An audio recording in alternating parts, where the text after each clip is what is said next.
All right. Having a sound issue there, but I just fixed it.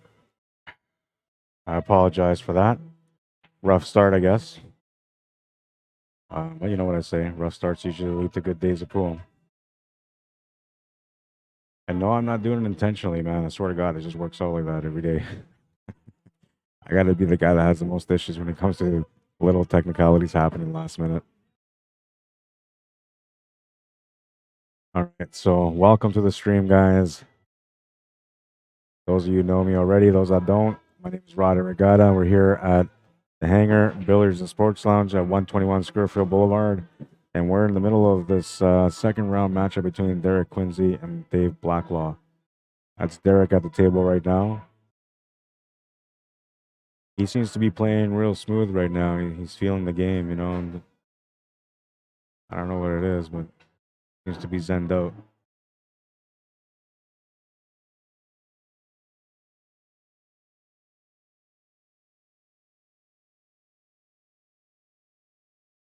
To be fair, though, he's always playing the same style of play. I've never really seen him play outside of the way he's playing right now. Usually has the same kind of rhythm, same kind of pace.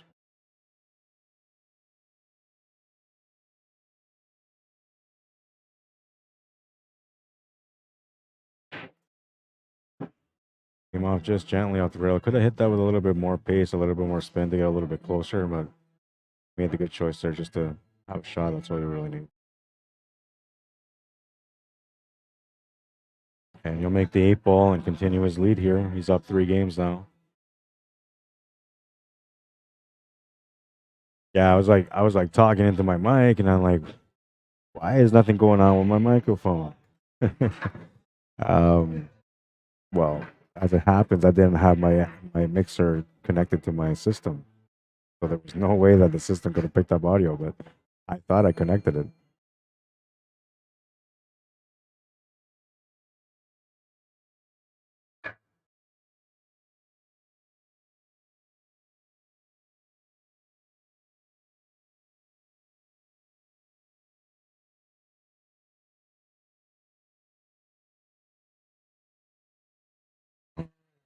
I'll join you guys here on the stream as well.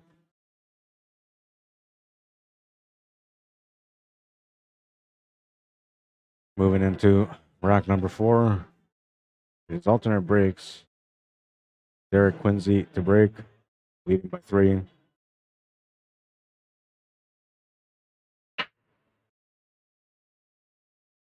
Smash and break, but is anything going to go in? Not look like anything went in.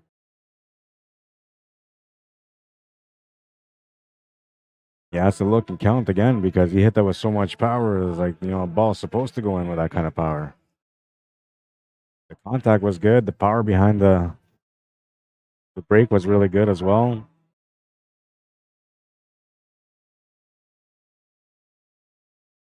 Break is probably the hardest thing to work on, honestly. I've been trying to work on it for a little while now, and I want to say my break's gotten somewhat better, but not to the point where I'd be bragging yet. I think I'm getting.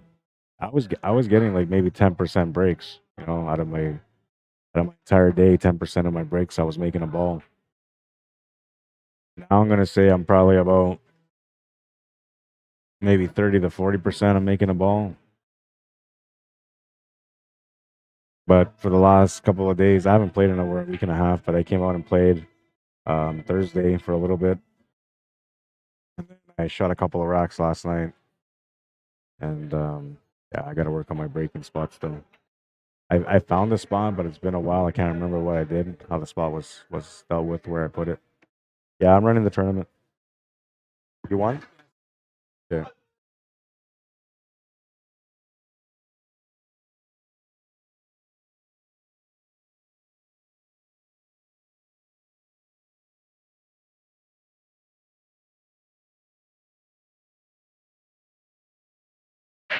So I'm running the tournament today too, which means I'm going to be going kind of back and forth between commentary and calling matches, getting people to play.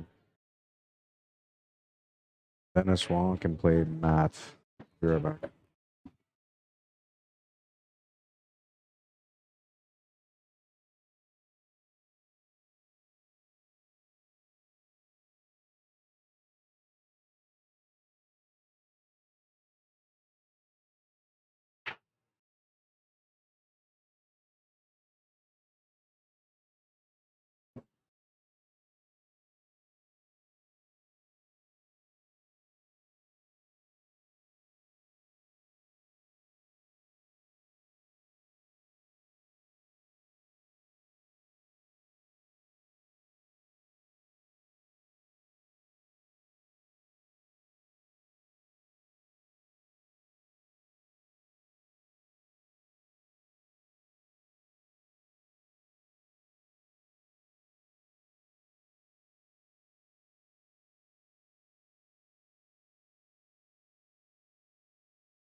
All right, I'm back.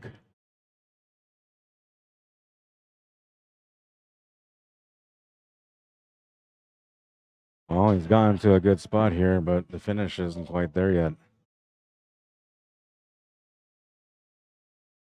Ball's the one that's sticking out a little bit, so as long as he gets a shot on that, he can make something work. And he's gone okay on this. He might be able to maybe spin this cue ball just slightly off the 12 into the 13 to bump it up a little bit. But normally on this shot, you kind of want to usually play the shot with a forward spin just because it's a little bit easier. It takes the shot a little bit easier. I'm wondering whether or not if he plays forward spin. Oh yeah, there's a little bit of room there. He's just trying to play it through. But it bounce off the rails, going to make sure he doesn't scratch, but watch out for that horn. Oh, man. I think he's in that horn now.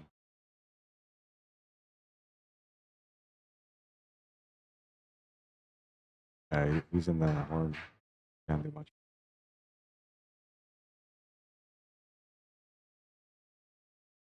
Back sauce, so we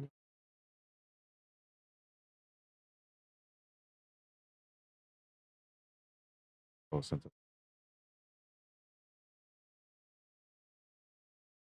right on it.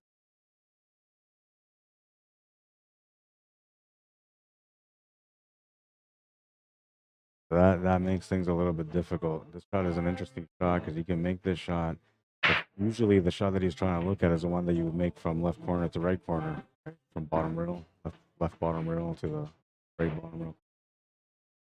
But he's trying to do this as a kick shot to go up table, which is something that people don't really use, but not impossible.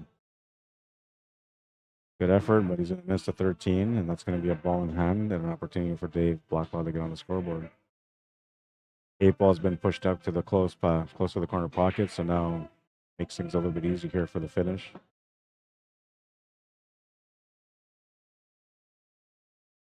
And unless he, miscues or loses the cue ball control, a little bit too fast in the shot or something like that, I expect him to finish this back.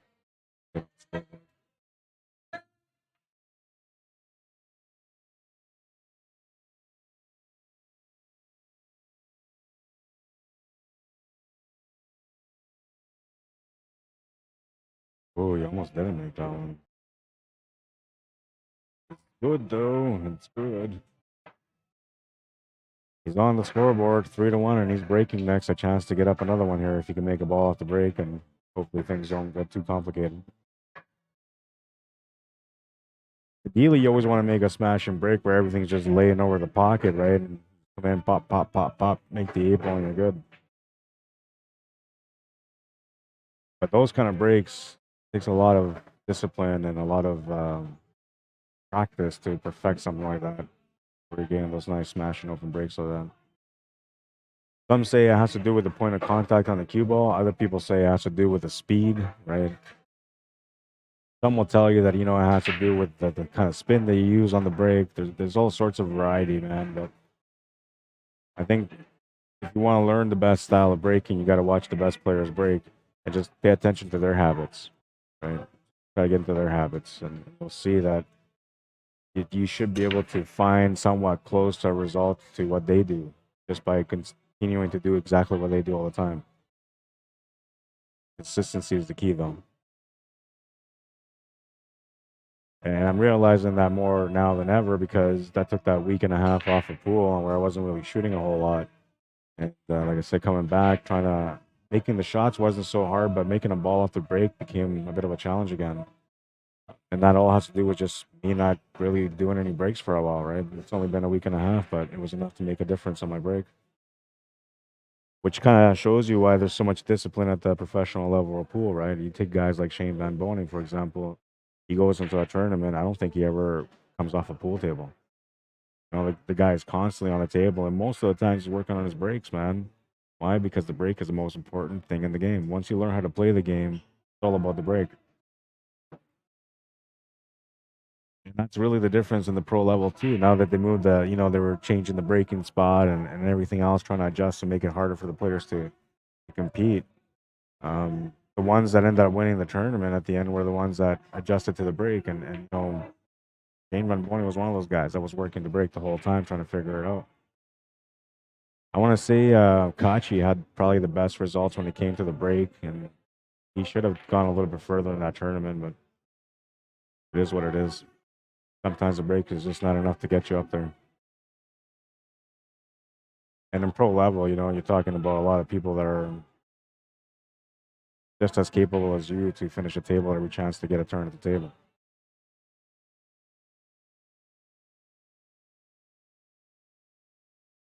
I'm gonna play this one through. Got to figure out this 14 ball, but you know he's got that 10 ball for a breakout. Technically, once he makes that 10 ball, I believe he might be able to make that 14 to the side pocket, so it's really not a problem. See here from the side angle. I actually like the side angle a lot better.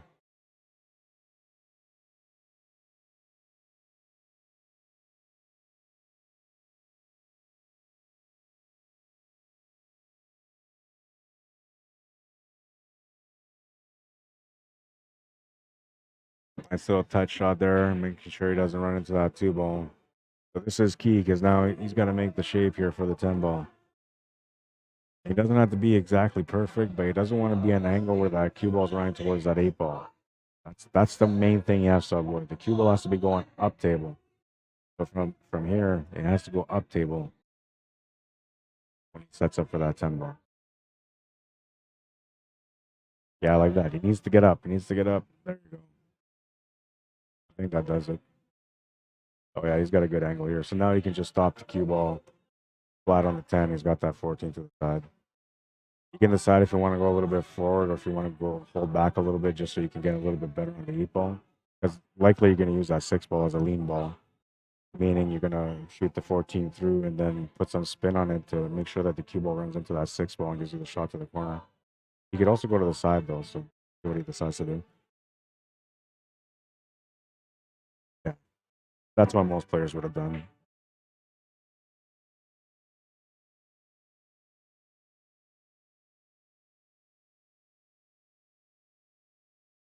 Nice and easy.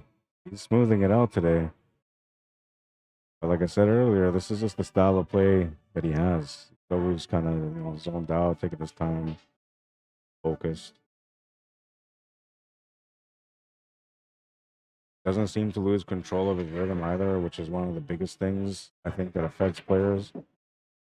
I've been speaking about this a little bit lately, but what it comes down to is sometimes um, you're playing so well, and then you get to a shot that's a little bit more difficult or challenging, or a shot that has perhaps multiple variables, so it makes it a little bit more difficult to make. Um, so on those kind of shots, tend to step out of your rhythm slightly. So it can be little things like your stroke is just slightly off, right? The speed of stroke is a little bit faster or a little bit slower. Your arm drops a little bit, or it raises up just slightly, or pushes out to the side just a little bit. All this stuff because you're a little tense on the shot. Understanding that's a little bit more difficult. Um, but if you can find a way to be consistent even through those moments, then you're going to be able to overcome a huge obstacle that usually makes players come up short in tournaments. Probably one of the biggest aspects when it comes to the mental game, to be honest. The other aspect is, just being patient, always waiting for your turn, and just capitalizing on every turn. Right? Don't get too caught up in the emotions of the game because sometimes you miss or you get into situations where you thought like you could have avoided it, you should have avoided it. Now you get a little bit hard on yourself and you just can't focus the same, right? Next thing you know, you come up to the same kind of style of setup or shot, and you're gonna go and choke it again because you can't get over it, right? So you have to find a way to just find a way to be clear in the mind when you're playing.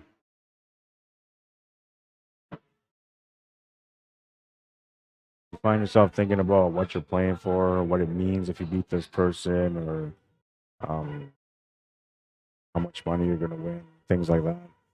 You already lost the game. Some people can play well like that though. They like the pressure. They like to feel like they if they don't win, it's like the end of the world. And that can be, dangerous because those players can play really well, but at the same time, they're ticking time bombs, man. And every now and then they're going to blow up. Takes a little bit of character to be a good player at the table, to be honest. I still work on it all the time. a couple of years ago, back I think it's say 2018, so I guess 4 years ago, I was a lot better at that. I can deal with things better, right? It was sometimes people will still kind of shark me out, but it was minimal, because I had pretty good focus. Honestly, I give credit to snooker for all that.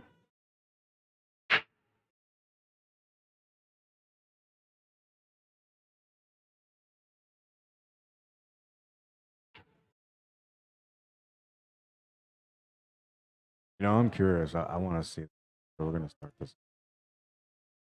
I want to see his rhythm. Start up on the next.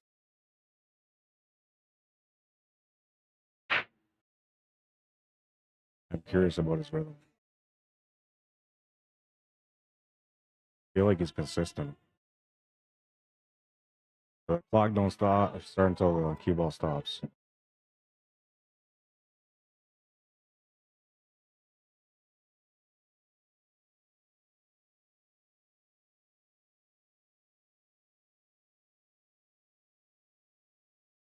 The clock stops once they take the shot. As soon as they hit that cue ball, it stops.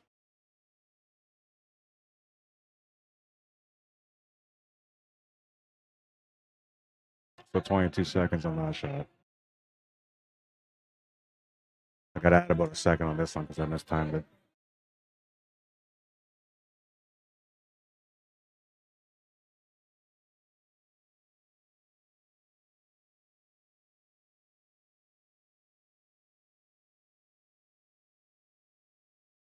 So 18 seconds.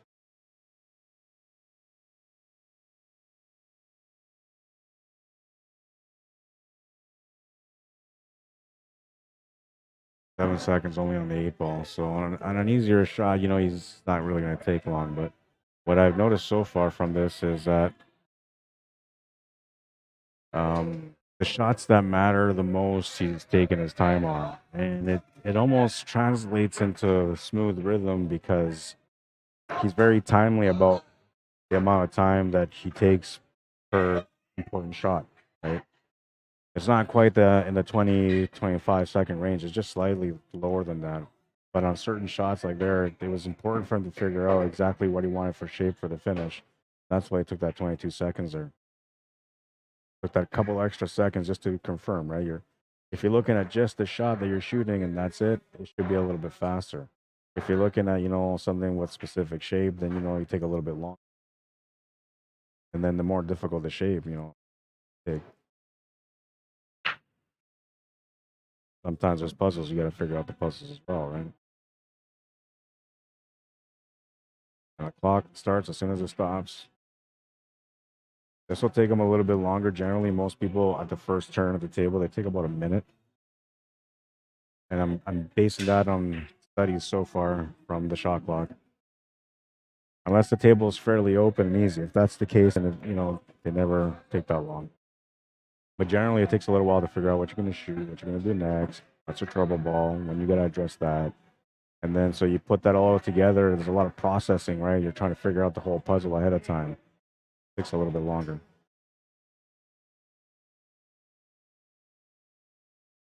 And so that was about 38, 39 seconds, which is not bad. I'd say slightly faster than some people. Myself, I probably would have been about a minute and a half trying to figure it all out. I think the more thorough the player, I think it's the more that they're thinking, the deeper they're thinking into the puzzle.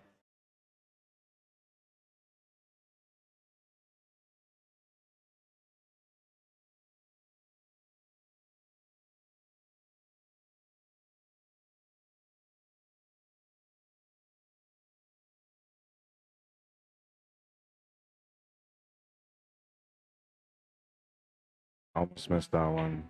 Anxiousness on that. 35 seconds also, which I gotta add 2 more seconds here, which tells you that, he wasn't 100% sure on it. Maybe it was the shape he was thinking about.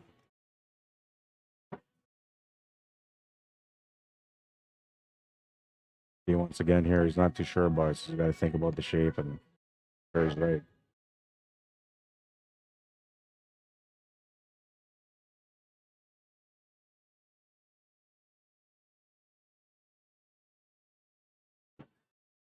About 33 seconds on that one.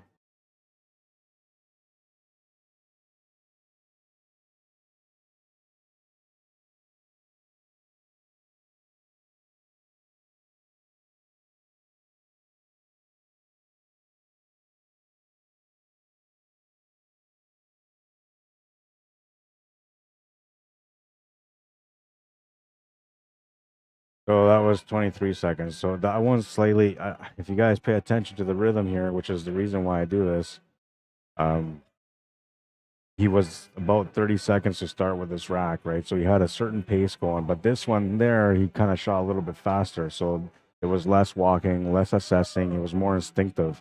But there was questions or things in the mind that weren't quite, the information wasn't there. And that's the reason why he missed that shot. And the information that he needed would have probably added to another 10 seconds on top of that, right?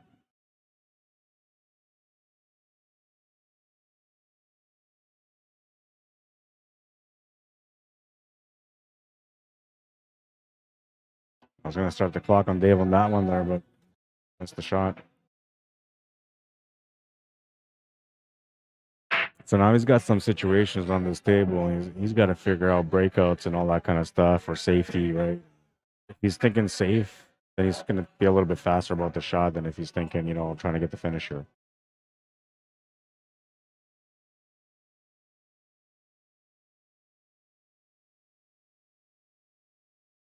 "23 seconds of that one."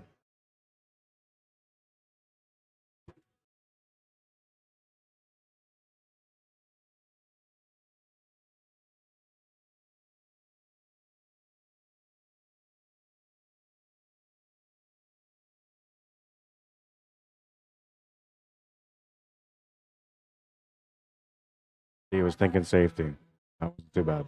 And that was a really smart safety. I like that one. I'm not sure what he gave him here, but looks like he's giving him maybe just a bank. I think he's got the bank, to be honest. All in the bank, though. He's an English billiards player and a snooker player, I think. I know he plays English billiards for sure. But I believe he plays snooker also. And that usually tells you that the player has knowledge on banks and kicks and caroms. 28 seconds for that shot.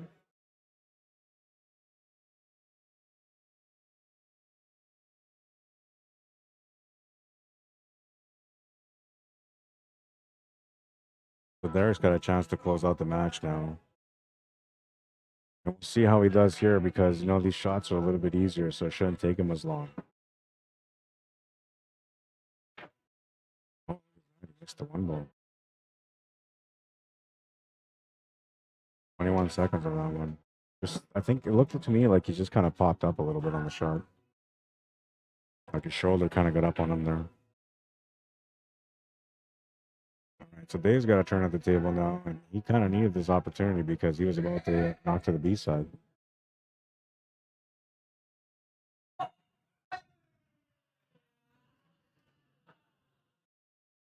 Mhm.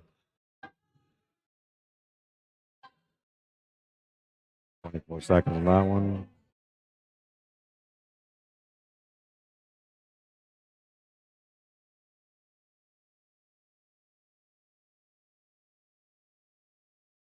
What's up, Dan Clark? How you doing, man?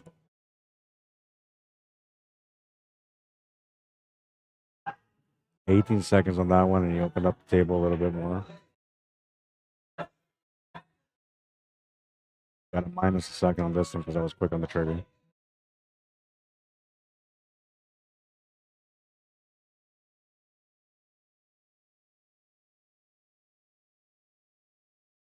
"16 seconds on that one."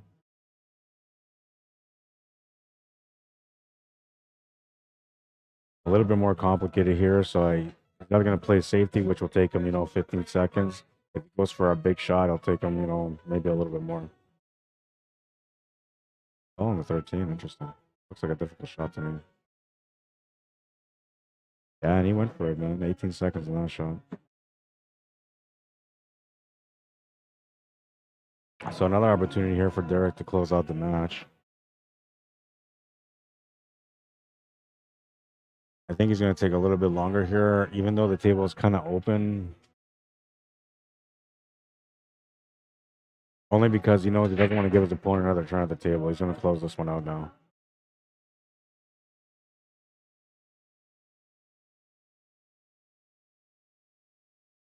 27 seconds on that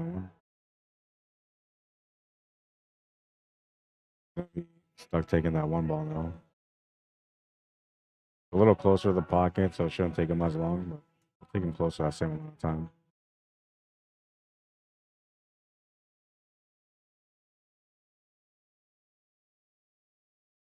9 seconds, just slightly faster. And the problem here, as long as he didn't run to that 14 ball, he was okay. He's going to be stuck doing a long kick shot here. This will take a few seconds here to kind of figure out. I'm putting it this way because I know he's going to have to go for the long kick shot. It's the only shot that makes sense. Or a jump shot, I guess, if you feel comfortable jumping that. You see here, it's pretty close. Maybe we'll keep it here so we can see whether or not it's a good hit.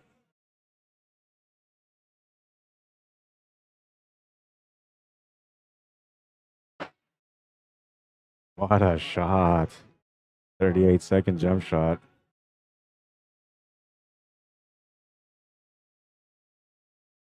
Oh, sorry. You guys are done. I'm sitting here.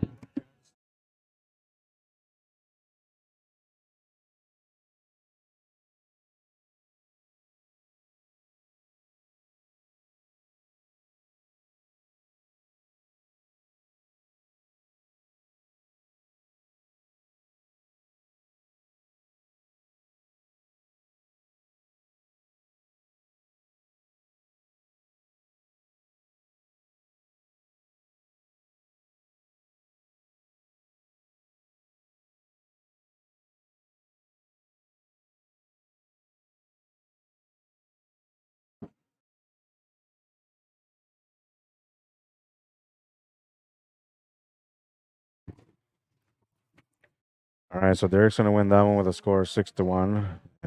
Second here. Got to update the scoreboard, obviously, but got to do it here in challenge as well.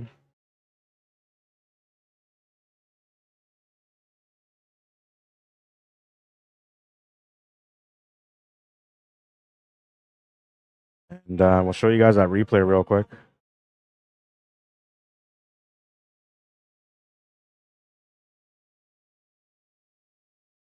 A beautiful jump shot. You can see how close it was, man.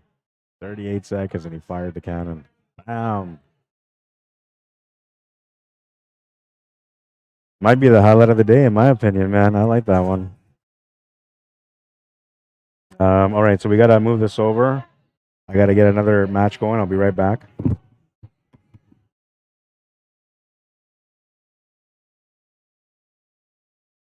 That was wrong.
Okay.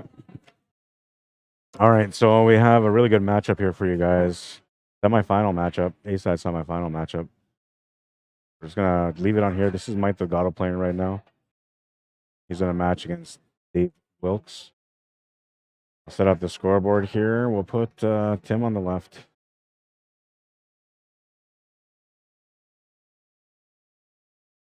I believe Tim is a 6 here. Randy's a 7-1. So maybe it would be a 7-5 race, but it might be a 7-4 race. And you guys got a chance to watch No Fun Randy Baggett play. You'll find out why he's no fun. He's fun to watch, not fun to play against.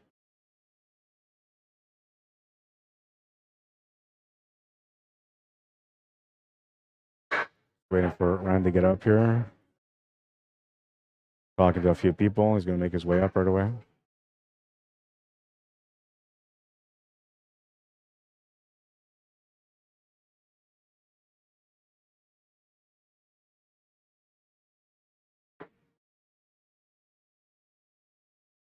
Tracy playing here on the other table. Maybe we'll zoom in a little bit closer.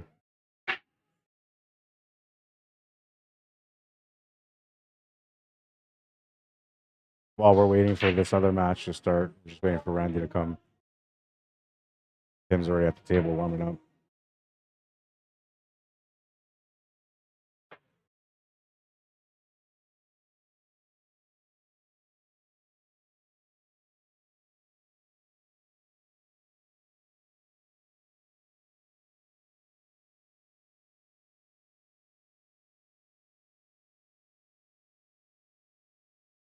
Did she call that? She did call that. Oh, what a shot. That's your teammate, by the way. Come on, teammate. Make me proud. Nice start. I happened to, turn the camera over here and look at this. What a shot.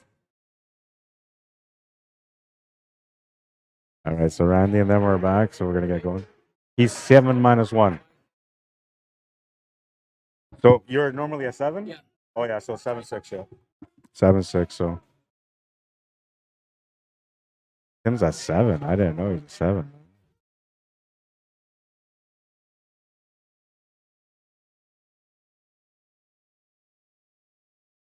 Oh, sorry, 7-6. I made him a 7 just because he said he was 7. 6, because Randy's a 7-1. And Randy will get the first break. This guy, man, he's so fun to watch, but Jesus, he never gives you a chance to shoot. And if he does give you a chance to shoot, you're not really looking at anything nice. Usually you're buried, not often he misses. So usually when you come to the table, it's because he played a hook. Eric Perez, how you doing? Reginald Martinez, how you doing? Gonna take the timer off for this one. Arlene Mand, how you doing? Welcome. Wayne Burba. Craig Murky, welcome, guys. Chris Stralen. The vocals. Hey, Rod, you playing today? Says Arlene. No, I'm not. I thought about it, but I was so drained. I had a meet and mingle gathering here on Friday, the tournament yesterday, and barely getting any sleep. New baby at home too. Sometimes he's crying, and I didn't hear him night before last night, but last night I kind of heard him a couple of times. Chad Presley, how you doing? Gene Peacock, welcome. Andy Lee, how you doing? Chris Mason, Mark Ross, welcome, guys. Stop Bart and Smoke. Andy Lee, say that's Mama Bear's boy, always making me proud. No better way to spend time in the hospital. Yeah, he's a good player, right? Honestly, he's got a nice rhythm. Joey Bolio, how you doing? Chip Ann says the Hangar looks like a real nice billiard room and bar. It absolutely is. Honestly, it's one of the most beautiful spots here in Winnipeg, to be honest, when it comes to pool rooms. Got this fanciness feel to it, and they just did some renovations in here. I know there's more stuff happening, but so far with the renovations that they've done so far, it looks really sharp in here.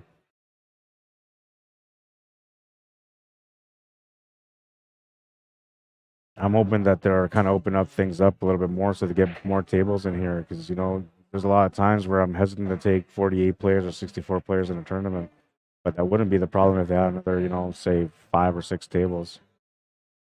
I'm trying to ask for it. It's on my wish list for Christmas. Robert Griffith, how you doing? Billy Ricker, what's up, bro? Glenn Armstrong, welcome. Arlene Mann says, I'm such a slow shooter. I'm learning all the time and probably think too long at the table. Hoping it will change. I play APA and I'm a skill level 4.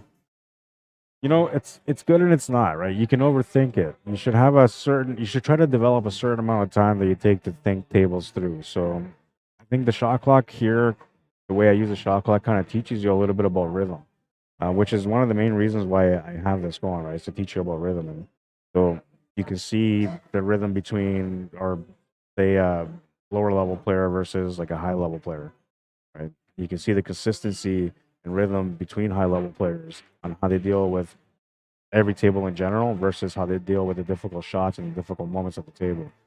It kind of gives you an idea that, if you're in that same situation, you come up to the table and you have something similar to these guys, it gives you an idea, an understanding that there's a process to trying to figure out how to get through it.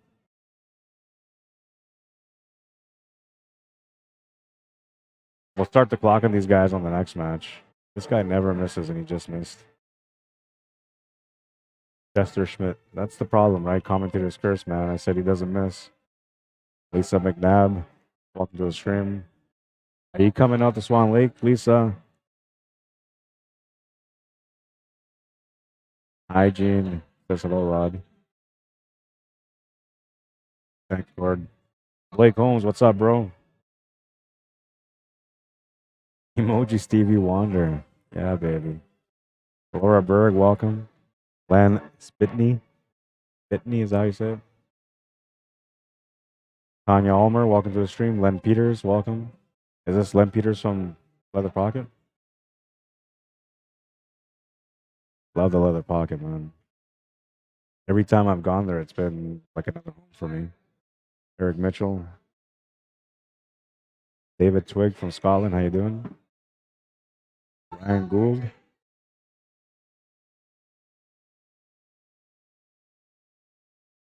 Malcolm, Brett Miller, Jason Drake, how you doing, guys? Tino Hernandez, bienvenido. What's Tino short for? Valentino? Valentino Hernandez? Terry Brown, welcome to the stream. Paul Howder, how you doing, man? I haven't seen you in a while. Señor Pedro Arturo Laza Ortiz, ¿cómo estás? Bienvenido. Warren Joseph, Drunken Chief. Oh, lots of familiars, man. How's everybody doing, by the way? How's your weekend so far? I want to say my weekend's been good, but it's been busy. I don't even know what day it is. The only reason I know it's Sunday right now is because my screen says so. To me, I'm still kind of stuck on Thursday, I think. I just wish I had time to go play. That's all. Thursday was the only day I had a little bit of time to play. I was so busy too, but I had to take a break. There was just too much going on, between work and setting up graphics and all that kind of stuff, and then new baby at home. It's been nuts, man. So I said, I need a little bit of a breather. Just want a couple hours of pool, and I came out. I think it was like at 2, and I was here till like 7:38. Like 6 hours, man. And I just broke free from the world. Like, I don't know what it is about pool, but you start shooting pool, and anything and everything is nothing, because it's just you and the table, especially when you're in the mood, And I was in the mood on Thursday, so I was zoning on the table. Ended up playing a match against Darcy Giltz, and we played a race to 9 on the 7-footer. I lost 9-7, but I had a chance to tie him up to get up to the hill, and I blew it. I had a 580 moment, and I blew it. But he's one of our top-notch players, and he's really experienced when it comes to 9-foot. So I wanted to make sure that when I practiced, that there was some value behind my practice.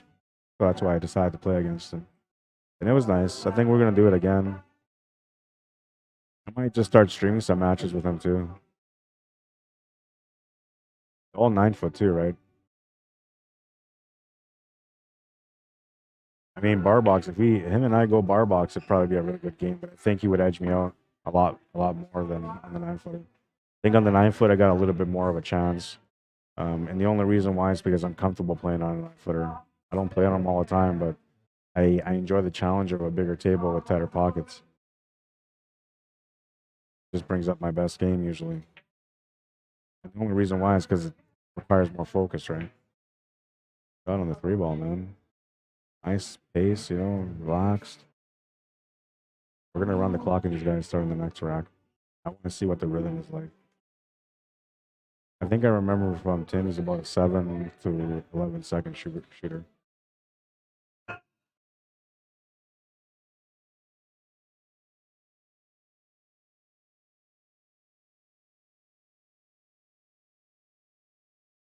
I've always wondered what he's like. I feel like he's more like a 15 to 20 second shooter, but he might be a little bit longer than that.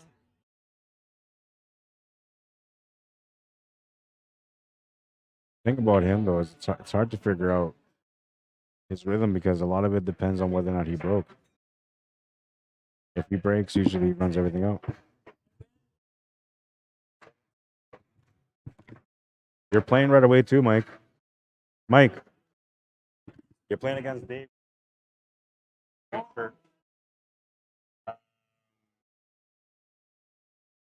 I think 7-1, 7-2. You let him get 2 games on you, Dave. Yeah.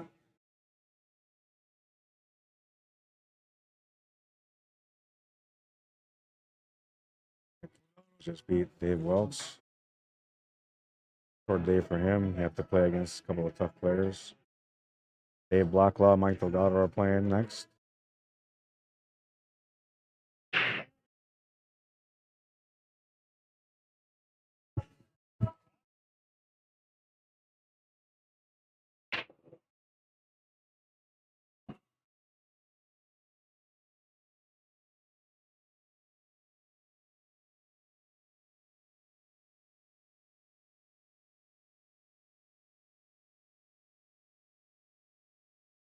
We gotta look at that highlight shot again.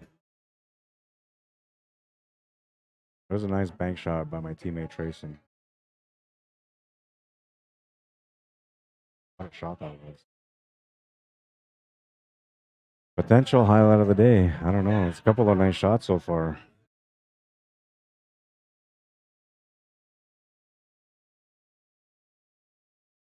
Kathy Sechrist, how you doing? Welcome.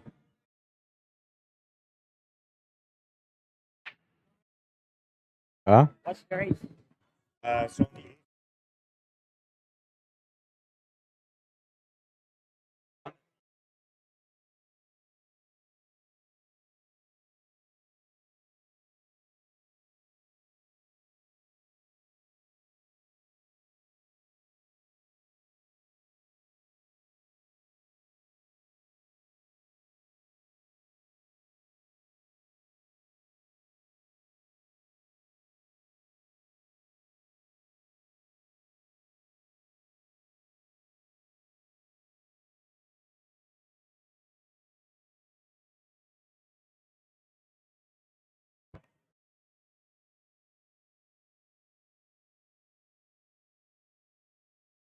I don't know. Yeah, I gotta find out. I'm gonna make a phone call. Well, can't even bother them. Yeah, you know what? I gotta make this phone call because I might be wrong. I think maybe he is still 7-1 on the B side. I got a quick phone call.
Right, I had to leave for a second. I didn't call. I just messaged. Hopefully, I'll get a result or an answer. Robert Fitinato, how you doing, man? Rebecca Lepak, welcome to the stream. Compatriota, ¿cómo estás, Pedro? Good, man. Good myself. Dave Burrington, how you doing? Mark Johnston, welcome to the stream. Daniel King, welcome. Jenner Groschel, is that how you say your last name? Welcome to the stream. Dean Peacock says, pool is my therapy when I get stressed or worried. If you don't concentrate, you can't shoot good or make the right decisions in your game. It definitely takes everything else off your mind for a while. It does. And that's the reason why I like playing pool when I'm not feeling good or if I'm feeling overwhelmed, life is too busy or whatever the case, you know, just need a little bit of a reset. That's my reset, man. I just go play pool and it's like going to see a shrink. It's the same thing. And I don't know if it's because I forget everything or if it's just because I don't care about anything when I'm at the table. I just all I care about is what's in front of me and trying to finish the table. But it definitely feels like going to see a shrink some days. And you know, those are the days where you feel like maybe you would get a little crazy, maybe like snap a cue or two, you know, but never. As long as I'm playing pool like that, I just don't feel that way. I'm trying to think if there was ever a time I ever snapped a cue. I don't think I've ever snapped a cue. It's not me. Maureen Crawley, how you doing? Desmond Hopkins, welcome. Jamie Porth. Jonathan Kaskaman, welcome to the stream. Adam Wood, how you doing, man? All right, so we're going to start these guys on the clock on the next one. We just want to check them out. Focus time.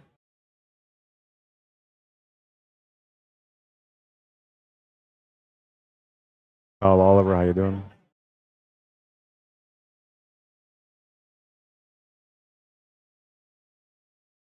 Oh. Oh, yeah, by the way, I have a glass eye on this side. One for you? He didn't want to be on the stream, man. As soon as I told him, like, you know, it's funny. Well, I looked at, I said, like, I was going to put it on there, but I was like, no. So then I put it on that table. Then I was like, well, I'll put it on this table while these guys are shooting. But I caught your bank on the 3. It's such a beautiful. I know, I caught it. I caught it. That's the only thing I caught. And then I went to the match.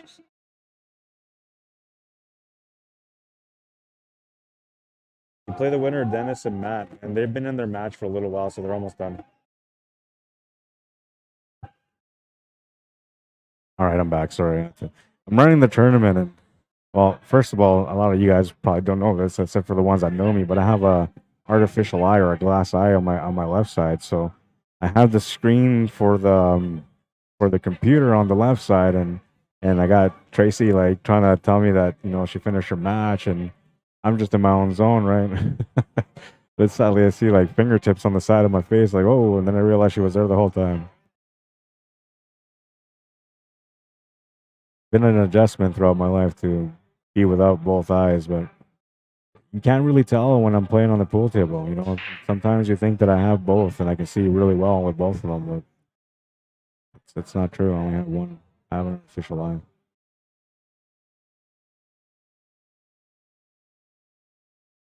I think it's kind of like a cheat. I said I'm supposed to start the clock. 2 seconds. I feel like it's kind of like a cheat. Like you have a cheat code because you're it's like you're squinting the whole time. Right? It's like you're squinting the whole time, and that's like an advantage, sort of, because most players don't really squint until the shot is like really difficult or really close and tight. So you have to kind of really see how close it is. So you squint, right? And that helps you get precision as far as your rhythm and all that goes.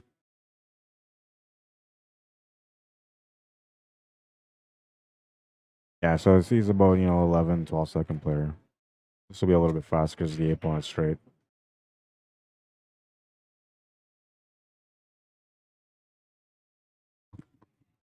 That's only the second game, right?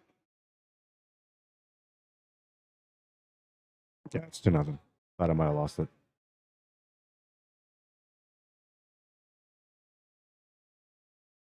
Don Erickson, welcome to the stream. Ken Barco, how you doing? Welcome to the stream. Mike Liberty, welcome.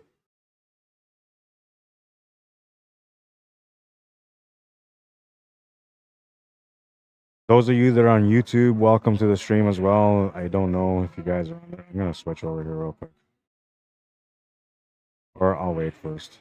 After this track, I'll do that.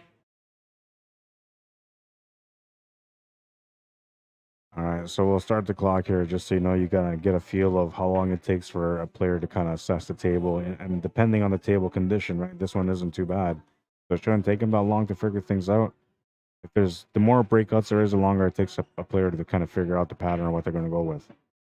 First, you gotta see, you know, what it is that you don't want to deal with, so then you choose the opposite solid or stripes, and then you got to figure out the puzzle from there and figure out how you're going to finish the table. This is actually pretty fast, 30 seconds. 33 seconds to be exact. So now we're going to see his time. This is new information here because I've never timed them before.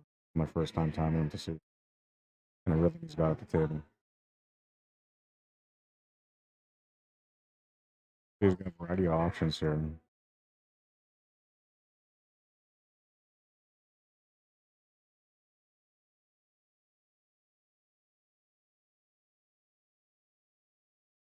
Seconds on that one.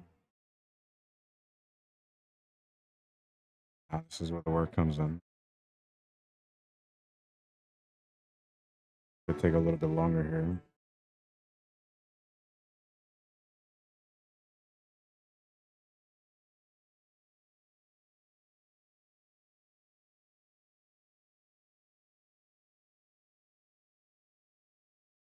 Oh, missed the shot. That's where all the work was going to be, though. That shot wasn't quite there.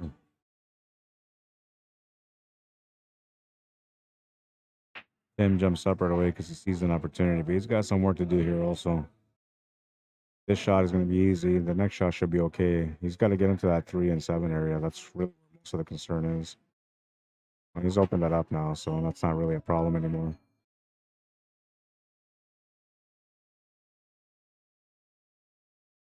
3 seconds on that one. He's pushed that 2 ball over now.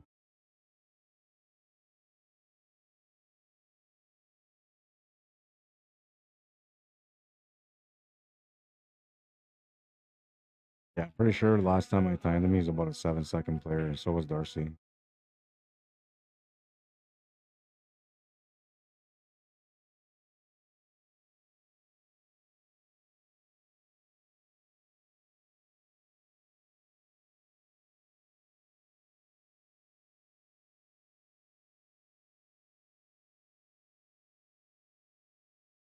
He's got set up for the 2 ball here with a little bit of an angle to come through so he can make that 7 ball on the top right corner.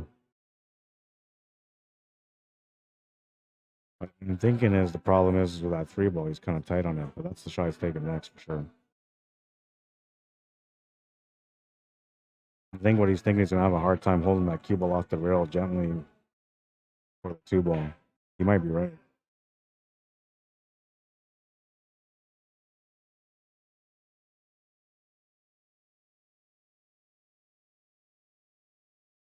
He was able to hold it. It's got a little bit of angle too, so it's not too bad.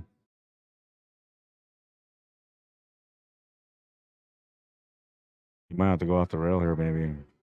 I don't know. I feel like he's got enough of it to just play through, but he's going to have to settle for a longer shot. If he's thinking about coming off the rail gently just to set up for a long shot at a short range between the cue ball and the 7 ball, not going to do too well there. He was setting up for the side pocket, I guess. I'm surprised. He should have gone through. Just set up for the 7 in the corner. That would have given him automatic shape for the 8 ball also.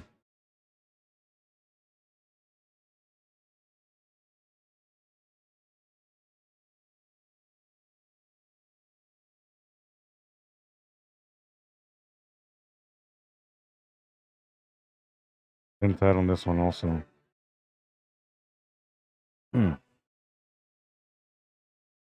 He took a pretty long time on that one to figure that out too, and he didn't come up with the shot that he was looking for. Oops, that was 39 seconds. Oops, I reset the clock by accident. So he's going into a minute here. They might call me up to watch the shot.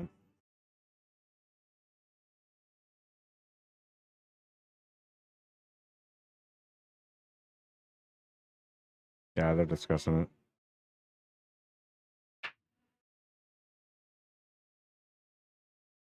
Go watch the shot, maybe. I apologize for killing the clock, because this would have been about a minute and a half, maybe even 2 minutes.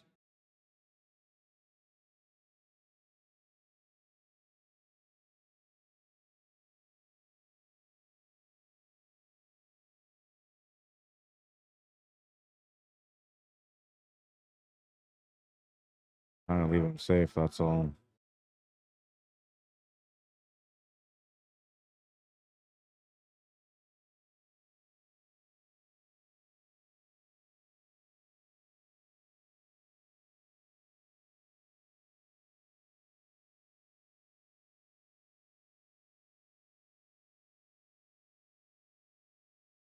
How you doing, Gary Spence? Says as average slashers, like to see good players like yourself play poorly sometimes. Makes us realize not to be hard, not to be too hard on ourselves. And that's important, man, when you're playing. uh, Honestly, I always say to people, like, when they get mad at their teammates because a teammate, blew the table, had a chance to win the championship, blew it, came up short, got nervous, whatever. It's something that happens, you can't be like, oh, never play with that guy again, he's horrible. Happens, the guy's gonna learn from that experience. He's gonna eventually come back and he's gonna do better next time. He's gonna be more accurate, right? Gonna be a foul. Ball for Randy. But yeah, you gotta not be hard on yourself, man, because this game is hard to begin with. It just everybody that's at the top level, they make it look so easy, but it really isn't. I mean, it is, and it isn't. It is easy to the point that um, once you learn everything about the game, it becomes a lot easier. But to learn everything about the game is a long process, and that process is different for each person, right? Some people the fast process, because they get out there and they work specifically on things that they need to get better at so they can become better competitors. Other people just want to learn slowly, right? They don't, they're not committed to going to the pool hall 7 days a week, 8 hours a day to become the best. Other people are like diehards, man. Remember when I was a player at the beginning, I kind of went from being an average potter, like a slasher, so to speak, to becoming a guy that can play and compete somewhat. But I was playing like 15 hours a day. Given I didn't have no kids, and I was just enjoying life back then, but 15 hours of pool really wasn't a thing. It wasn't, like a big deal. It was either 15 hours of pool or 15 hours of hanging out with my dumb friends. So, I just chose to play pool.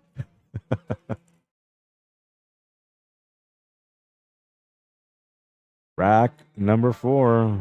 Tim Sinclair to break. He's leading by 1. Gonna make a ball off the break. Makes the 1 ball as well. The clock starts once everything stops, which is now, could be about a minute. Robert Fedinato says, what's the Fargo rate of these two players? I'll look it up right away. Gordon McKay wants to know, where do these players get their handicap numbers from? Or numbers from a league? Yes and no. So it's a combination of two things. One is that in league we have a different rating system, so it ranges from fun league or novice, right, all the way through to a premier level.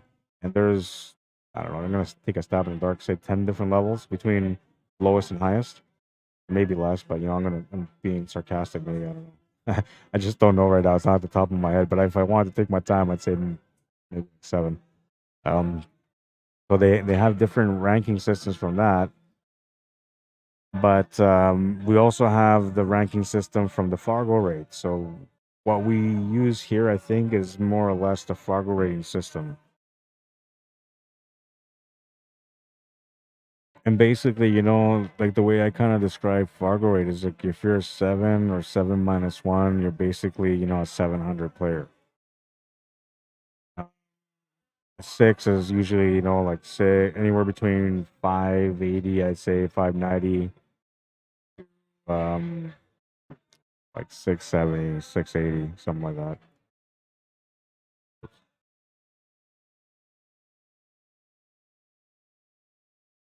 and that fluctuates, right? So every week and every month, depending on how often you play, your Fargo rate will change. And I don't know, there's sort of ways that you can manipulate the system, sort of, but the more games you put in, the harder it becomes to manipulate.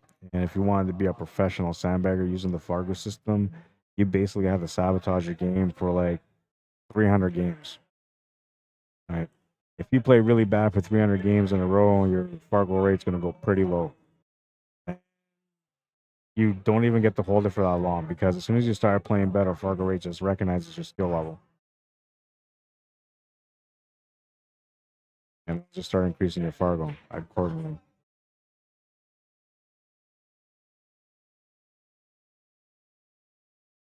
35 seconds on that one. He didn't really have much to shoot at either. And Tim's usually a little bit of a fast player, but this table's messy, so I can see him taking a little bit longer on this one on every shot until he opens up that bit of a mess up there with that 10, 9, and 15. And I guess the 8 ball if you want to include it since it's right there also.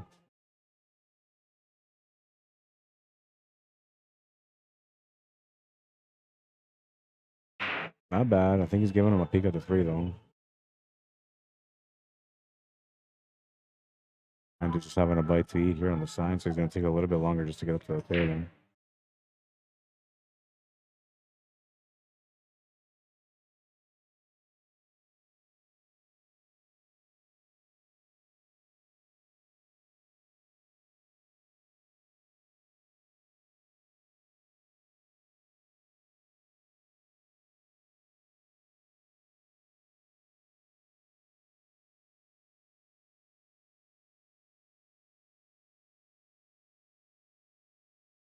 Interesting that he's not taking that 3 ball. I guess it doesn't serve him a purpose to take it though.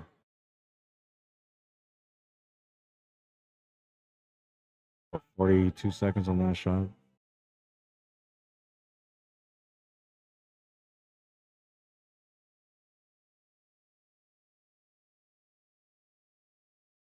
It's interesting when a player decides to engage in a safety battle with another player. Because I feel like that's where you get to really see the knowledge of both players and the patience of both players. Because when you get into a safety game, it becomes kind of like a chess match, right? It's all about putting your opponent in a position where he can't get out of. And then you force his hand, and then you gotta open things up, or you gotta go for something crazy. 40 seconds on that one, which is gonna happen right there in a bit of a grind out rack, so it's gonna take a little bit longer. Every decision kind of matters. Can't really see that 7 ball. You can see some of it, but not enough to make it too much with it.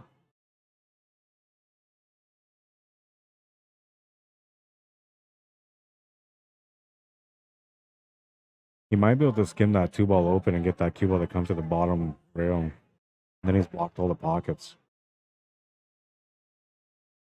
Ah, that's the one, Randy. But he was trying to leave him safe on everything. I don't know if he's left him safe on this 13. Definitely didn't give him a bank. Might be able to cut this. If you're ballsy, you go for the cut. But that it's not really going to do much for you. But it'll open up the door for you to be able to maybe take control of the table and play a safety net. 26 seconds on that one.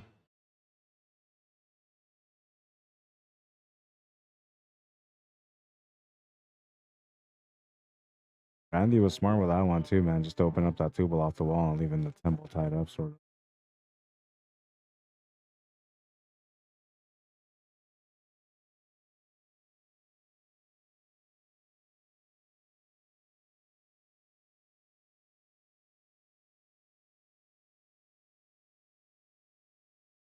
Eight seconds.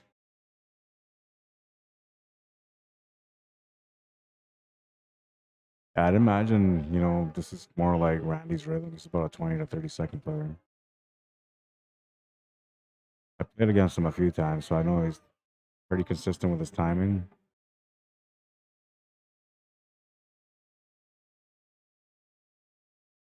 unless he's in a situation, which he sort of is right now. He could maybe just break this out, but he's got something in mind. I'm not sure what.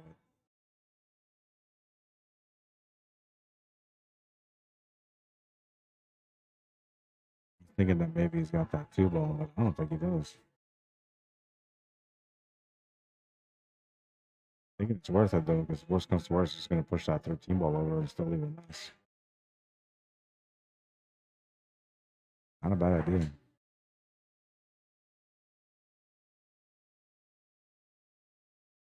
If you go for this 3-ball, you almost have to break out that 2-ball from, or just set up for the 6-ball. But if you're going to break out the 2-ball with the 6, you should have just done it already, I think. Just over a minute on that one.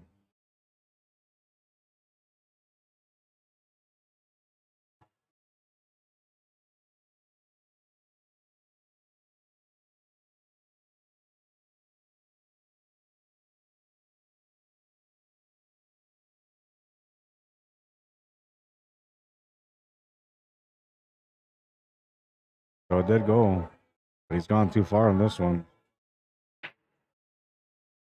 He's going to do a jump shot. Sitting over the pocket, so it won't be a hard thing making the shot. What will be hard is controlling that cue ball or getting shape on the 8. It'll take him a few seconds here still because he needs to make sure that he gets the right angle for the breakout. Nice shot, Randy. Shape for the 8 too.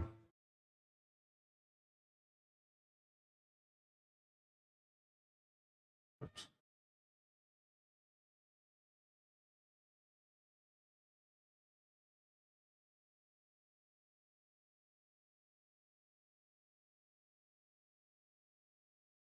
Who all?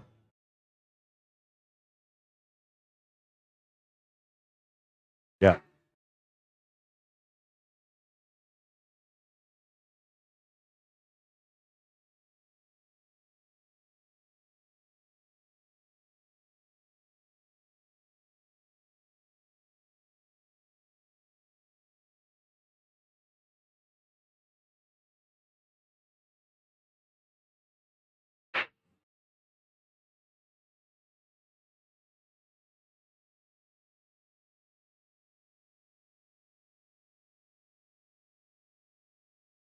Somebody's got the numbers there. Thanks, guys.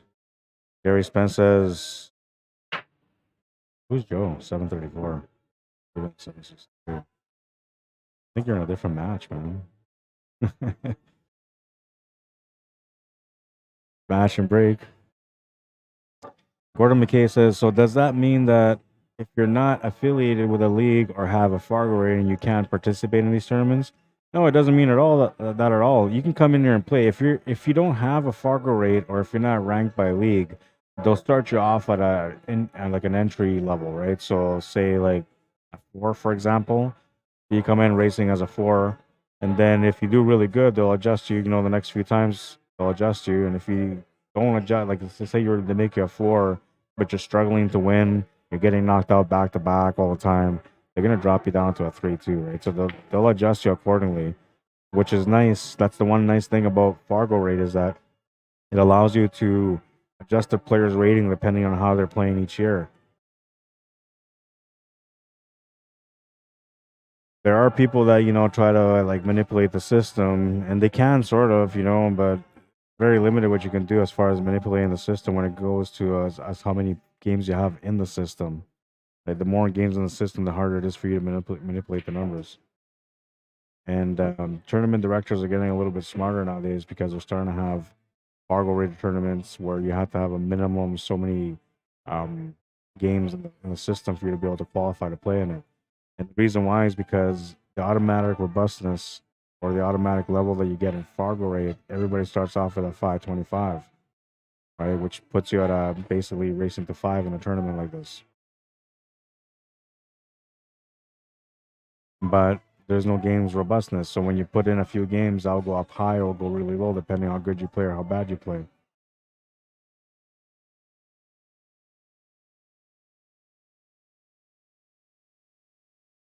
I'm gonna ask them about the game, why they don't have the game on, because they should be have the game on. People are watching the football game, the playoff game, and I want to take a chance to order something to eat because I'm hungry too. So I'll be right back. Well, first let me finish through the comments here because I see another comment. Joe Cave, how you doing?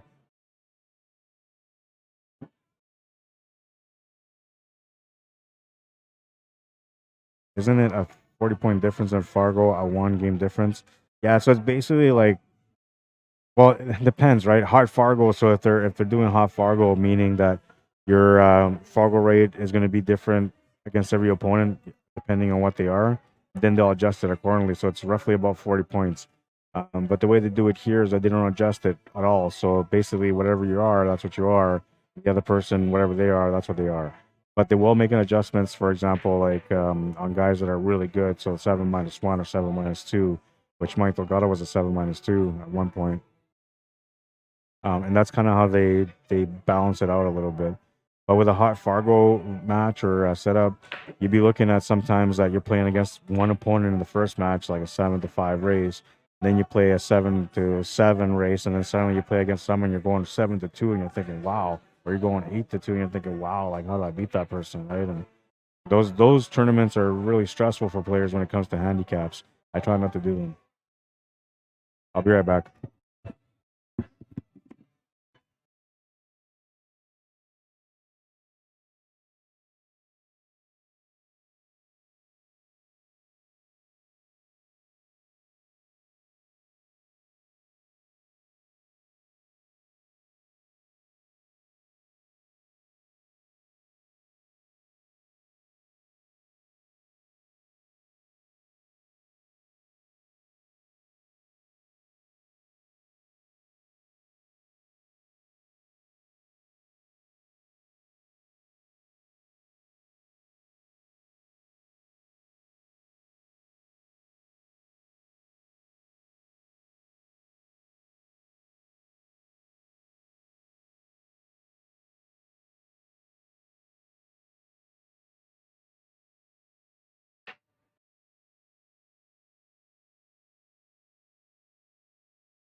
All right. All taken care of. And that was 6-2 on that one, I think you said was the matchup. It should have been 5-2.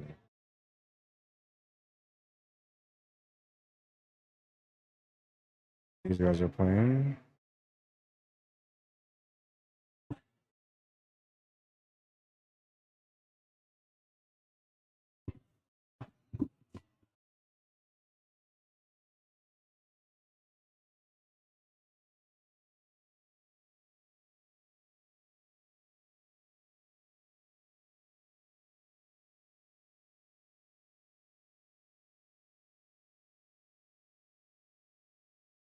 Sorry, I stepped away for a second, but I'm back now.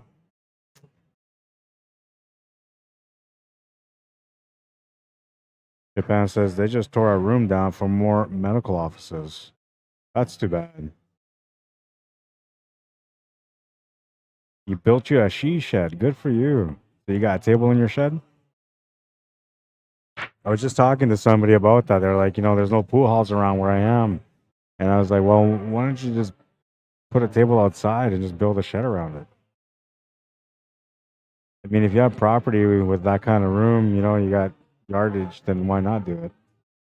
You don't have to make a big fancy garage, just a nice shed, insulated, so it's not too cold. A couple of heaters in there, and you're good to go.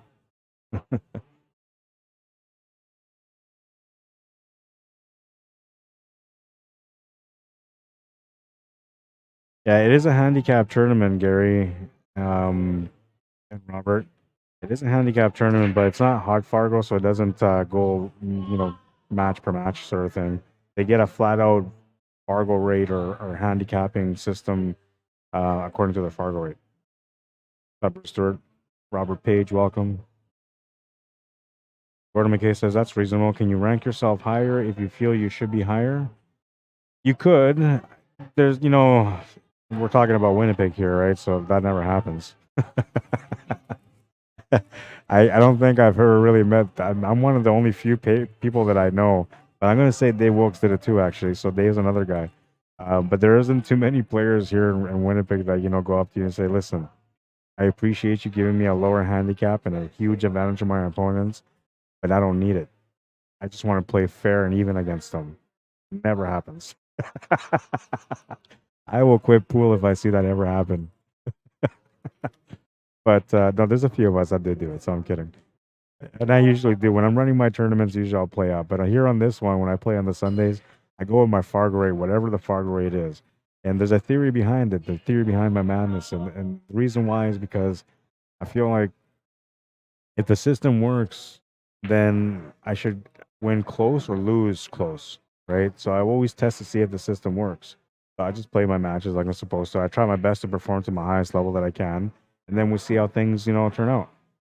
And so far, I feel like I'm doing okay. My process. I'm a 580 Fargo now, right? So back in January, I was like a 520 or something like that. Now I got over 300 games, and I'm a 582, I think.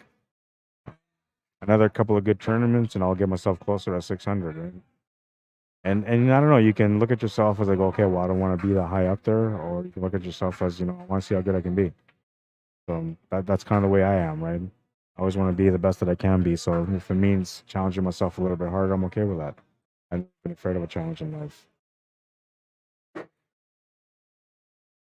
3-2. And I went the other way. Sorry, I gotta fix this. It was random on the last one. Not focusing on my job, man.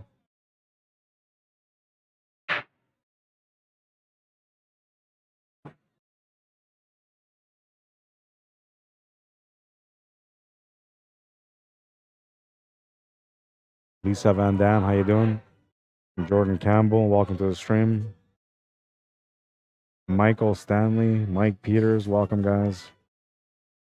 Gordon McKay says, I wouldn't feel comfortable knowing I should be playing at a 6 or 7, playing at a 4, or fair to anyone else. Thanks. Yeah, see, that's good for you, man. That's the way you're supposed to be, right? And I think that just comes down to the mentality of the player. You're either a player that wants to become one of the best and one of the most competitive, or you're a player that just wants to, be able to take advantage of opportunities and win, be underrated and win because of it. And honestly, I think I think most people don't even want to be sandbaggers until they get a taste of it. Yeah, I feel I feel like if you never get a handicap, then you don't really care, right? But as soon as you get like under handicap and you go in a tournament and you're playing against a guy that you know you should be playing even, but you're getting like a 2-game spot on him and you beat him and you win the money in the tournament, you're like, I'm okay with this. I'm okay with this, man. I can handle the criticism for me being under handicapped. I'm okay with that. And trust me, the players will tell you. But yeah, no, the players that are, that have the good ethics, that want to become more competitive and play at their best ability, those ones are usually pretty consistent as far as the way they carry themselves on the table and off the table as well, I guess. They try to be fair. They want to play their player and they want to beat them because they were the better player, not because they have an advantage, which is really number one of the code, really. If you think like that at all, then you're never going to be appreciative of a handicap, right? And that was me, right? So I was in that situation here back in January. I was, you know, getting spots against players, and now that I'm pushing my way up, I'm going to end up being even with them, and it is what it is. I don't know if it's fair that I get bumped up just because I'm performing better at the table when I'm not making any money. I feel like that's kind of unfair, but at the same time, I feel like if you're let's say you're 600 and you're playing as a 500, I don't think that's fair. And I can't really feel good about those wins. I mean, I just can't. I remember when I beat Jason Cladd, I felt good about that one. That was a 7-2 matchup, and I had to go to 5. So we raced, and it was a 7-3 race, and I beat him 3-4. That's the only time I ever felt good because I was like, you know what, you're a pro, you deserve it. I'm pretty sure that Clatt stopped playing in the Sunday tournament after that weekend. No, wait, I'm lying. He had one more weekend where he came out to play, and you have to play against somebody else that was a 7-2, or no, sorry, he was a 7-2. You had to beat them 7-3, and that person beat him. I think it was 3-1 or 3-0. That was the last time he came out, and I only laugh because honestly, this Sparkle race system is ridiculous sometimes when it comes to that stuff. But it's fair and it works. The guys that are 4s and 3s and 5s, they get a chance to beat these guys, and it's something that normally in a race to 7 they would never do. So it kind of works, right? But I'm old school, man. I believe in just playing your best, being the best that you can be, and I was also raised playing pool in the '90s where there was no handicap. They weren't like most tournaments here in Manitoba. There was no handicaps at all. They didn't even handicap entry fees back then. There was no handicap period. So when I was playing, you put your $5 to $10 up in a tournament, and you just got your ass whooped until you learn how to play. It's like if you're afraid of fighting, and somebody throws you in a ring, and they make you fight against somebody, and that person is not afraid of fighting, at some point you're gonna fight back. Right? At some point, when you're laid out on the floor, you're gonna be like, you know what, I had enough of this. I'm fighting back. That's kind of how it is when you're playing in the handicap or the non-handicap era. You just kept getting knocked out until you got up and eventually started fighting back. And I think that I actually appreciate that because it didn't shelter me from practice and training, which I feel like the handicaps do. Because players don't have to force themselves to be better than where they are because they're content where they are, right? But back in my day, like nobody was ever content with losing, and nobody was ever happy with being, coming up short in a match. So everybody tried to be better. They all trained every day. They went and practiced and played on teams and played in tournaments and found ways to grow all the time to become more competitive. It was a different era, and I'm not saying that it's not the same now. I mean, now there's a lot of youth and stuff that are out there training and they're playing every day and becoming better. Week to week, month to month, year to year. So there's a lot of people out there that do uh, grow the right way in pool, but because of handicaps, I feel like it shelters people. I'm not against it though. Don't get me wrong. I understand that sometimes you need to level out the playing field. And I think I feel the same way whether I was at my ranking or if I was much lower. I still feel the same way because that's the way I started. I remember having to play against guys like Randy Pruden, Felix Birdie, Jim Martell, all these guys just straight up, and these guys were like vicious players back then, man. They'd never give anybody a chance at the table. But I still went up there every week, put my money on the table, and every other day I was at the pool hall trying to train and become better. I just wanted to get in the money. That's how it started, man. I just wanted to win my money back. And it took me like, I'm going to say like 7 months after I started playing tournaments. Well, 7 months before I got my money back. Then it took me about another maybe 8 months before I got to see that happen again. But the first time it happened, I got to the money. And to me, like, I went home with a smile on my face, like I just won the world championships, man. I couldn't believe that I got my $5 back. I was like, one day I'm gonna feed you guys. Just not yet, because it's only $5 entries, and I only made $5. But one day when I win, I will take you to McDonald's and buy you a chicken wing. Just kidding. Everybody knows I don't sell chicken wings. I'm just being funny.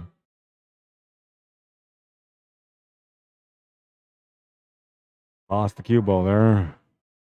He's taking a look to see if he can maybe still make this.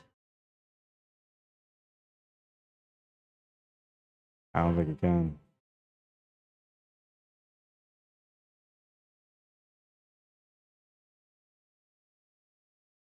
Thank you. Thank you. I got my food. I may neglect you guys soon. I may.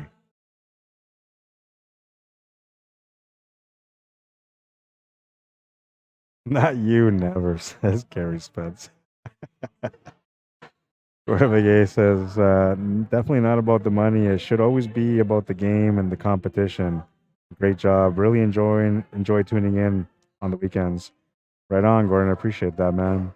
I sometimes I get carried away with my comedic side. I'm not really trying to be funny, but I just feel like I don't know. I like life, right? I enjoy life. I like to laugh.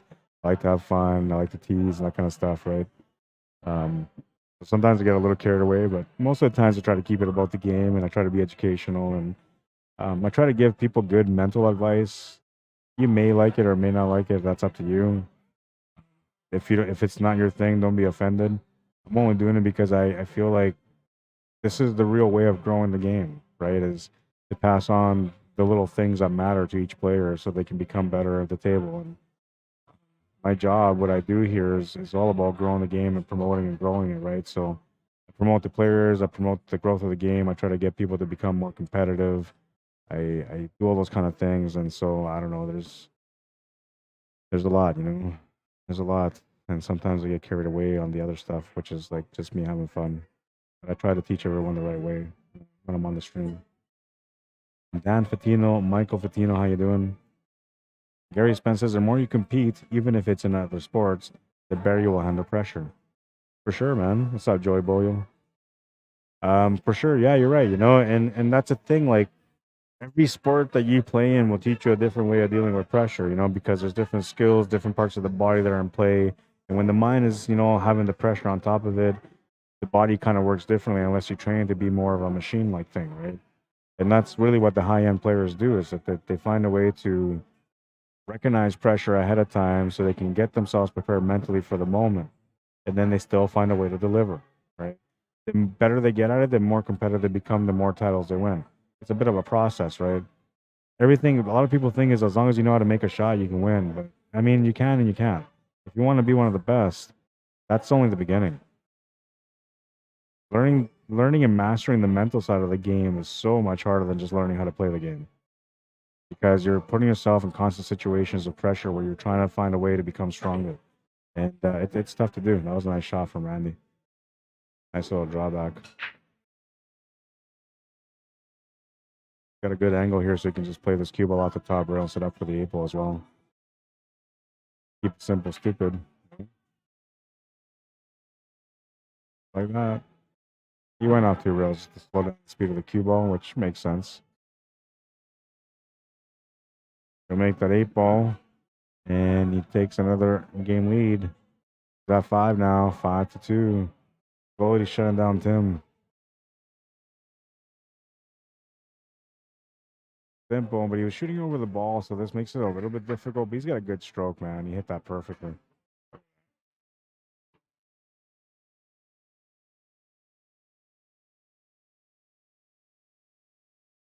Tanya Hoffman, how you doing? Welcome to the stream. Bill Tilley, John Dillon, welcome guys. Sandro Palmieri, how you doing, man? Says I went to tourneys to lose, but I come out with a lot of knowledge. Yeah, and that's the way it's supposed to be, man. When you go to the tournaments, yeah, a lot of times we get so caught up on the emotion and all that stuff of pool that we don't enjoy the experience for what it was supposed to be about. But when you go to play in tournaments, you shouldn't be going out there thinking you're going to win it all, unless you're one of the top players, and you should be thinking that way. Because if you don't, you're going to get eaten alive by the sharks. But when you're up and coming, you should never think about that kind of stuff. You should be able to measure yourself, right? So just going out there and seeing how you deal with situations, how you handle yourself mentally. Teach yourself how to overcome obstacles. When you're down and you're losing really bad, like 4-0, the guy's going to 6, and like he starts off 4-0, right? Teaching yourself how to come back and just get that first win. That's where it starts, right? You get that first win, then just learning how to get that second win, no matter how tough it may become or how much of a challenge it may become. Just try to get that second win, and before you know it, you're stringing them along, right? It's all stepping stones. Every tournament you go into is a stepping stone in the progress of you becoming the player that you're going to be one day. But it's how you perceive that experience that makes a difference on how quick you become that player. Right. So if you go out there and you just lose and you're all mad because, shit, I lost, that was it. I played my best and nothing happened. I don't understand. Well, you're not getting anywhere. You're not going to get anywhere either because you're too caught up on the emotional and the losing side of it. Right. But if you're looking at it as like, oh man, I lost again, but this time the only reason I lost is because I ended up not taking the time to get perfect shape on this one, and instead I rushed it. Or, I popped my body up on the shot because I was feeling pressure. Right. So now you understand, you learned something from this. You didn't just lose, you graduate onto the next level. Right. Because now you know what's going on, right? Now you have some real information. But when you go to the table to practice, like, okay, well, this time I'm going to work on this specific shot because I don't want to come up short again. How could I have played this better? Right. And so then you're learning, then you're growing. And that's what tournaments are supposed to do. They're supposed to teach you how to become better. Right. And that's just see how great you are, but teach you how to become better. Better than what you already think you may be. Growing process, man. And it takes years, honestly. I mean, for me, I've been playing the game for about 20 years, I'd say. And even now, I'm still learning a lot about the mental maturity and all that stuff in the game, and how to overcome ourselves and our mind when we're at the table. Because really, that's what it is. Sometimes the opponent doesn't even matter. You're so caught up in your own head that you're going to make mistakes and you're going to sell out tables no matter what.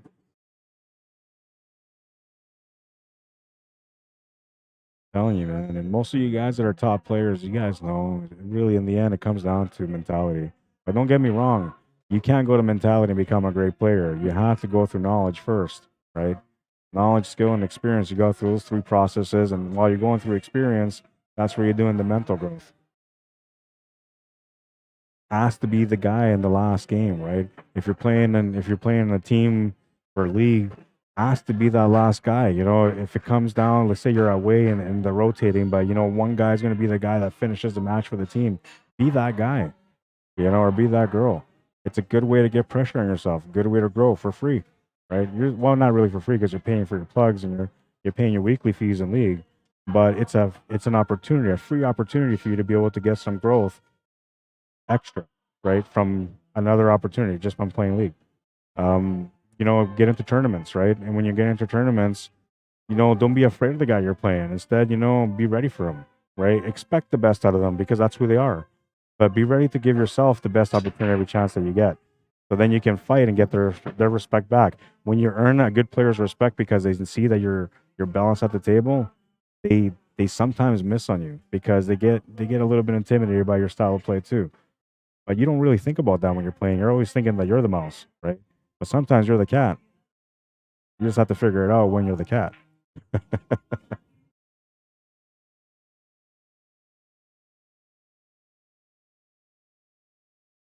DJ Hart, how you doing? Hi, Louise. Welcome to the stream. Once in a while, says Sandro, it all clicks and muscle memory kicks in. Yeah, so and that's a lot about I was talking about that a little bit earlier about rhythm. We're gonna come up with the clock again so I can show you guys rhythm here on how you guys are playing. But rhythm is so important, right? The pace of how you play, the pace of how you deliver the shots, finding the consistency on that. That is what develops a great player, right? If you watch, like, pay attention to Randy right now as he's walking around. You know, he knows he's a great player, but look, he's paying attention to all the details, right? Paying attention to all the details, and then when he's getting down to shoot, like, if there's no hesitation, no body movement, none of that stuff. Everything that he should be feeling is being felt outside in the big circle, and then everything that he should be doing is being done in the small circle, right? And after this match, I'll show you guys the big circle, small circle again because I haven't done it in a long time. But it's to me, it's the biggest key to mentality. You can't you can't really learn the process of being a consistent player, focused player on the table without understanding the big circle and the small circle. When you understand that and you exercise that, as a religion, basically you're doing it all the time.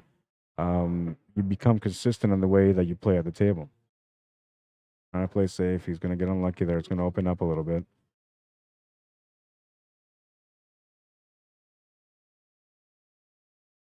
I'm really passionate about my stuff, by the way.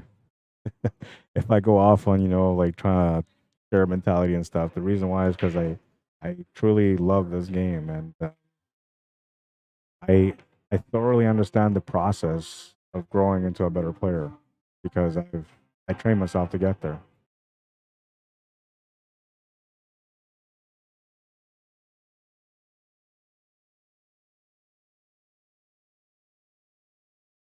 And I'm pretty aware mentally. I'm pretty aware of everything when I'm at the table. I think that's what makes me decent at the table when I compete, and what makes me a decent commentator is because the way I speak when I'm commentating about the game is the way I'm thinking when I'm playing the game as well. So they feed into each other, right? My mentality and the way I handle things at the table feeds into my commentary as well.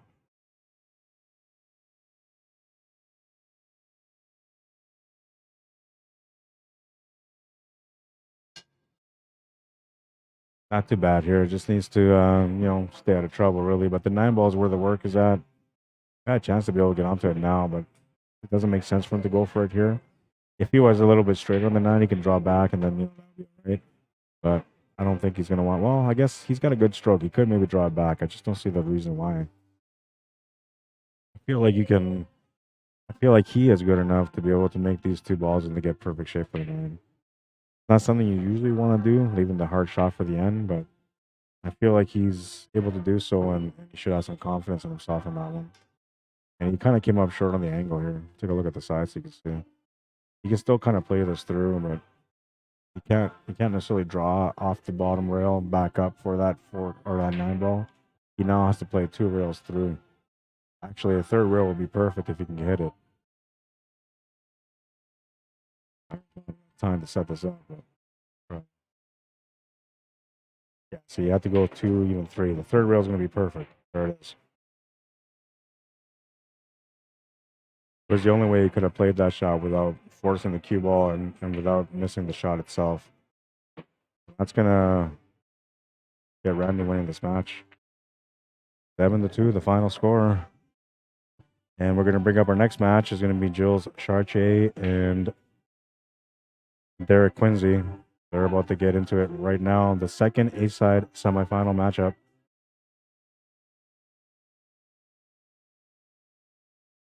7-2. Have to beat guys like Randy. Like I said, he's so consistent at the table, man, the way he plays. So Jules is here already. I'm going to set up the scoreboard. I updated the challenge bracket. And Derek's right here. They're going to flip a coin. They're going to get going. We'll switch the side view here. It says A-side semifinal, the second one. We'll put Derek on the left. Was he on the left the first time? I think he was on the left, so we'll put him on the right. Put Jules on the left.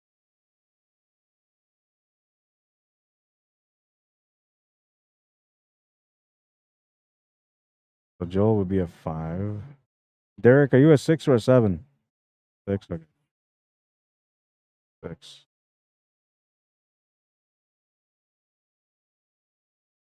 Alrighty. Here we go. Down to his knees. A-side semifinal. We're about to get going here. I think Derek gets the first break, so he's going to be rocking him up. I'll leave that on there for a second. I'm going to bust a munch, man, because, if I don't, I'm going to faint. So I got to bust a munch real quick. But I'm right here, so, I'll be doing the operating stuff as usual. Robert Page, how you doing? Says, who won last night? It was Larry Hunter. It almost looked like Mike Legal was going to take him to the second set and beat him in the second set.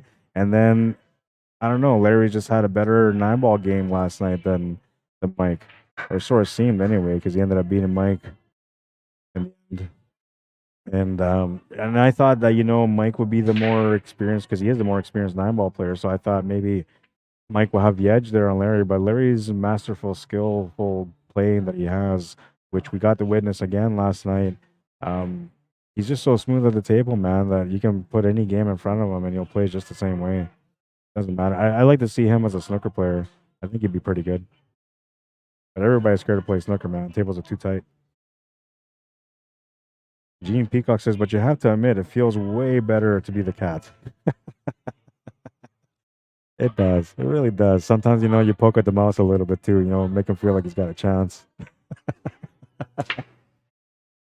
That's funny, Gene. That's funny. That made me laugh. It does feel good to be the cat. Ow. I'll be right back. Well, I'm not going to be right back. I'll be right here. I'm just going to bust a munch real quick.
Off to a great start on that one, man. What a nice little run out that was. I was eating half my burger there, and I'm looking at this table, and I'm thinking, man, this guy is just playing amazing right now, and this is the first rack only. Getting pretty excited about this matchup here.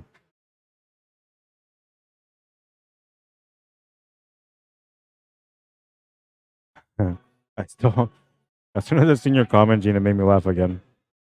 Being the cat.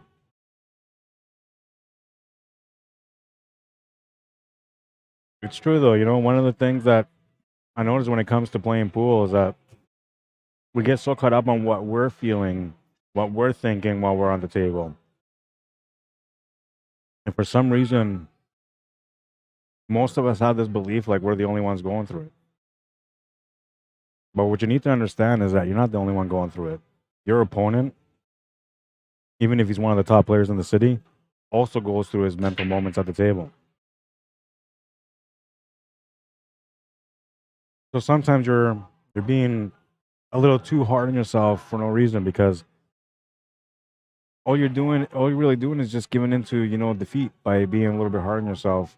But if you can find a way to just balance yourself mentally, knowing that your opponent is going through emotions and stuff as well, then you allow yourself to feel less emotion at the table, or be able to deal with the emotions a little bit better, because you understand that, you know, it's just part of the process, part of the game, right? And you're going to feel that no matter what. When you get to the best level and you're barely missing, there's still going to be moments where you feel something at the table. So you get caught up in the emotional side of things. You know, maybe you're really focused, right? But sometimes your opponent will even engage in a way where he makes you get worked out, right? So it can be the little thing, right? Like, say he slashes at a ball, something like that, and you're thinking, what? You're going to slash a ball against me? No, next thing you know, you're like, I'm going to run you out. And then you start playing like that, like you're getting more aggressive because you just want to prove a point. So you got yourself caught up in the emotion. You may be successful and still do it because you're a great player. But if you don't, it's because you got yourself caught up in the emotion. What you should have been focusing on was just making the shot and finishing the table, period.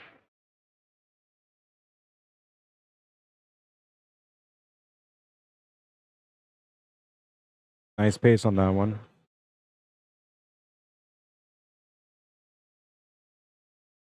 You're going to have to make a combination no matter what up there. I think he's going to want to make the combination from the 4 to the 5. That's the one that makes the most sense to me. 6 to the 5 would only leave a combination on the 4 to the 6, so that's no good. But 4 to the 5 will push that 5 or that 4 ball to the left side and open up a follow-up shot. See, this way he's going to push that 6 ball to the rail, and it's going to get in line with that 4.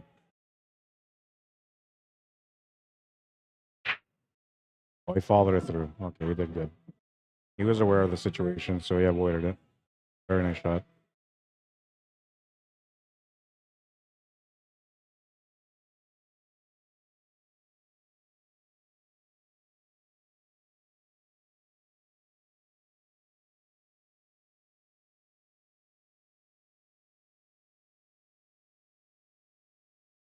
Took a lot of adjusting there.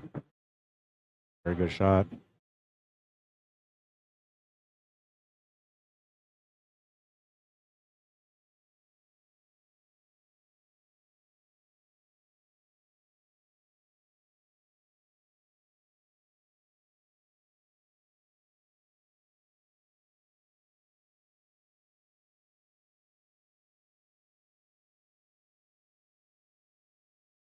Almost the perfect pace. He's gone a little bit too far here for the 8 ball, but he can make the shot. A little straighter would have been easier, that's all. Still makeable. Not that much of a challenge.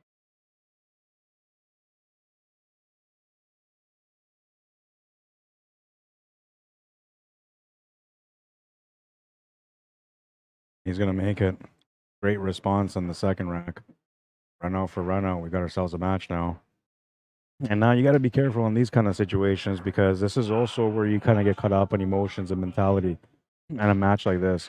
Because you start off firing, right? So you start firing all cylinders, you run out, right? That gives you confidence. Then your opponent comes up, he runs out. Now you're still confident, right? But the problem is that on the next rack, when you go up there, you almost feel like you have to show him up again, so you have to try to run out. I'm telling you right now, it doesn't matter if you run out or not. All that matters is that you win that rack. So don't get yourself in that mentality. If the run out is there, fine, take it. But if it isn't, don't get stressed over it. Don't go over the top. chill, you know, play your smart shot, wait for your next opportunity, get that win. It's the same thing as running them out. All that says to your opponent is that you have a good balanced game. You have a good balanced mental game between being aggressive and being smart at the right moment. And that actually sends a message to your opponent to be careful, to measure himself a little bit better, because if he makes a mistake, you are going to punish him for it.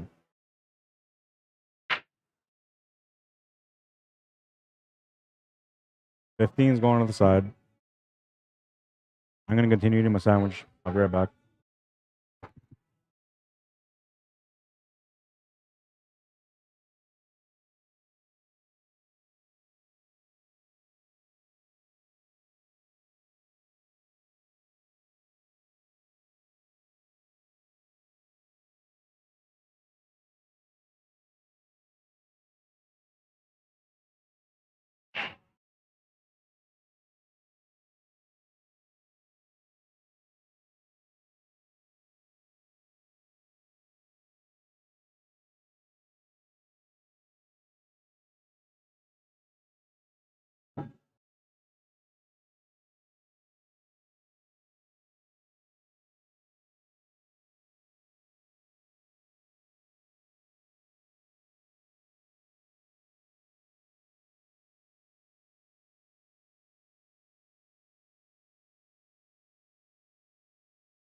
He's on fire.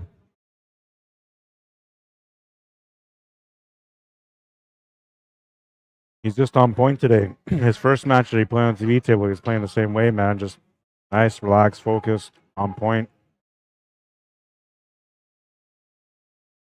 Swings a couple of swings on this one, back-to-back runouts. Now he's starting to put some pressure on Jills, right? So this is where you're supposed to, you know, kind of. This is another area where emotion and thoughts kind of get into the player's head.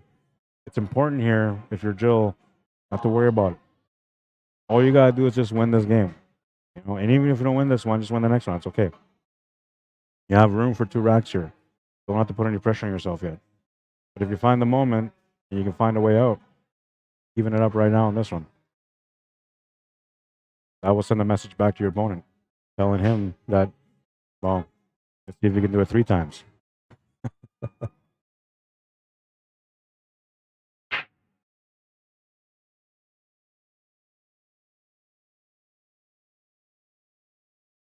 It looks like he came up dry, and unfortunately for him, his opponent's going to have a chance to go 3 roundouts in a row.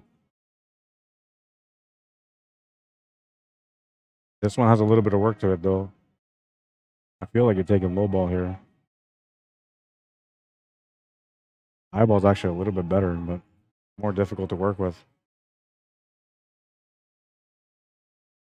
But finish-wise, the strikes are way better than the solids.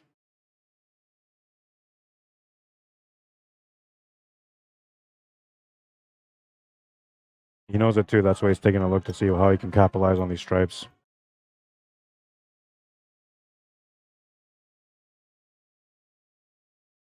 This is a thin cut on the 10 ball. Trying to hit the horn of the pocket to get it to drop in.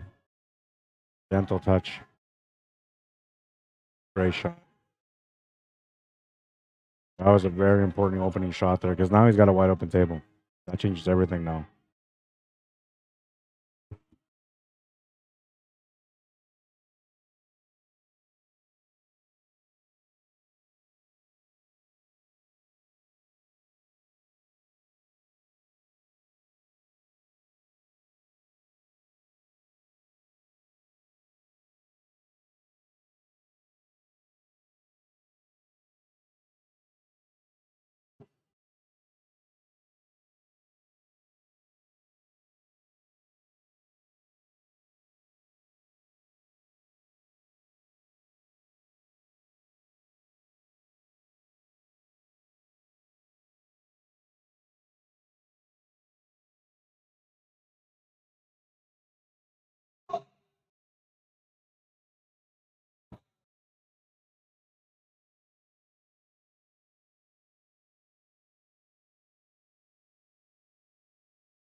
Ooh, where rolls the thunder. Playing that song on right now. It's making me think of Tom Cruise in that movie, man. Such a wicked movie.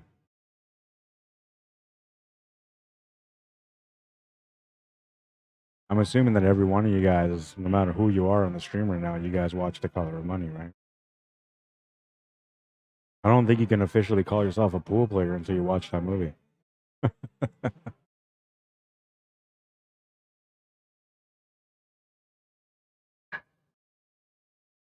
Honestly, like, and there's been lots of like billiard movies over the years, but I almost want to say The Color of Money was the best.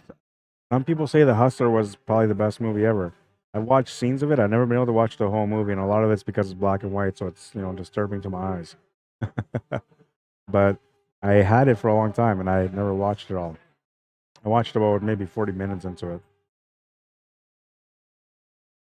The Color of Money, when I watched that, like I just watched all of it.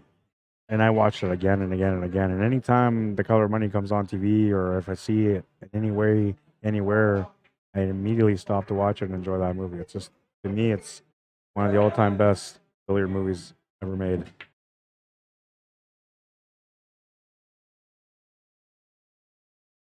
If you got a good favorite billiard movie, give me a name. I think I watched a lot of them, but there's got to be some out there that I didn't watch. I think there was one that was called The Shooting Gallery. It had Freddie Prinze Jr. in it. It was more like a 9-ball movie.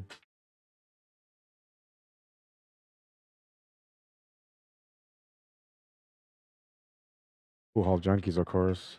I don't know, some people say it wasn't that great of a movie, but I kind of liked it. I mean, it wasn't Color of Money, and I get the feel like they tried to make it competitive with The Color of Money, which they had a good idea, but I don't know. I wasn't against the movie. I don't put it as my favorite pool movie. To me, my favorite still has to be The Color of Money, but I think Pool Hall Junkies was right there with the mix. It wasn't too bad. Although some people think it wasn't that great of a movie.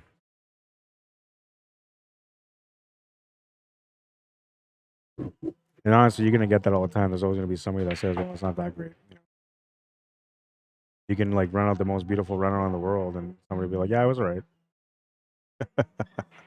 Meanwhile, for you, you know, it took like 25 years of discipline to be able to get that run out that way.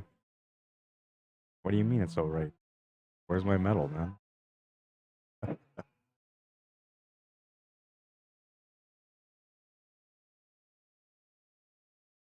Oh, this is important here because this is the first time his opponent has missed. And it was at a time where he could have got a 2-game lead and also 3 rounds in a row. So Bill's coming up here and winning this game if he can figure out the puzzle here and finish it. Will actually affect Derek a little bit. All depending what happens on the next rack. Bill comes out and runs out the next rack, then, you know, his opponent Derek's going to feel a little bit perhaps taken up by this. But he's been playing really well, so I can't see him getting too shook up at any point soon. Players that are level-headed like he is usually don't get too worked up and don't get caught up too much on the emotional side of the game.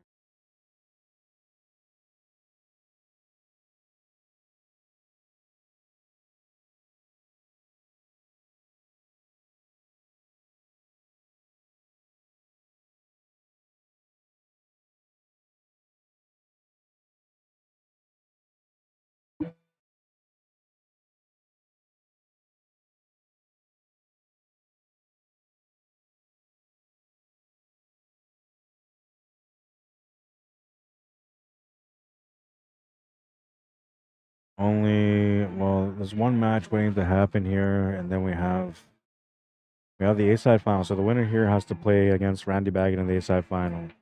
We're not gonna do that right away though. We're gonna finish off the B-side. There's one game in effect on the B-side in the third round. One that needs to be played because we're still waiting for an opponent from the second round. So we're gonna play that match next, and then we're gonna get the fourth round on the loser side or the B side going. And so far, we only have one person in that slot, which is Tim. The second person coming into the slot will come off from this table. The loser from this table will go on the bottom of the B side bracket. And they will have to play the winner of Tracy Bernard and Dennis Wong, who've been battling for a little while now.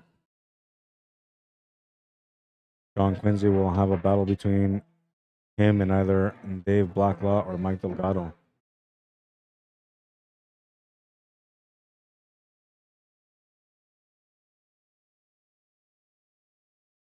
Oh, he's trying to play shape for the 7 ball. Went off the 7 and scratched. Oh, no. That hurts, man.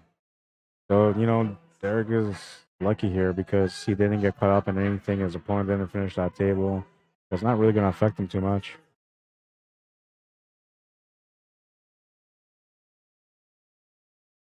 See what you guys got.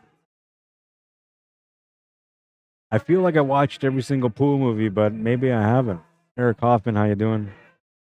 Randy Resney, welcome to the stream. Dan Hoger, what's up, man?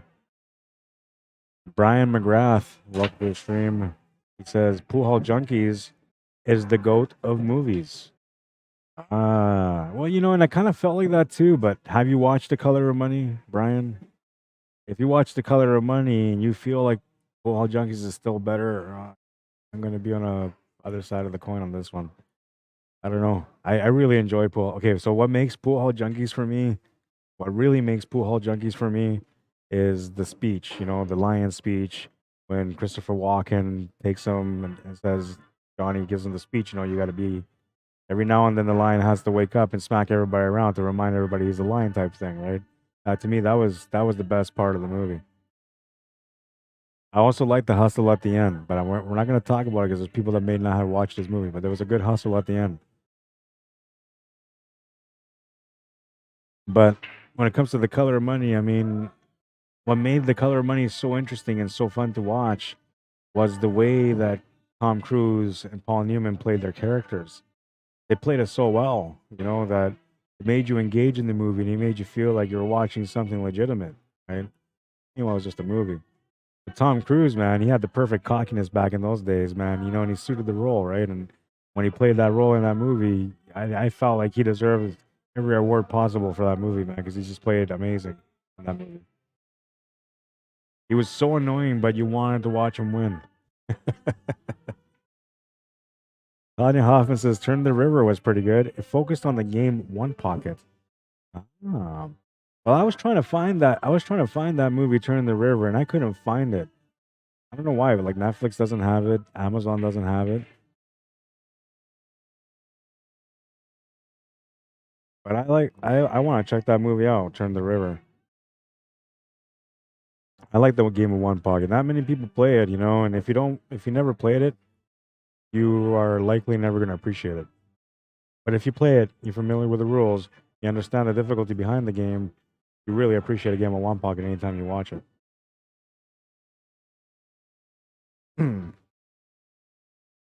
Eric Kaufman said there's a movie called Walkaway Joe. It looks like a pool movie, but it's not, and it's not good. Here, I thought you were gonna give me like a recommendation of like this really great movie, man, but you went the complete other way. But seriously, though, I'll tell you one thing, Eric Hoffman, I appreciate that because you just saved me some time. I watched a little bit of it. I caught a little bit of that Walkaway Joe, and I was like, yeah, Walkaway Rod time.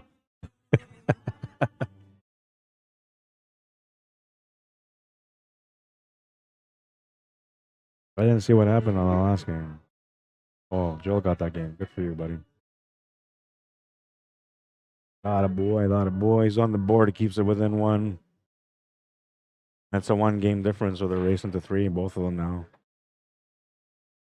Rack number 6. Joel's Charge 8 to break. Trailing by 1. Needs something to go in, and everything's fighting to go in, but unfortunately, he's going to come up dry. Well, is it unfortunately? I don't know. I feel like it might have been the best thing that could have happened to him on this rack. What happened, Dave? You won? What was the score? Yeah, you're playing against Sean Quinsey. Sean's right there with the black hat.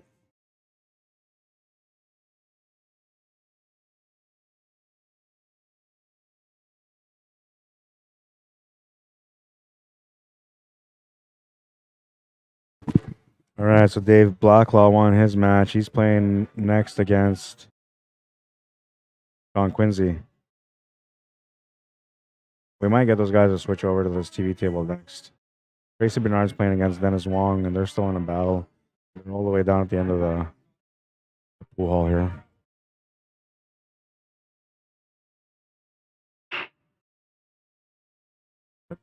Walk away, Joe. Yeah, no, I heard, some pretty nasty stuff about it.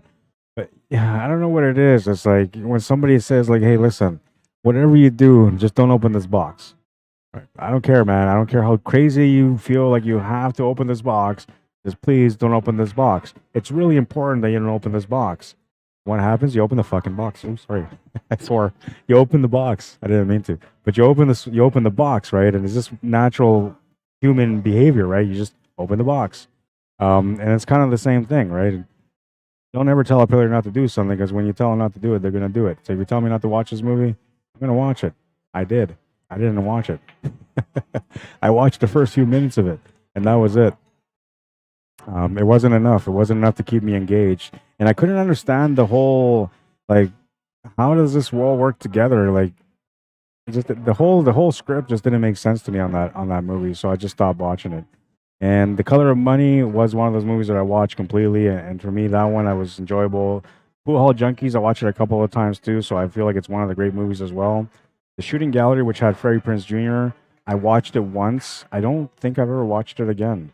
I do remember one time that it was coming up on television because they were putting it on there, but I didn't watch it either because I don't know, I just wasn't a big fan of it. I felt like that movie was more. It was like they used pool. I don't know. Freddie Prinze Jr. was like back then. He was like the romantic guy on chick flicks type thing, right? So when they brought him into this movie, like everybody's like, "Oh my god, it's a Freddie Prinze Jr. movie. It's gonna be a romance again." And I was like, "No way, man! It's pool. Like, there's no way you're gonna have a movie called The Shooting Gallery make it about a romance." They did. They totally did. Yeah, I watched it once. I'll never recommend that movie to anyone, but if you guys want to watch it, your discretion is advised. And I apologize for swearing. I swear to God, I usually don't swear, but that one slipped. I try to keep myself, tight on the mic.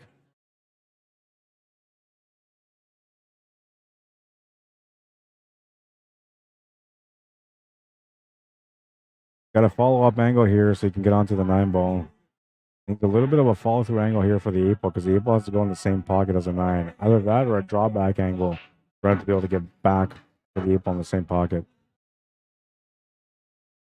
This one I just play out the 1 cushion. He might get 2 just to be comfortable. Oh, and he missed the shot. Oh no.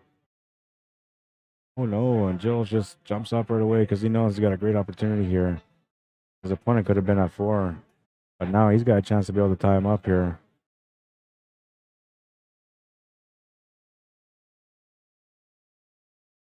I always thought about putting like a rated R on my stream, right? So that way, you know, young people can't get in there and listen to me cussing. But maybe that's something in the future. After hours. I know CSL used to have an after hours, but it was like shooting pool. But for us, it'd be like after hours. So like anything after like midnight. And it's just all straight swearing. There's no beeping at all. It's just straight all right through every word. You bring in like the nastiest people to play pool, man. The ones that go off every time they miss, the ones that, you know, swear you whenever you get lucky. I think that would be a fun stream once a week. Victor Rivera, how you doing? Blake Ash, welcome to the stream. Tanya Hoffman says the movie poster even has a picture of a pool table, but there was almost no pool action. Yeah, that's what got me about the movie is I thought I was tuning in to watch something that was going to be somewhat pool related, but it really wasn't. You know, it was weird. It was weird, man. And I don't know how if there's a pool player involved in these movies and developing these movies, I don't understand how they're okay with helping such things come to life. You know, and how do you do that without saying, listen, like if we're gonna make a pool movie, we need to make sure that we have some pool in it. I don't know. It's like watching, you know, War of the Worlds, and then you're like waiting for the alien ship to land in the movie, but the alien ship never comes, and you're wondering who the hell are they fighting? Why are they all worried?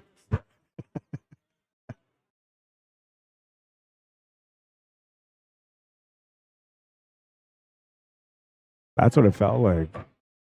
I couldn't watch the whole thing. I tried. I still feel like I have to watch the rest of The Hustler, though, because The Hustler, everybody says is like the all-time great. The only thing, my only problem with it is that it's black and white, and I wish they would, you know, just take the reels and turn it into color because I'm sure there's a way to do it, but they won't. But if they did, that would be awesome. It'd be nice to maybe see The Hustler remade in color. That'd be cool. Different actors, right?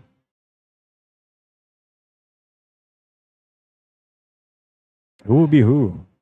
If you okay, let's go that way. Let's go with that one. Okay, let's be a little bit creative here.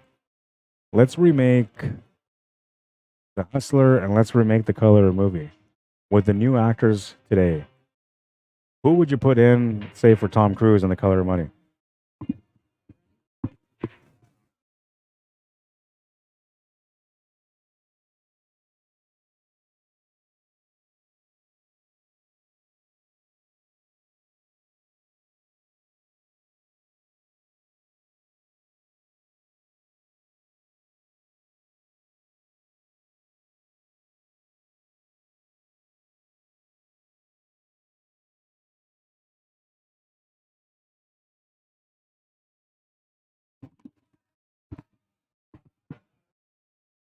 All right, all right.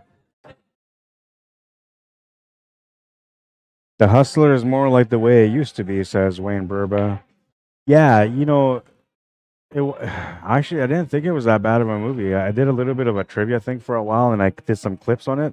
And when I was looking at the clips, I guess on YouTube, like they'll show specific scenes that were like the scenes that stood out in the movie type thing.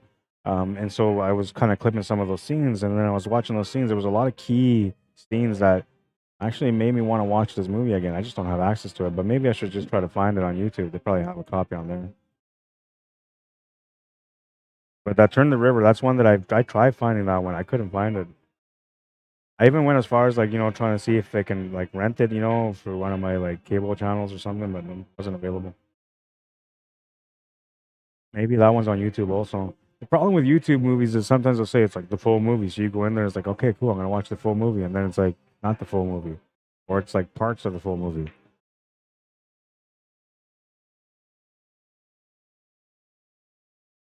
Jeff and Corey Stanley says The Hustler is a good movie, even though it's black and white. Yeah, so that was my problem, right? But okay, there's another thing. The one time that I tried to watch The Hustler, I should actually watch it again because I was actually, kind of getting into it, but it was black and white. Okay, so the black and white made me feel like I was getting tired, and eventually I passed out. Now, I watched that movie pretty late. Had I watched the movie a little bit, say like in the afternoon, Sunday afternoon, Monday afternoon, or something like that, I likely would have watched it all the way through and I would have been able to enjoy it a lot better. So maybe I'm going to give it a shot again.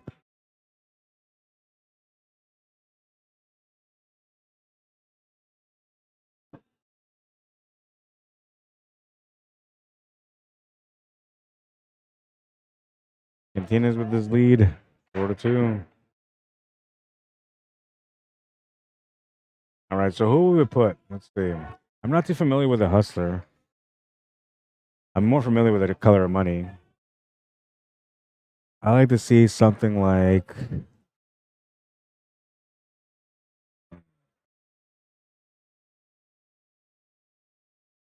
maybe Jason Shaw. Who was that guy that was? Oh man, who was the guy that was like the cocky player in the Color of Money against Tom Cruise? He was like super cocky with him, man, when he was playing him. He's like, "I bet your hurts every time." Blah blah blah. That's the guy that I would put in for like Jason Shaw. Jason Shaw would be that guy. Tom Cruise. It's a tough one. Who would be the Tom Cruise in that one? I'm thinking like strictly pool players. Okay, I'm not thinking actors here. I'm thinking strictly pool players. Maybe Alex Pagulayan. He's got that pizzazz to him, right? He's got that. He seems like the kind of guy that can really pull through on a Tom Cruise role for The Color of Money. He's got that colorful to him, very expressive. Smash and break.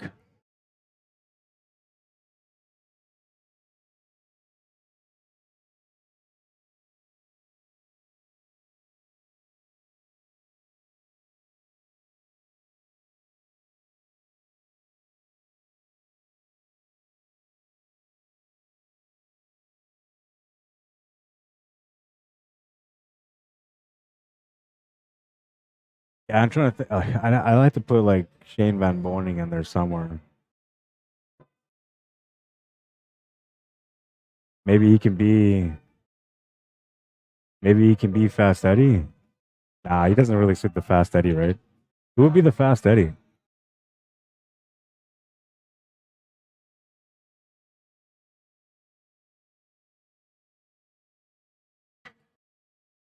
We need Fast Eddie and Tom Cruise.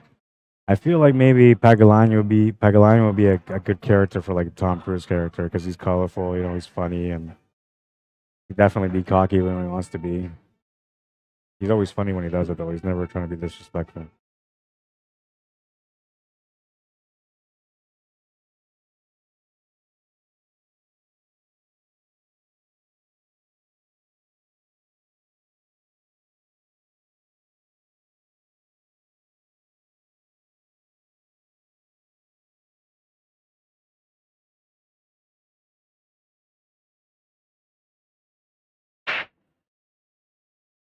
Jackie Gleason and Paul Newman. Yeah, so Jackie Gleason, that was Grady Matthews. That's right. That's who it was. Thank you, Jeff.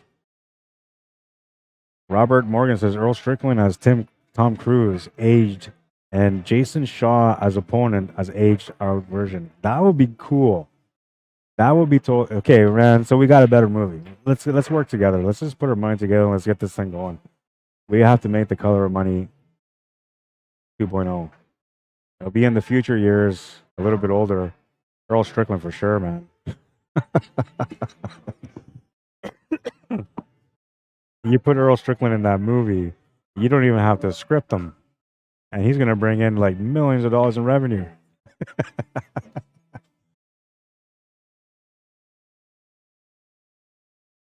Yeah, I like Earl. Earl too. I thought about Earl, but I was thinking he's too old for that now, right? That's why I was thinking something like younger, like Pagulayan. Pagulayan isn't much younger, really.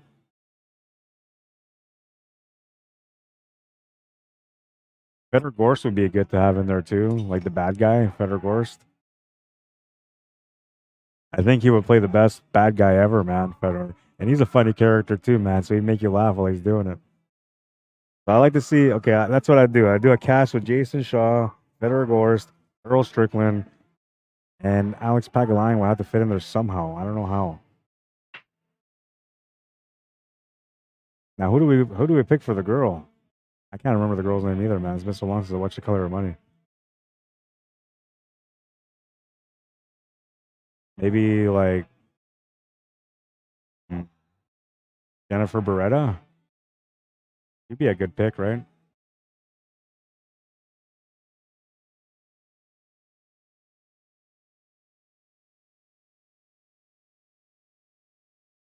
You can throw the Black Widow in there too, because the Black Widow, she would like accent the movie. She would make the movie like a big hit just by having her in it.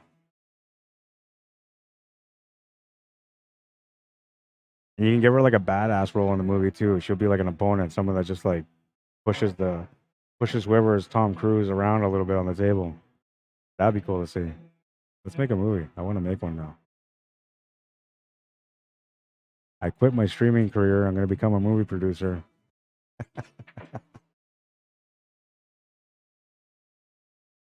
That was it? Oh no. You guys are still playing, right? I thought they were done. Fedor Gore says Paul Newman. There you go. That would be all right. I like Fedor, man. Fedor is cool. He's a cool dude. Robert Morgan says Alex the Lion and Shane Van Boening, all opponents of Earl's, keeping the hustle alive. Yeah, there you go. And no, Filler has to be the bad guy. Yeah, you're right, man. You're right, Burba. You're right. Filler has to be the bad guy because he's got like that crazy, his emotion when he wins and all that stuff. He's really colorful, man. He would be the best. I actually, you know what? I'm taking this all back. I feel like Filler should be Tom Cruise. He's the perfect Tom Cruise. I mean, if you think about the way Filler carries himself all the time, whether he wins or loses, he's the perfect Tom Cruise. He was born for that role. In fact, I wouldn't be surprised if Joshua Filler started playing pool after watching The Color of Money. Seems like he's built his character around it anyway. 5-2. He's on the hill.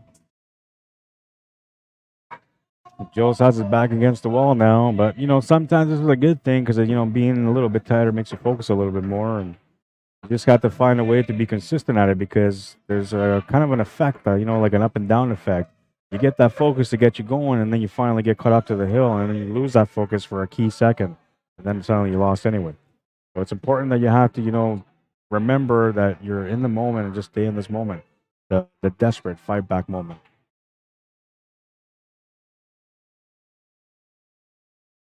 But yeah, Joshua Filler, man, I'm in on that one.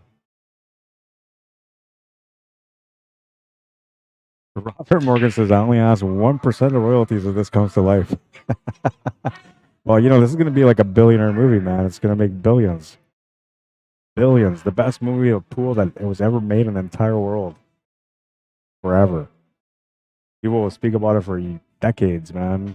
They'll never make another pool movie because they'll never know how to make something better than it. Yeah, I see that. Yeah. I think you, and the first one you did because you broke around the first one, no? Oh, he did. Okay. Yeah, that's right. Yeah. Okay. It's tough to play when you're not making a ball in the break. Yeah.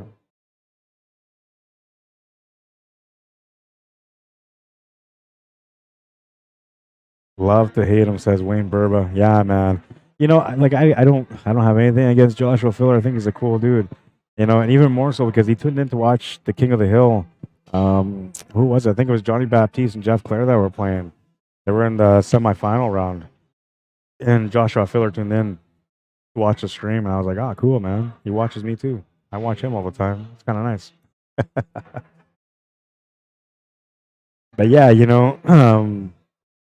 he's a cool dude, man. It's just the way he carries himself can kind of overwhelm players sometimes. Brian McGrath says Pool Hall Junkies is better in my opinion. Well, you know what? The only way I can really kind of solve this dilemma is by watching both of them this week. and really coming up with which one I feel is better. I'm gonna do that. Okay, this week and next week. So this week I'm gonna watch. If I can watch them both, I'll try to watch them both. But I'll watch one of them for sure. I'll start off with The Color of Money first, and I'll assess it. All right, I'll assess what was great about it, what wasn't great about it, what could have been better, and then I'll do the same thing for Pool Hall Junkies. I actually like Pool Hall Junkies. There's people out there that don't like it. They thought it was kind of a garbage movie. I don't think it was. I thought it was pretty good. I feel like if I was to put a scale, but and I can't really say legitimately because I haven't watched The Hustler yet, but I would put The Color of Money, then Pool Hall Junkies, and then whatever else after that. But to me, Color of Money has to be my number one because that was the first pool movie that I watched, and I thought, man, that is so cool. But I really enjoy Christopher Walken. He's a cool dude, man. And as soon as they put him in a movie, I was like, yeah, I'm in. Christopher Walken.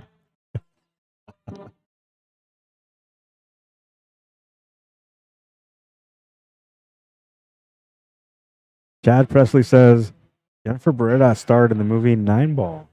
Nine Ball? I never even heard of that movie. I gotta screen cap that. Or maybe I did hear that movie, but I just never been able to see it. When did that movie Nine Ball come out? Is that the one that was supposed to come out right after Shooting Gallery? I think Shooting Gallery came out in like 2004 or something like that. And I believe that they had a movie named Nine Ball that was going to come out like 2 years after that. But I never seen it in theaters, never caught it on movie or anything like that. When it came out, that'd be awesome to know. Robert Morgan says, "Yep, I'll get paid every time it's watched or bought." I'm telling you, if we put a movie like this together, man, it would be like a bestseller. But how do you convince these pool players to come out and just be pool players without getting paid to be pool players? That's a tough one. But I think, if they realize that they were going to become immortal through that movie, they might just do it. Oh, look at this. Look at this. Oh, look at this. Oh, what an attempt. Wow. He got me all excited on that one, man, but he didn't make the shot. I can't believe he almost made that. That was a really great attempt. Just not enough pace, but look at the perfection, man. Almost.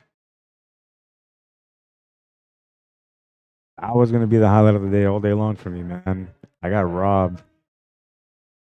Somebody call the cops. I got robbed for a highlight. Tyrone DeJarlis, what's up, man? Frank Berg, welcome. Bruce Langford, how you doing? Well, if I ever hit the lotto, I'm going to make that movie. But I think if I made a pool movie, and I wanted to be like one of the best movies ever, I might have to get Quentin Tarantino to maybe be the director. Because I feel like he's the guy. He's the guy that would just be creative enough to come up with a really crazy scene that would be like, wow, oh my God, I'm going to watch that movie again.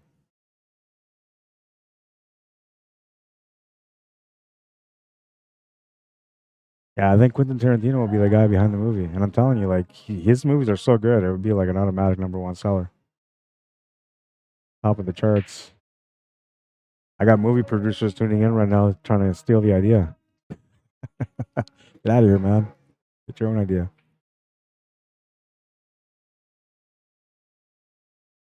Freddie Prinze Jr. is calling his agent right now. Can we make it a romance? I want to be in this movie.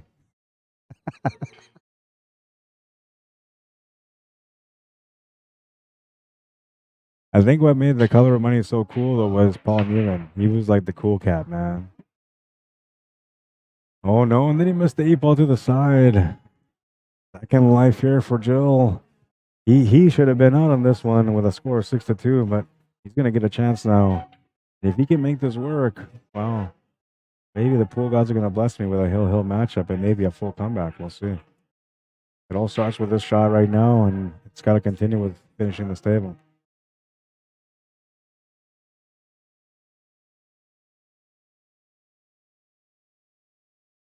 Joe's a scratch too much against Derek, says Gene. Yeah, and I feel like that's kind of hurting his mentality a little bit too.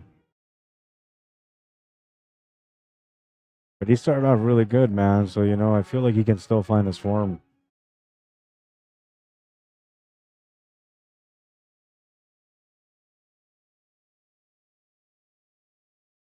Shirley Bergeron, how you doing? Welcome to the stream. David Santani, welcome to the stream. Erwin Hastings, Jonathan Dabbs, welcome everyone. Mr. Bill Guest, how you doing? Thank you for tuning in and watching the stream, by the way, guys. I truly appreciate it. I know there's lots of stuff going on, so when you guys tune in to watch my streams, you know, I truly do appreciate it. One day when I make it, when I'm doing well in life, I'm gonna have a secretary that's gonna send you guys personal thank you cards every time you guys like and share the stream, and every time you guys tune in. Maybe I should create like a virtual thank you cards. I can send you thank you cards. Yeah, but no, seriously, I do appreciate it every time you guys like, share the stream, whenever you guys tune in. You know, it encourages me to keep going and to keep trying to do good for everyone that tunes in to watch. I got more tricks up my sleeve still, but I've just been so busy, man. You know, between streaming and work and new baby, it's all just kind of go. I feel like I'm gonna burn out, you know, in the next few days because honestly, today was tough for me to get up. I didn't want to go out for the first time on a Sunday. I felt like, you know what, they can be okay without me. I'm not going. But then I got a message, you know, and Kia wasn't feeling well, so I came out. I was gonna come out anyway. There was no way I was not gonna come out. For the first time, I felt like, you know, maybe I'm not going there today. That's only just because I was just overwhelmed, man. Lots of work, lots of everything. And I got to see my little guy this morning, and you know, his eyes are wide open, looking around. Kept staring at me like, "Yo, who are you? Why are you in my bed?" Like, it's me, son. It's the voice, the guy that you hear on the phone. Yeah, no, good for you, man. Yeah, that's right. That's right. Good for you, man. He's on the board. He's feeling good. Yeah.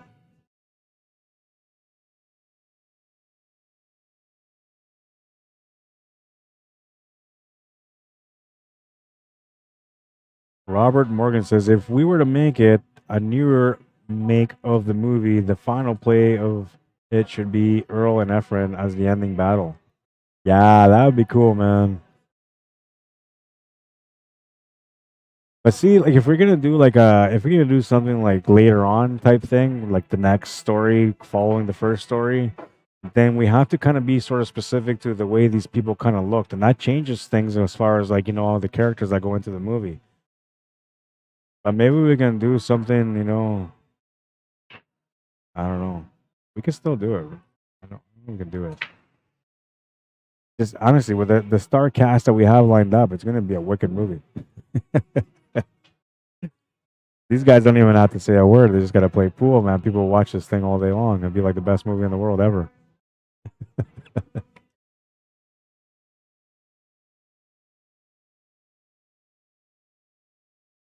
Kelly Cacao is the girlfriend. Who is Kelly Cacao? I never met her. Never seen her. You guys finished?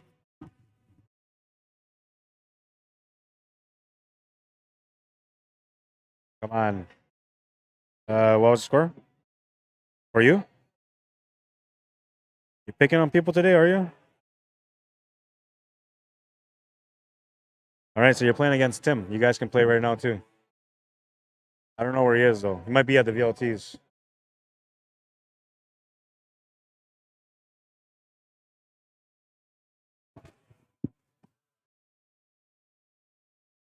Tim Sinclair is going to be playing against Dave Blacklaw. That's the B-side quarterfinal. And Tracy Bernard is waiting for the loser of this table. So as soon as this match is done, whoever loses is going to end up playing against Tracy next.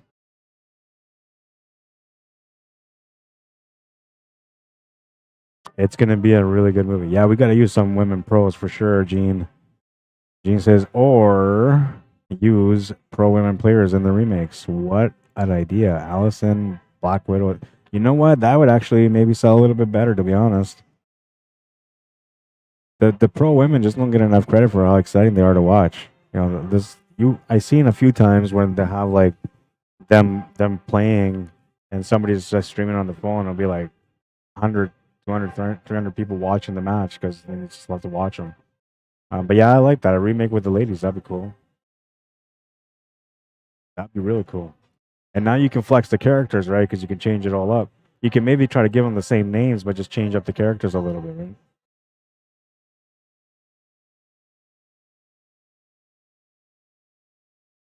And I think the ladies will be more flexible to work with than the guys would be.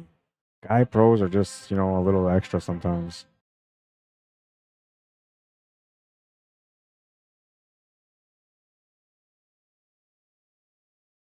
Bit of a power shot here, trying to get into that 6 ball. He's trying to get around it. I thought he's going to try to draw into that 6 ball because he had that bit of a draw angle. But he tried to force the cue ball around and he's come up short. And now this has opened the door for Jill to be able to come up and maybe tie up this game at Hill.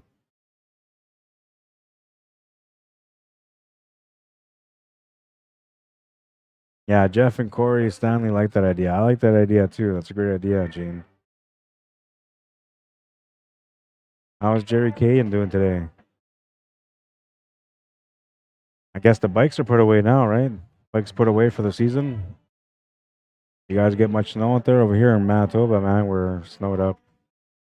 I don't think this thing's going away ever. It's kind of the way winter works for us here in Manitoba. It snows once and it never goes away until the summer.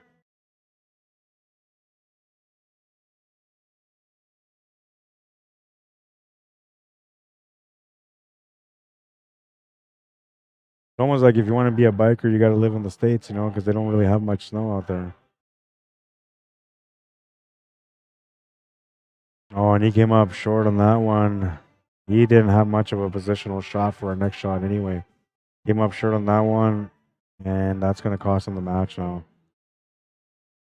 I mean, he might force the shot a little bit still and maybe miss it, but could be being getting the shot and just focusing on whatever he gets on the 8 ball.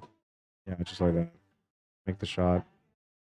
Don't have to be perfect on the 8, just have to have a shot on it.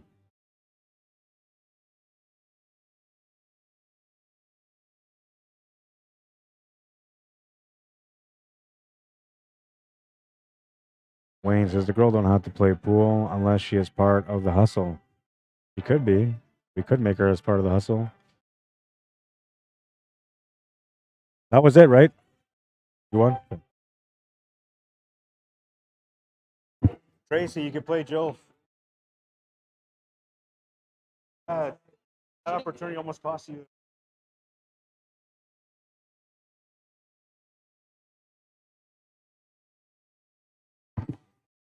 I'll be right back. I gotta go plug in this laptop. First thing I'm gonna do is I'm gonna set up the scoreboard here. I'm gonna take a picture of this so I don't forget the score. I'm gonna set up the scoreboard here. Jill will go on the right. Tracy will go on the left.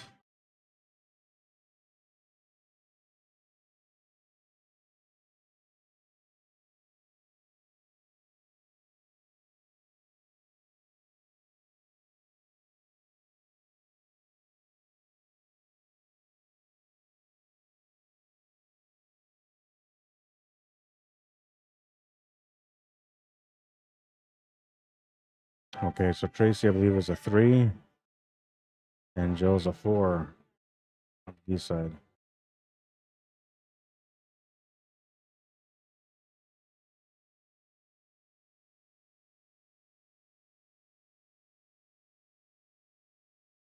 And this is not a B side final. It's a B side quarterfinal.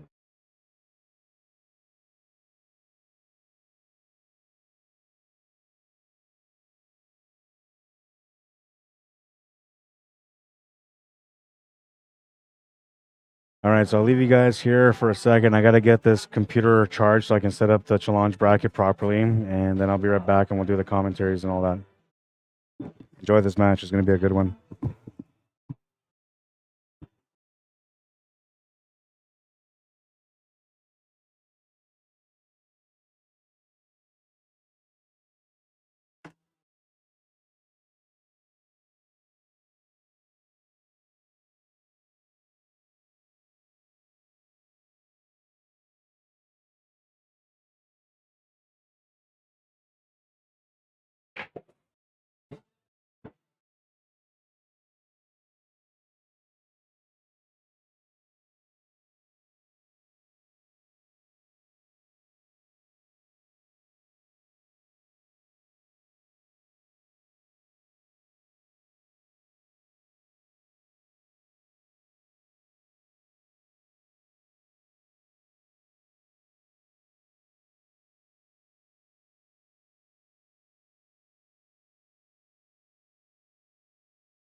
All right, I entered the score, so we're good on that. And I'm back.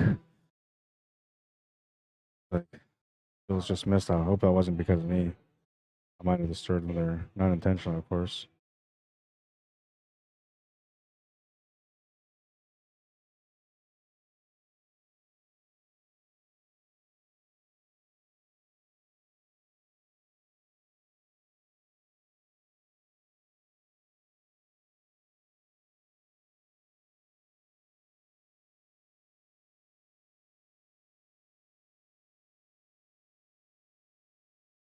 Yeah.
What to do? And all right, let me focus here. I'm starting to get carried away. Gary says, just watching the snow fall here, brother. Pretty sure it's here to stay. Yeah, it's always like that in Canada, man. It's so annoying, honestly. And then when it gets to the summer, like most of us don't even appreciate the summer enough. And I'm just saying, as a real Canadian, you know, we bitch about the winter. It's so bad, winter's so bad, and the summer comes, it's too hot. It's too hot. I don't know what's wrong with our culture.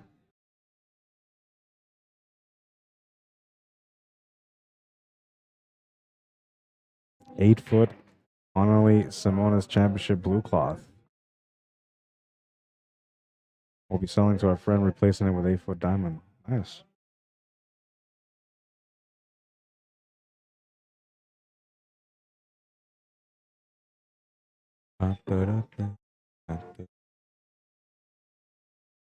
Oh, she's done good here on this first round. Strike first. Oh, it looks like the Bombers are doing good.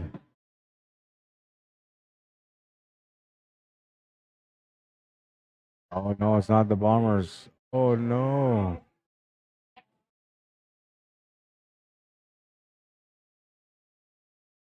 I don't know what happened with that game.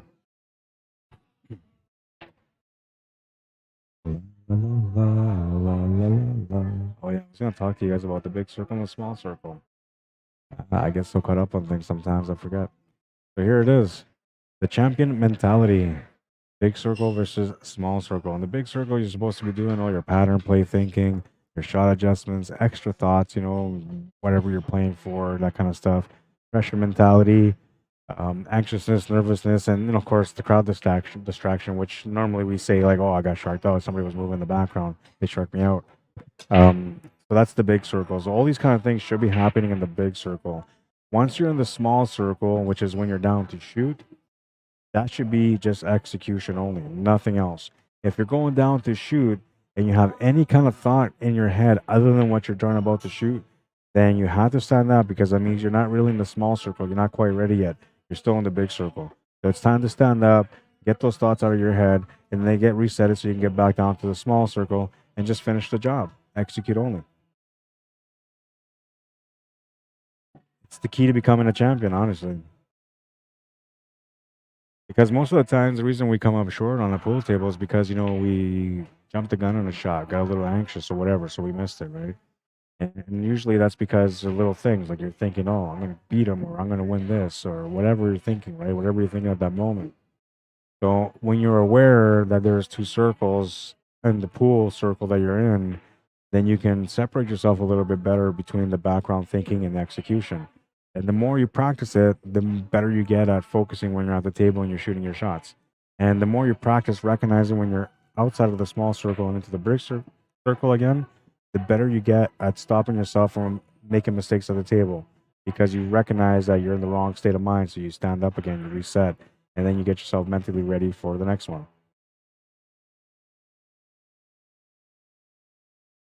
Secrets to success, in a sense.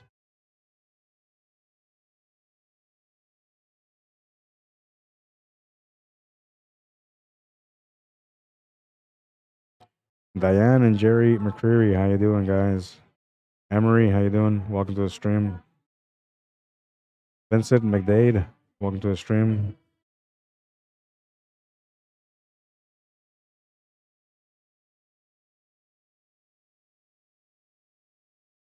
Jerry says summer's never too hot. Just ride more. LOL. Yeah, for riders they love it, right? But I'm just talking about the other Canadians, the ones that don't. Most of them, like I said, they're well, not most of them, but a good percentage of them. You know, the ones that are bitter in the winter are usually bitter in the summer too. I don't really like the winter, but it doesn't destroy my world. You know, I just understand it's part of life, so I just deal with it. It's like going into the freezer for 6 months and then you come out and you're fresh again. That's the way I feel sometimes. And hopefully this year won't be as bad as every other cold winter that we had before. They say it's not going to be that bad here in Canada this year, but of course, there's always people that are going to predict the opposite, so you just never know.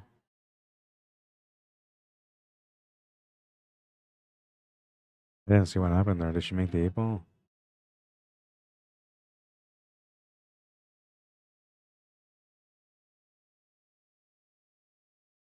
Doing this.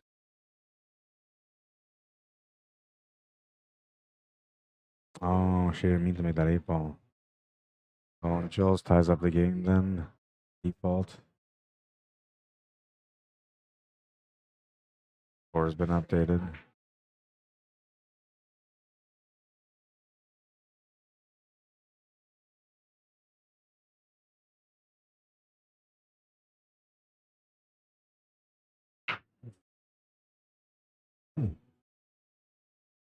Well, a smash and break, and really, this is a nice table. This is a really nice table. I don't like these kind of tables because they're so nice that, you know, they seem like everything's so easy, and suddenly you get yourself in trouble and you don't end up winning that game. So these kind of games, usually I take a little bit more time. I pay attention to.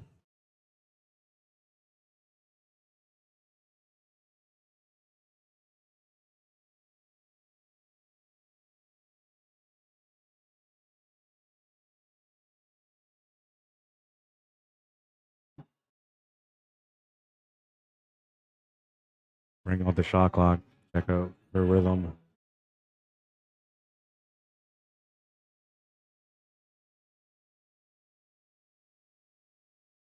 Didn't want the keyboard to run that far. I think she's still okay on the 9 if she wants to take it on.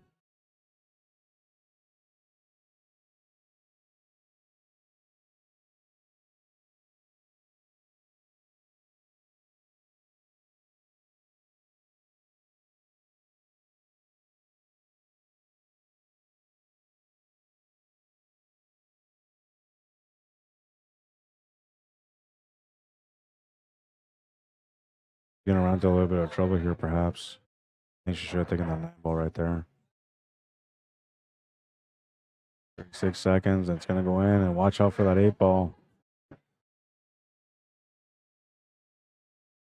She's just happy that it didn't go in. She's thinking, oh my gosh, she's going to make 2 8 balls in a row.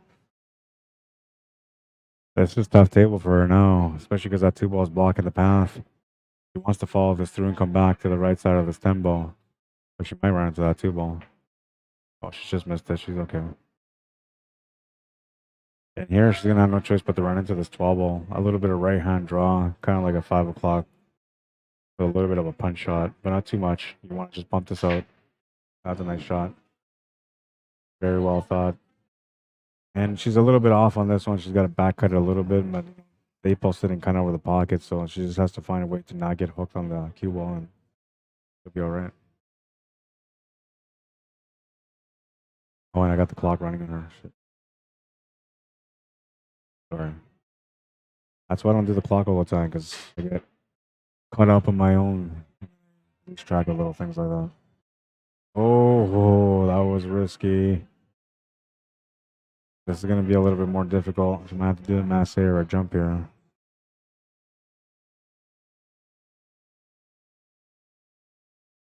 Can't she see it? Maybe she can.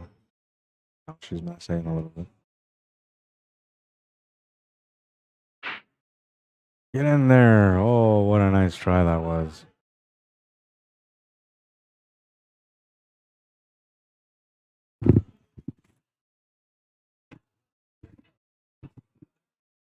Took some courage to take that shot on. She was masseing around the 7, then masseing around the 3 ball a little bit also. Now she's gotten kind of okay here because she's left Jill's in a tough position here. This 5 and 4 doesn't go anywhere. And he doesn't really have a whole lot to shoot at right now, except for maybe just the 6 or the 3. But that 8 ball sitting over the pocket, which means that no matter what he does, he needs to get that cue ball to the right side of the table behind that 1 or in line with that 4 and 5.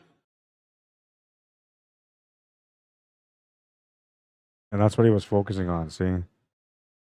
He made that shot on a 2-way in case if he missed, he wanted to make sure that he didn't leave a whole lot. That was a smart shot. Now, if I was her here, I'd probably take the attempt at the masse again, depending on whether or not you're left-handed or right-handed. But I would take another stab at the masse here. I think it's probably the better choice instead of a kick shot. The only reason why I say that is because if you look at this angle, there's a small window for that cue ball to go in between that 5 and 3, but it's really small.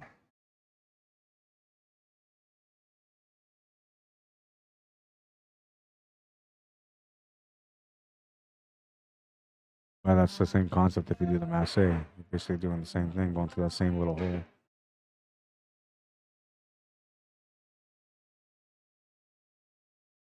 I can't remember if I have the fresh clock in there or not. I might have ran this one from first time or two. I say that 'cause it's already almost at 2 minutes and it feels like it's been a little bit too long as far as the shot clock.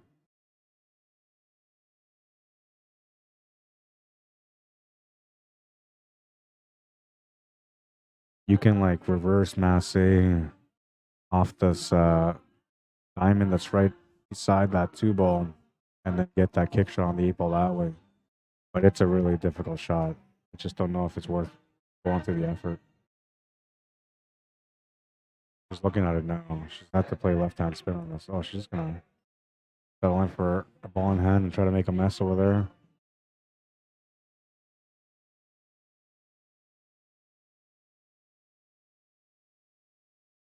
All right.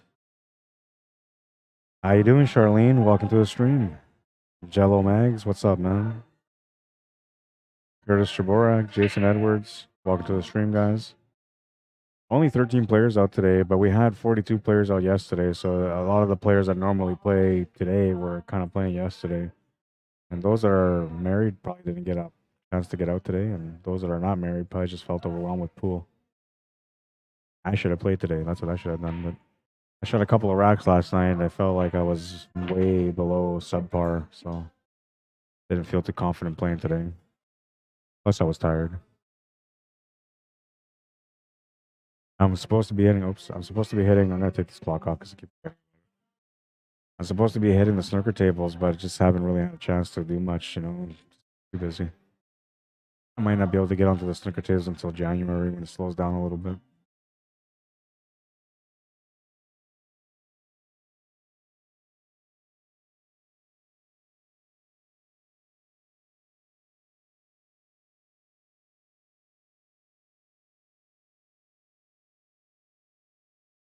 Oh, he was trying to keep the line behind the 4 ball, keeping her hooked, but I think he's giving her a little shot at this 8 ball.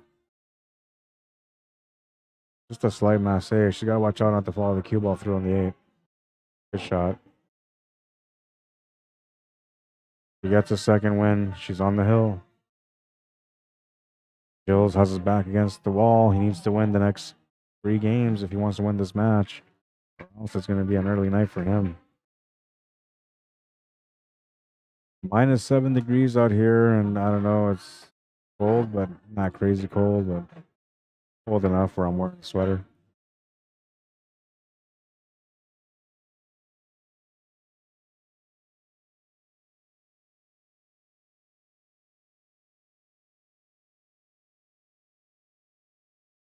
Moving on to the next rack.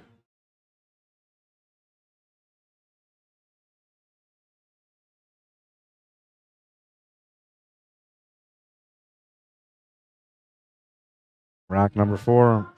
Gilles Chartier to break. Trailing by 1, but he's got his back against the wall because his opponent is on the hill. That means he's got to win 3 games in a row, starting with this one. He's summoned to go in, and that stripe will make sure that there's an opportunity for him to come up to this table and continue. And this table is a little tight, you know, it's a little difficult, so I'm not sure he's going to be able to solve the puzzle here on the first turn. It'll take a little bit of something special here to open the table up for him, unless he goes with a low ball, which I would rather go with low ball. I don't know if he's got the 1. Does he have the 1? Doesn't have the 4 either. He's actually got the worst layout here. The best thing you can almost do is just play safe or play a combination 8 to the 4, which you don't really want to do that as an opening shot. I think in this situation, you just try and think, okay, my opponent's going to want solids, so I'm going to make sure that I don't give him a shot on solids so they're forced to take stripes. That alone will give you a chance at this table.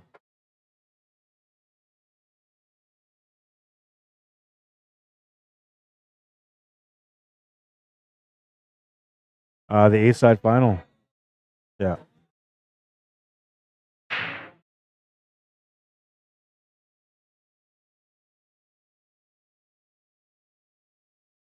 A-side final is next.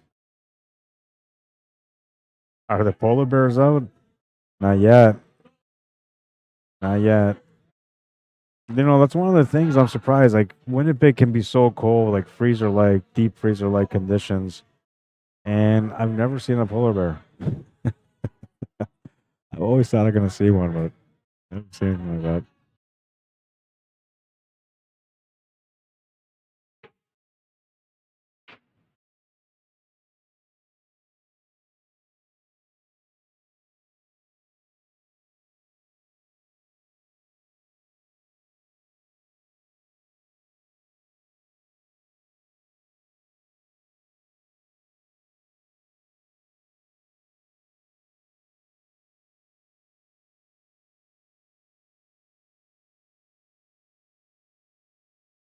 Oh, he's going to miss that shot to the side. He was already walking around to the other side.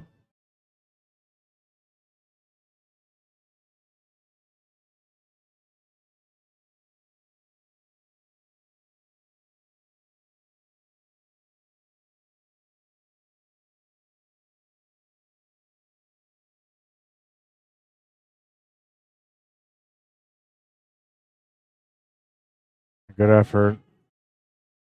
It's not going to go in. And Jill's got options here. He can make the 3, set up for the 2. The 6 goes right now if he wants to take that. He can also take that 5 ball to the side if he wants to go that way and just deal with that 4 ball next. But I feel like he's just going to leave that for the end. If anything, he should be taking that 3, shaping up for the 2 here.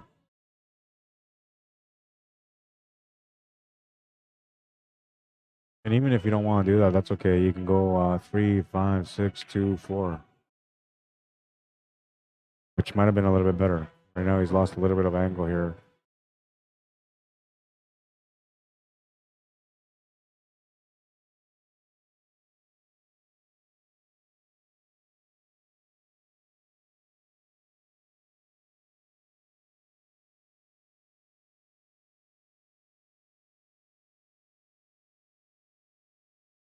Now, this is important here. Making the shot's not going to be a problem. Making the 4 is not going to be a problem, but it can be a problem if he doesn't get the right angle for it. So that's what he's doing. He's taking a look to see what the angle is that he needs. He wants to be able to check off the rail gently to make the 8 ball in the same pocket, or draw back if you can. You also have the option to go forward and just feel for the long shot top left corner. That's always an option there also. He was setting up for the draw. That's where his intention was at.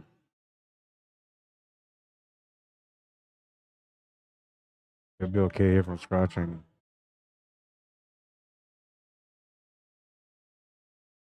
Just in case he puts some draw on it. 2-all. Basic Bernard breaking next. I'll be right back.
All right, I'm back.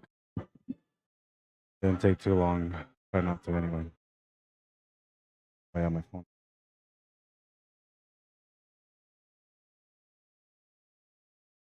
Thing is dying around.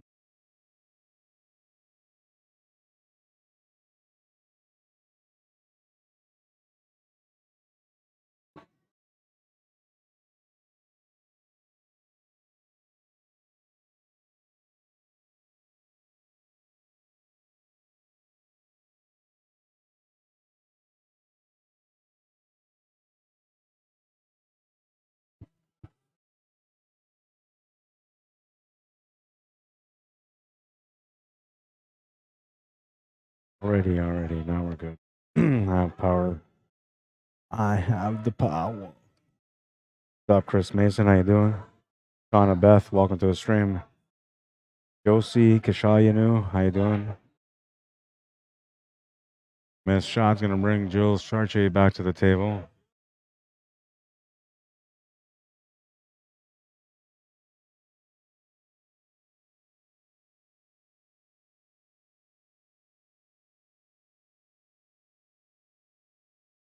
Eight-side final matchup coming up next.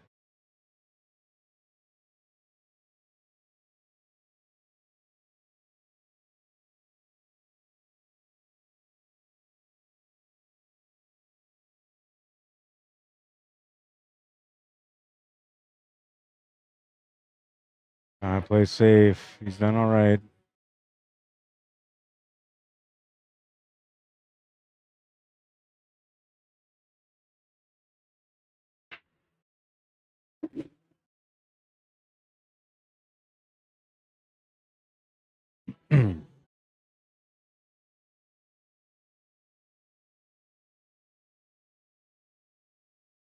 Gonna play the combination 3 to the corner.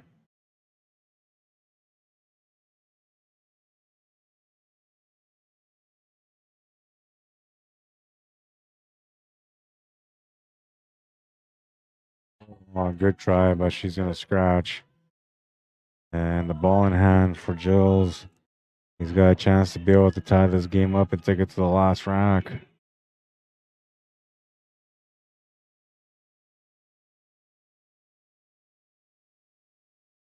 He's got to get the 11 ball out. He's got to get the 9 ball out. He can kind of do both here, one after the other. Taking the 11 to the side. That's that 13 where he's pointing. Taking that cue ball past that 6 ball to shoot that 9 ball in the top corner right by the 3 ball. He solves those 2 shots and he's kind of almost done his work.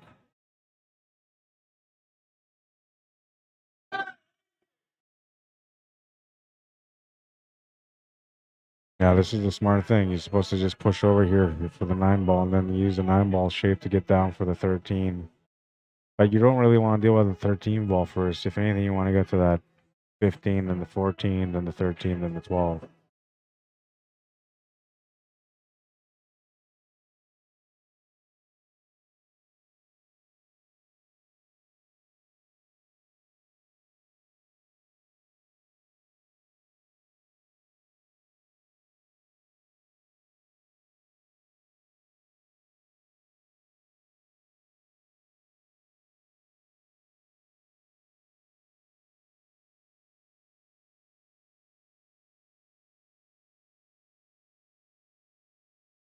I'm surprised they didn't deal with that 9 ball. I guess the way he sees it is once he makes that 13 ball, he can get the 9 ball. And I guess I can help him kind of get onto the 8 ball a little bit easier. Too much pace on that one. He's going to be stuck with a combination. It's going to be a little awkward.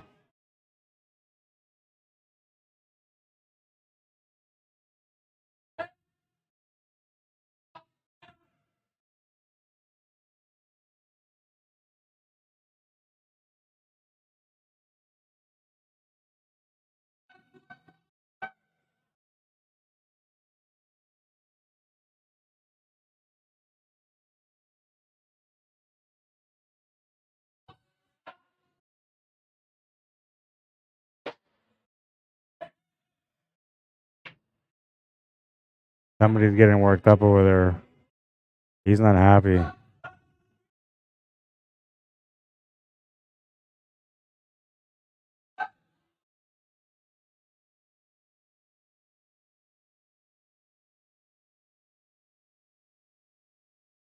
Yeah. Yeah. I kind of wanted to go talk to him, but he feels like, he's kind of escalating, right? So I'm just going to let him chill out.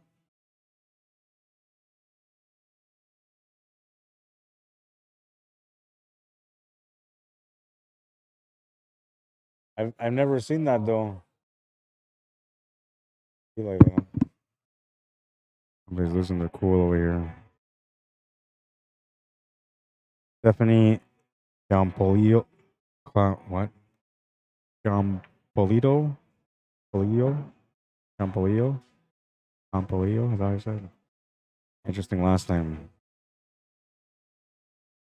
Welcome to the stream, Stephanie. What's up, Kelly Dirksen? Jason Eric Vermeil, welcome to the stream. Definitely Corey Stanley says, I will make the 9-8. 9 and 8 my last balls. Yeah, I guess that was the way it was kind of looking. I just don't understand. I thought, you could have just pushed that over and made the 9 ball and whatever. I guess because of the 8 ball where it was, that was the reason why he was trying to approach the table the way that he was approaching it.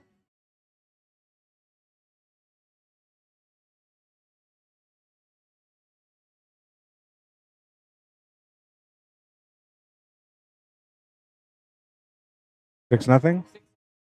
Thank you.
Okay.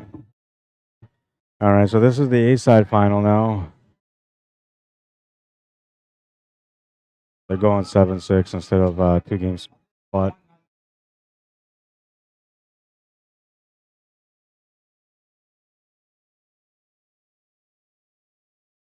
Randy on the left.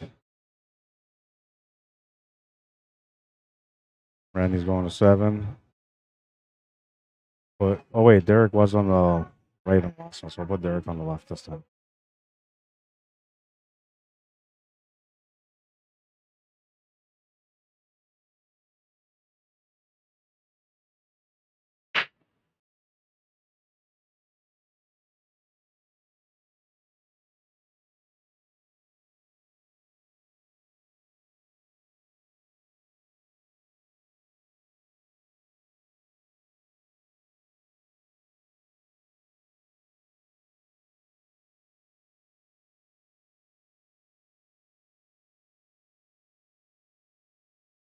All right, A-side final matchup. Race to 6 for Derek Quinsey. Race to 7 for Randy Baggett. And it's Derek at the table right now. In this match, the B-side final are both playing at the same time right now. Or sorry, the B-side semifinal and this one are playing at the same time. So we're going to have this match. And then we're going to probably stop this stream. Then we're going to have the B-side final and the championship match on the next stream.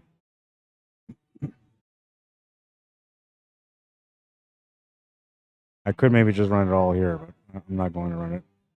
Matt Zimmerman, how you doing? Richard Shutters, welcome to a stream. Jeffrey Bartholomew, welcome to a stream. Leslie Corzal, welcome to a stream.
It's the shot to the corner, and Randy's going to get a turn here.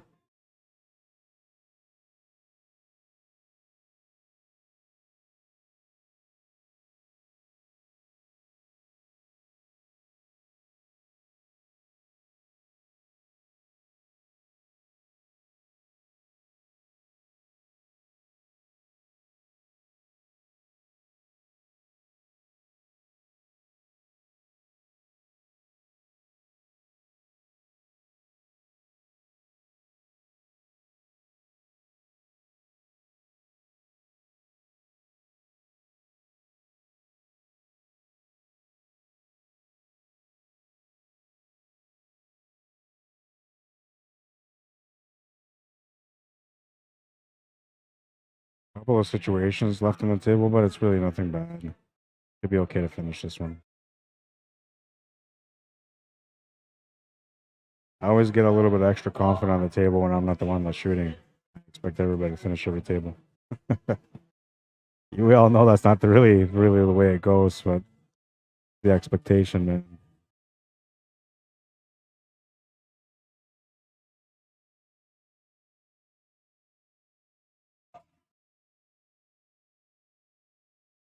Bill Chartier leaving now.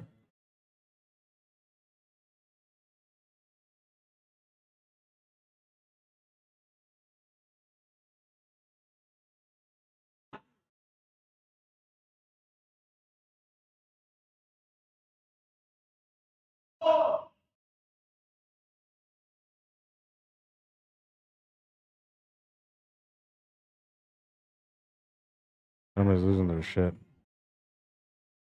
And I'm trying to be patient with them, but I'm gonna have to go talk to them, I think. Can't be treating people bad in the pool hall, man, even if you know you're feeling a certain way.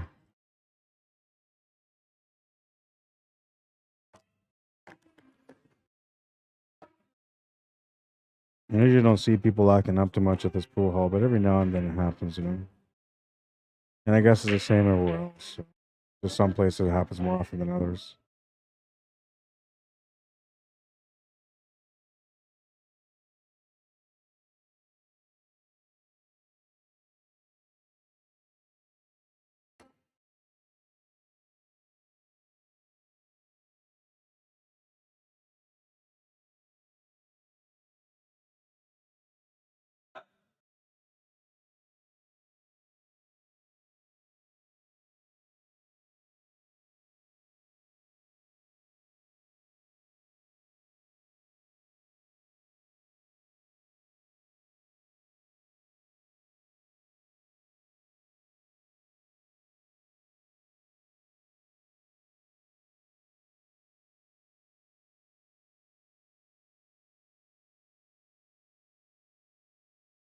Shot to the corner is good. He's going to take the first game.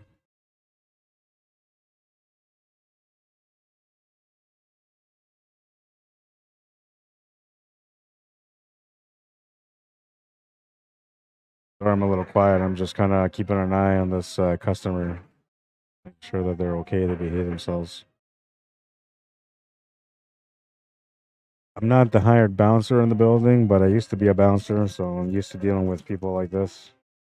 People that just get a little too excited.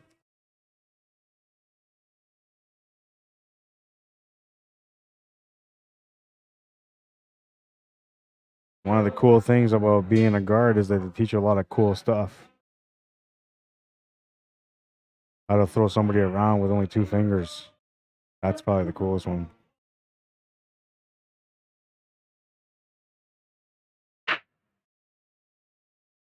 Because your opponent never expect. I mean, most of the times your opponent is kind of intoxicated anyway. But your opponent doesn't really ever expect you to do that, you know. They come at you and they feel like they have full control, and then suddenly with 2 fingers you whip them around, lock them down, and they have no control over you. And that really intimidates a person when they're really being aggressive in a dangerous way, and you whip them down fast, and they have no choice but to be locked down because you have the pressure on them. It changes their mentality. Suddenly they go from being angry to, like, you know, thinking twice about what they're doing. Sometimes they revolt, or sometimes they'll, you know, they'll get a little crazier on you because they feel like, you know, they can outmuscle you, and then you pull move number 2 in the book, and then they realize that if you go to number 3, they're going to be in pain. Usually that's where everything stops.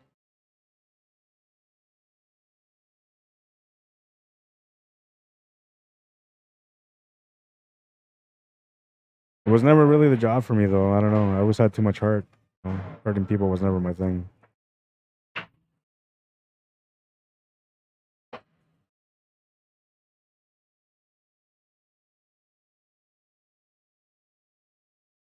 And technically nowadays, like, the way guards are scrutinized and watched, they can't really get away with that kind of stuff anymore anyway.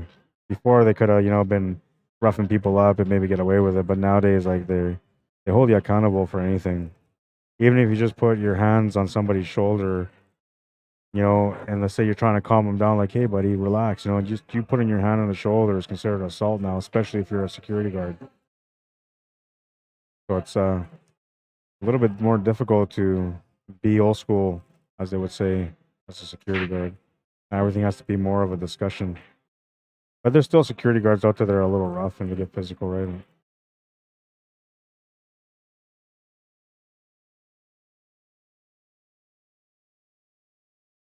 I guess it kind of comes with that territory, sort of, because you're in a position of power, a position of enforcement, right? And so you're likely to go on a power trip, I guess. I never really had that issue. I never really went on power trips. But I always stood my ground whenever I dealt with anybody. You never really entice them into a fight, right? You're not supposed to do that. But you're supposed to, you know, deal with them eye to eye and say, hey, listen, you're about to do something stupid. You're gonna regret it tomorrow when you wake up. Usually, some people can read between the lines and just stop. But if you don't present a threat to that person and you say that to that person, you better be ready to go because they're gonna go. I'll tell you right now.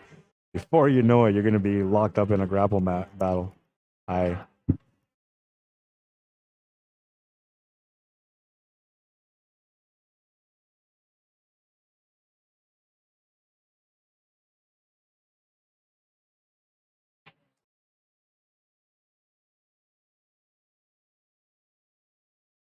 Yeah, I know of them. Yeah, she's one of the girls here just came to talk to me about this guy, so I'll go deal with him. I'll be right back. Don't ask to watch this. You don't want to watch this. Hopefully, it doesn't get physical, man, because I consider him a friend. Sometimes, when people are under the influence, they don't recognize those things. They just recognize what they're feeling, and then they they embrace it, right? They get a little crazy. I'm hoping that we have a good understanding amongst us, and everything will be okay. I just gotta talk to him, but he is gonna get a little offended. Usually, they do. Anybody that's getting a finger pointed at them, and they had a couple of drinks, they usually take it personal. I guess that's what makes me qualified to deal with the situation the best, though, because I have the experience of all these situations. I've dealt with every kind of person when it comes to security work. They even give us those bulletproof and stab-proof vests, because we have to deal with people like that too. Just imagine working as a security guard and you're trying to stop somebody from stealing something. They pull out a knife and stab you. All you were trying to do was just do your job, and you got stabbed because the other guy didn't care. That's why they teach us all these things, right? Because you need to be able to disarm somebody fast. So we'll also be able to bring them down as quickly as possible too, because the quicker you show dominance against them, the sooner they settle down. That's kind of the way it works for like, and you don't really want to, like I said, get physical with somebody, but depending on the person, I guess every security guard assesses the level of threat that they're facing. And I feel like he's not really a level of threat. I feel like he just feels like it's unfair that he's kind of being cut off, but he's being cut off because of his behavior. So I'm gonna go talk to him to make sure that he understands that one fits into the other, so that way he can change his ways a little bit and maybe get a little bit of a lucky break here, and they'll forgive him. Good shot to the corner. Got a shot on the 8 ball. I'm gonna wait for him to take the shot on the 8 ball. I'll update the scoreboard, then I'm gonna go talk to this guy.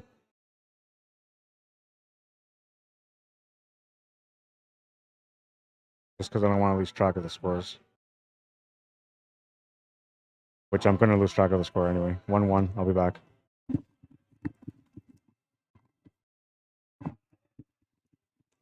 And everything will be good as long as they don't play Eye of the Tiger. If these guys play Eye of the Tiger by any chance, there's gonna be a fight. I just tell you right now. And I don't know if it'll be me or him that starts it, because honestly, Eye of the Tiger just starts stuff all the time. I'll be back.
Okay, I'm back. I think he's calmed down enough. He's still kind of working himself up a little bit. We talked, and I think we're good. It helps when you know each other, right? You know, it's easier to talk to somebody when they're kind of worked up when you know them and they have a mutual respect for you. This person has a mutual respect for me, just like I have a mutual respect for him. So talk to him wasn't as difficult, but you know, he's still a little worked up.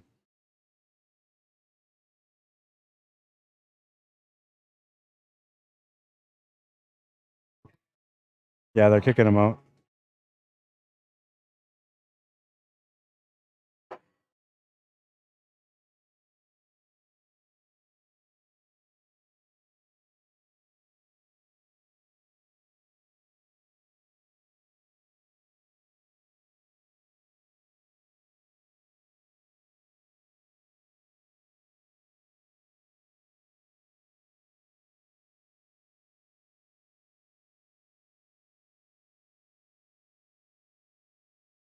Sorry, I'm a little quiet. I'm just keeping an eye on him to make sure he doesn't get worked up.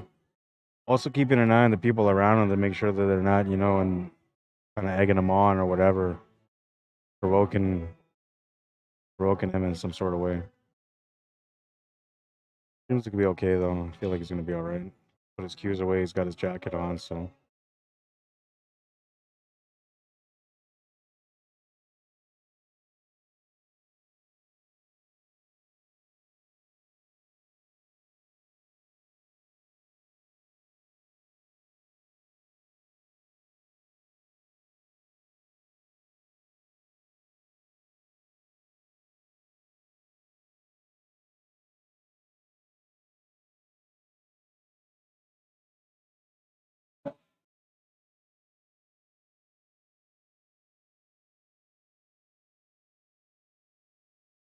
yeah, it seems like he's behaving himself.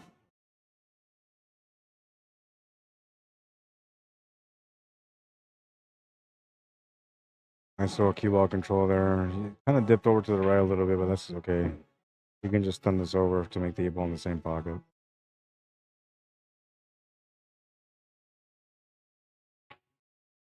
Yeah, just like that. He forced as much as he could. He could have maybe got away with just a little bit more, but it wouldn't have been a whole lot more, maybe a couple inches to the left, and that's so I guess it would have made that shot a little bit easier. But because this is just the 8 ball, you know, it doesn't make it as hard as if it was a ball you're trying to shape up for. But he's gonna miss that shot.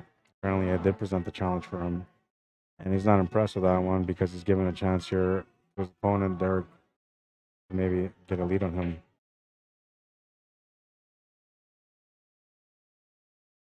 Yeah, he's good. And no, you know, just so you guys know, like I don't mention the names. The reason why is because I respect people, right? And pointing somebody out when they're, you know, not being themselves, it's an injustice to them. So that's why I don't mention names. And everybody that's here knows what happened. In my opinion, he's a good guy. That's all I know. Sometimes booze or other things will have an influence on people and the way they behave, right? 2-1. Derek Quinsey in the lead. He's breaking next in rack number 4, so he's got a chance to get up 2 games here.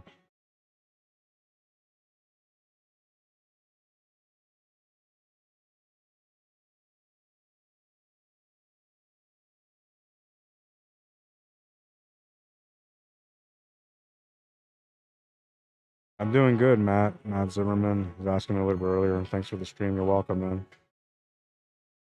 You're very welcome, Kathy Seekers. Eric Larson, how you doing? David Wilson, what's up, man?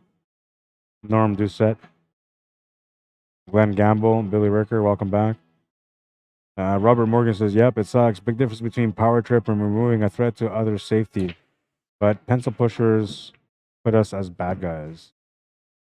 Yeah, and we're really not. I mean, Stacy Lapointe, are you a commentator / bouncer?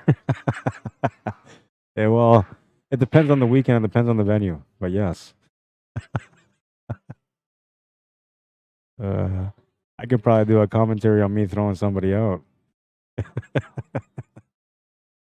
with instructions and maybe a little bit of some mental strengthening too. But yeah, I do it all. I mean, all my life, anytime that I had an opportunity to do anything, I always took the opportunity, even if it was something that I wasn't quite attracted to. I still make an attempt to try to learn whatever it was I was being taught. So when it came to working, it was kind of the same way. I worked jobs like roofer, construction, salesman, driver. I worked in stores. Like there's not much that I didn't do in my time. Anytime that if I wasn't working, somebody said, "Hey, you know anybody looking for a job?" I'm like, "Yeah, I'll work for you. And go check it out." Right? You never know. The way I always looked at things is you just never know what your destiny is going to be until you reach it. The minute you find your destiny, you know you're there. But up until then, everything in front of you could be it, right? So that's the way I kind of lived my life all my life, just understanding and knowing that if something didn't work out the right way, it's because it was something else that was better on the way, or it was guiding me towards where I was supposed to be. So I took every job that came my way, and it helped me become, I guess, a more all-around person. Various skills. I have landscaping skills, drywalling skills, roofing skills, construction, a little bit of plumbing, salesman for sure, bouncer, coach. I coach different teams and stuff. I coach people as well.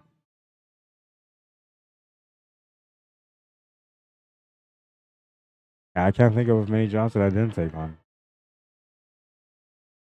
But I was always smart too. Like I never really took on a job and then said, "Oh yeah, this job sucks." And then somebody said, "Well, I'll give you the same job, but I'll pay you a little bit more." And I'll be like, "I guess so. I'll go work on that shitty job too." It was never like that, right? For me, it was always it was one of those things that if I didn't like the job, I just moved on from it because it wasn't meant for me, right? Why force a situation no matter what the money was? There was no reason to force a situation, so I just kept moving on. Um, and usually it'd be the same kind of scenario, right? Because I've always been a pool player for like 20 something years. I've been a pool player. So, usually when you're not working, you got a little bit extra time, you go apply for some work, and then, you maybe go shoot some racks. So that's kind of the way my life has always been. So in between jobs, I'd be sitting there at the pool hall, whichever pool hall it was, shooting some racks or going through the store or something. Then I meet some random dude and it'd be like, "Hey, yeah, nice to meet you. I'm so and so." "Oh, hey, nice to meet you, man." Then we talk for a while and next thing you know, he talk about his business, say, "Yeah, I got an opportunity. Would you come work?" And I'll be like, "Yeah, sure, I'll do it. What do you want me to do? Whatever, man, I'm in." That's what makes me an all around guy. That was a smart shot there. I like that one.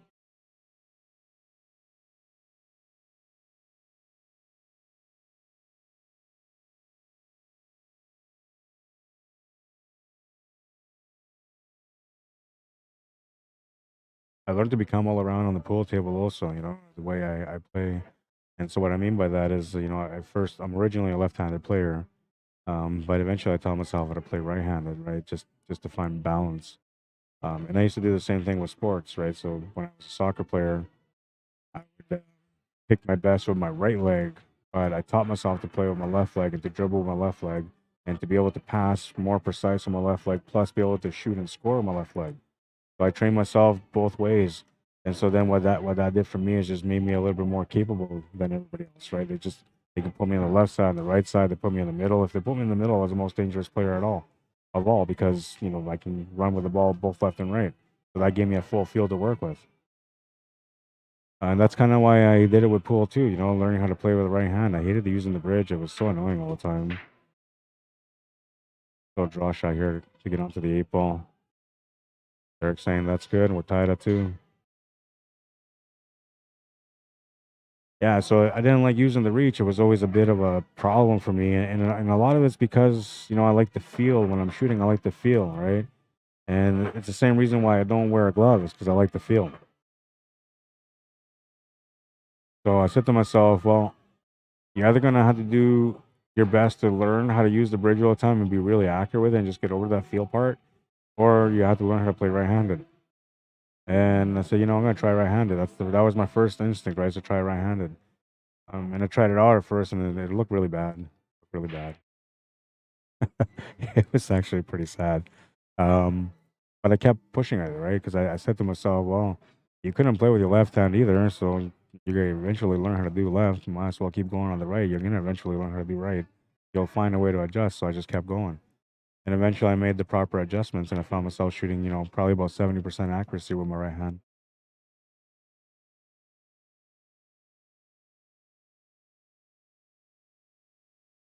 It's an advantage for sure. Especially when you're playing snooker, which is the main reason why I learned how to play ambidextrous was for snooker. And on a snooker table, you're using the reach a lot more often than any other table, right? Because it's 6x12, and there's a lot of awkward long shots where you couldn't possibly just bend down and shoot to make the shot. You need to use the rest. And there's some of those spots where it's just so bad that even if you were to play ambidextrous, you still have to use the rest. There's what I call a dead zone, and that's basically, you know, the diamond above the side pocket and the diamond below the side pocket. If you make a straight line across, that's pretty much the dead zone in the snooker table. So if you land anywhere within that area, the small square inside that area, usually you have no choice but to use an extension.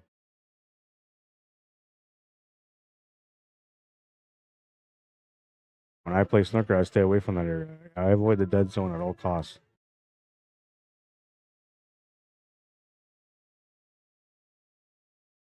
And I only call it a dead zone because at that point you have no feel, you have no nothing. You're trusting what you know, and you're going, you know, with execution only. But it's tough to get out of that position there. Making the shot may not be as tough, but making a shot and trying to play position, that's where it becomes very difficult.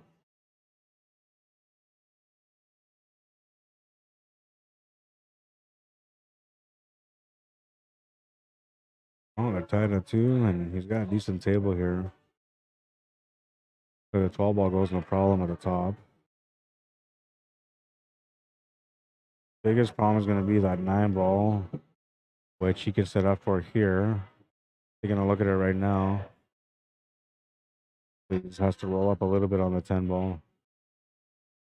He wants to end up somewhat straight with it because he wants to be able to follow the cue ball just gently so he can set up an angle on that 11 ball to come across to the right side for the 12.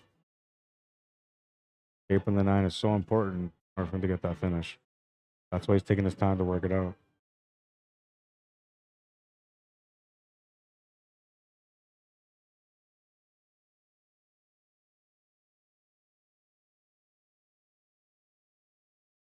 On the straight line, I think.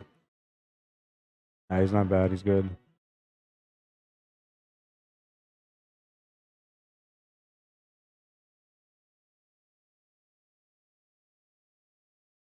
Oh no, and he misses the shot to the side. Almost perfect.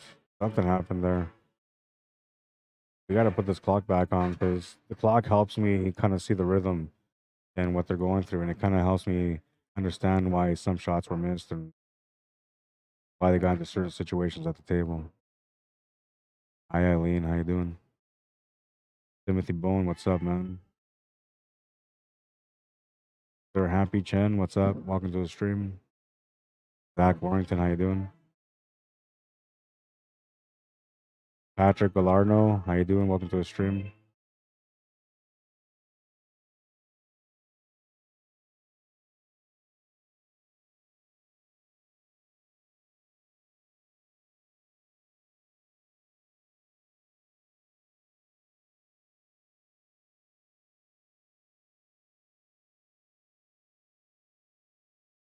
You might have to take that 4 ball instead because that 2 ball angle doesn't work, and neither does that 3 ball angle. Now he's made a good angle here for the 3, so he can set up for the 2 next.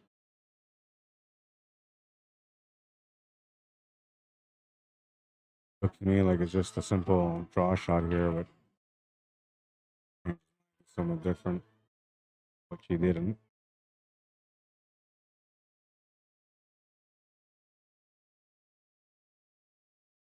You're gonna look to see what he needs here. He can roll this up a little bit for that 6 ball to the top left corner. Not quite straight on it, but he's pretty good on it. He can play this through off the top rail and come back down for the. He can also draw back here. Draw back is what he's chosen to go with.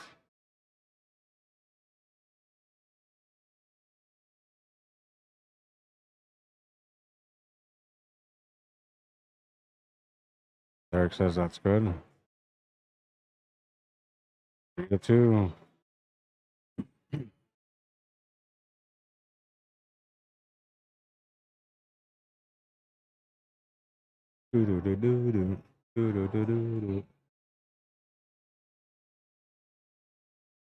Well, if this thing finishes early here tonight, I might just have to get my cues from the office and play a little bit, man. I kind of rushed out last night, so I wasn't feeling it, you know. I don't like it when I feel like I got to rush. I can't play like that. Or when I have to go somewhere and stop to play pool, you know. All I'm thinking about the whole time I'm playing pool is like, I got to hurry up because I got to go to this place. So I got to go do this. I just don't like playing under those conditions. So I should be rushing back tonight, but I feel like it's kind of early. And you know, if we get done by like 10 o'clock, an hour of practice is going to hurt or kill anyone. Definitely going to help my game out, though. I think I got to play on Tuesday. I haven't played that much lately, so I'm kind of nervous to play pool right now competitively. But, you know, I'm sure that once somebody puts some pressure on me, I'll trade me out and start playing the way I like to play.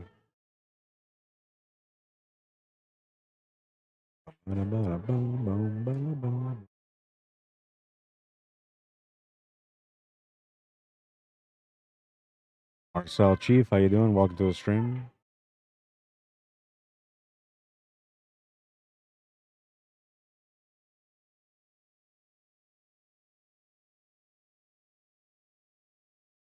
Yeah, you know, all my life I've never really been a kind of person to turn down an opportunity. If I've ever had an opportunity, I usually take them. But I also know that things are different between now and then, right? Like back then, I was trying to figure out what I wanted to do in life, who I wanted to be, you know, what my goals were, kind of thing.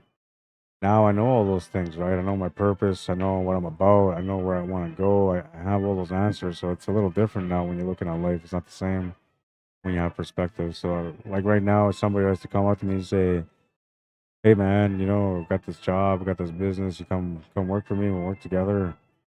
I don't think I could say yes anymore, right? Because now I do my streaming, my promotion of pool, right? And to me, I really love that. So I can't. I don't know if I could ever do something that pulls me away from that. And that's probably gonna be my curse at the end, you know, because I love pool almost too much. It's almost like an obsession, but it really isn't. Just a mutual understanding between something great and someone that appreciates how great it is. I really do. I enjoy the game. It's fun to play.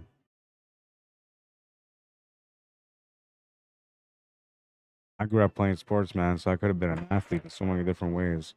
I used to be a really, really, really good soccer player. Played some football, volleyball, and baseball. Basketball. I was good at basketball also. But all the things that I ever played in my life, the one thing that stuck to me as one of the greatest things ever, cool. And now snooker also because I met snooker a few years ago. Well, 3 years ago, I think it was when I played snooker last. And yeah, I fell in love with snooker instantly. That's something that's gonna be in my heart forever.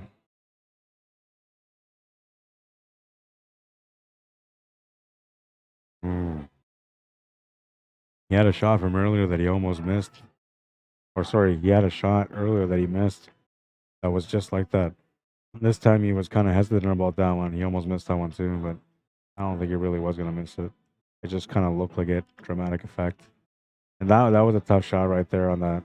Oh, he had to hit that, you know, ever so perfectly because you can see here how close he was to scratching on that shot.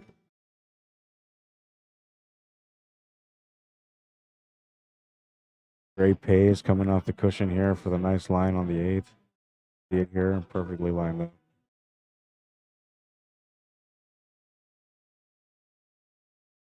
Gonna tie the game up at 3. Oops.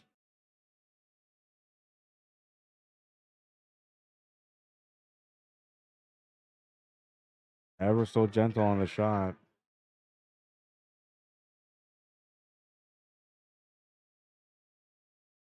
My system's been acting up on me, man. I've been thinking about upgrading and software, getting something different.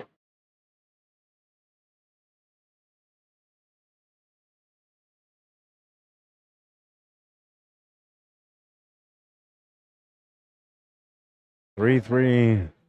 Got a tie game after 6 racks. We're moving into rack number 7. Derek Quinsey to break. It's 3 games to win the match. Randy's looking for 4 games.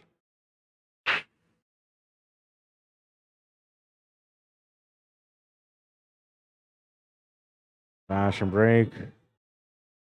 No dues. I'll be right back. Steven Josephson says, congratulations, Bombers, Western Conference champions. Right on. You know, the game was on here, but they didn't have the game on. Like they had the game on the screens, but they didn't have the volume on for the game.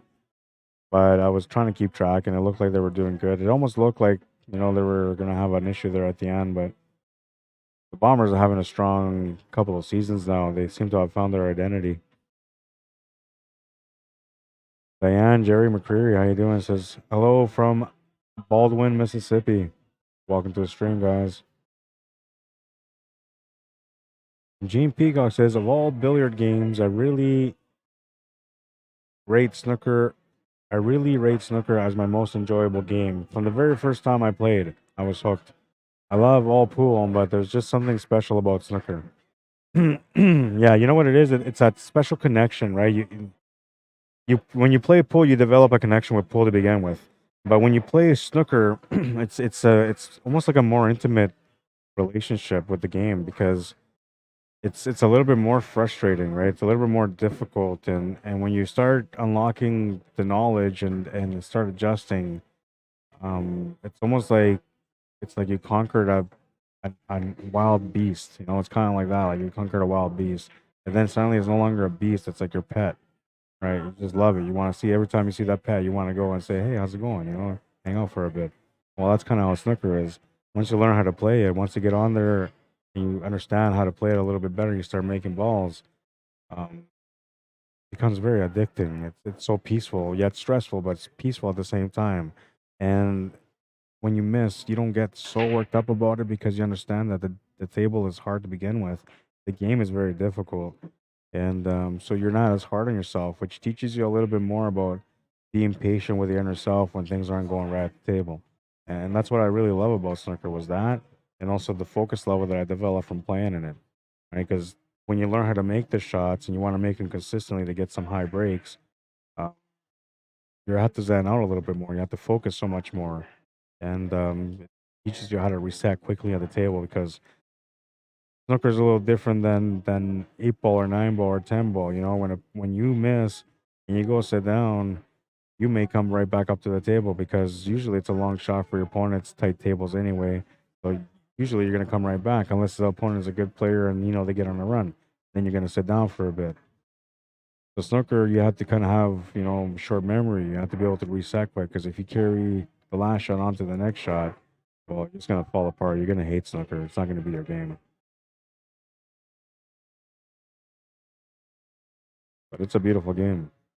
I put it as number 1 in my books. I wish I had a table at home. I'd play it every day.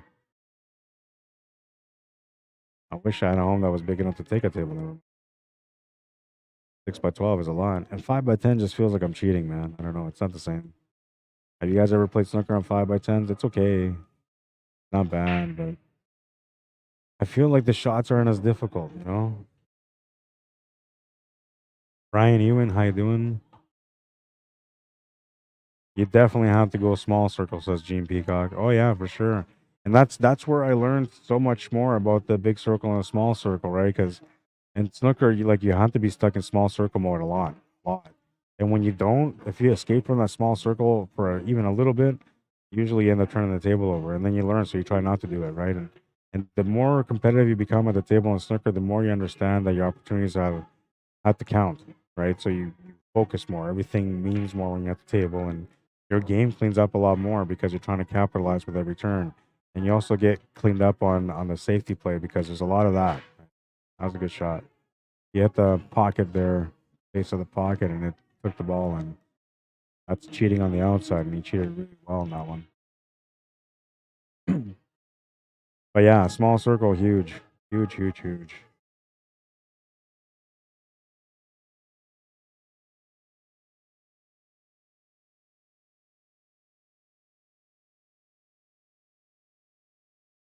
All right, and I got a message, so I gotta take a couple of minutes here. I'm gonna go make a phone call, and I'll be back.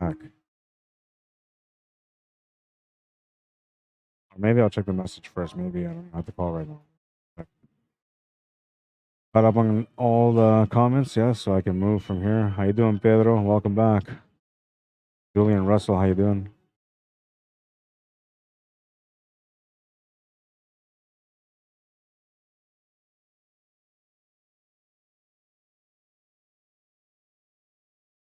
Looks like he's gonna come up short there, and Randy will get a chance at the table. But table's a bit of a puzzle here because the 8 ball is kind of blocking the pocket for the 2 and the 3, and technically the 4 too. All right, so I'll be right back. I have to make a quick phone call.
All right, I'm back. I have to take a call. Whew. So tired.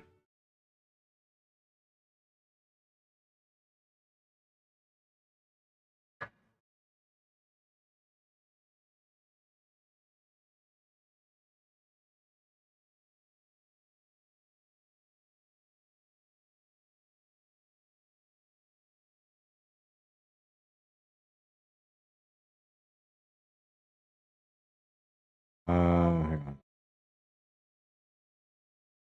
Gotta make some adjustments. My post because I started off here on the A side second round. I never thought to put, that I was gonna have the A side final, the B side final, and the championship match on here. Right now, the A side final is going on here. I might just continue this on from here onto the B side final and championship match. But I don't know. I kind of want to stop the stream after this one just so we have a separate. I always like to put like the last 3 matches on a separate stream because I usually people just want to see the last 3 matches. I want to see who the best players were of the night and why they were so good that night. Dry break is going to bring Randy to the table. And yeah, well, since we're here, we're in action again. Let's bring this baby back into effect. Oops. Timer was already going for 14 minutes and he just started. So we'll start off from here.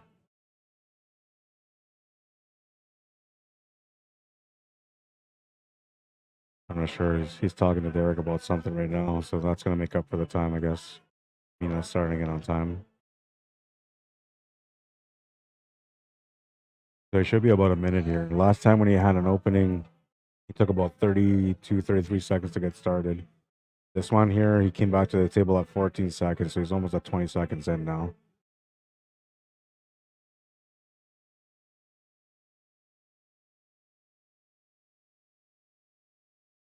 That's 30 seconds. So by now, he kind of figured out what he wanted to do, and he kind of got into the shot and started his routine. Looks to be consistent here on this one.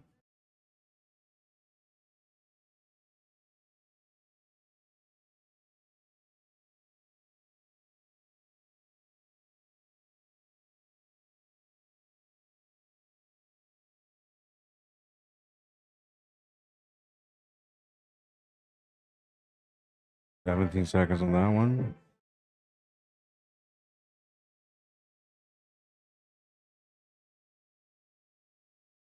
Kind of ran into a little bit of an unfortunate roll there. I'm not sure he can even hit this. Oh, yeah, look how close that is to that side pocket, man. This is...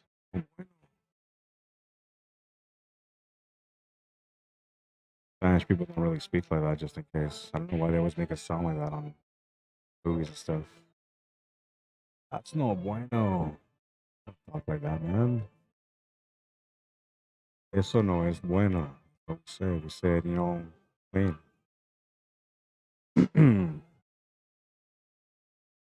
There's your Spanish lesson for today. Eso no es bueno. No good. 19 seconds. He's gonna miss that shot though. You want to say he was averaging about 17 seconds a shot, but he didn't really have that many shots. But it looked like he's, about a 17-second shooter. I always figured he's more like a 30-second shooter.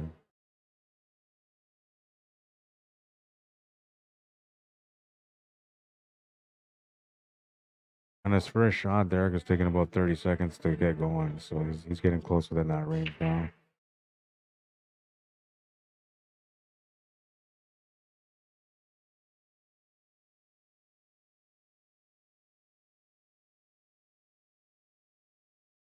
"34 seconds to get started on that one. And he's got in a really bad spot here. Is he tied up to that? Oh yeah, he's tied up to that 5. That's absolute worst case scenario. Break on through to the other side. Yeah, I don't know if he can do anything here. Best case scenario would maybe be a safety option.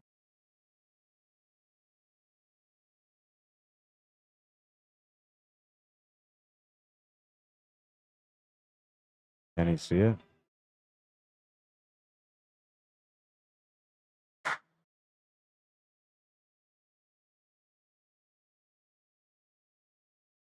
Try to make it work. Didn't go in. See what I was thinking, because he was like right here, right? I was thinking he could have gone off there and just tried to put the white ball right here. As long as he got the white ball kind of in this area here, then he would have been all right. That's the way I was looking at it. But that was a tough shot to pull off. Oh, I forgot to start the clock here for it. Add about 5 seconds to that.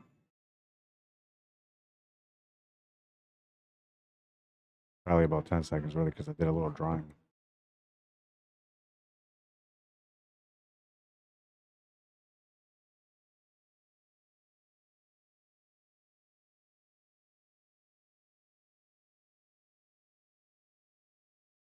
As it was about 30, 40 seconds, roughly.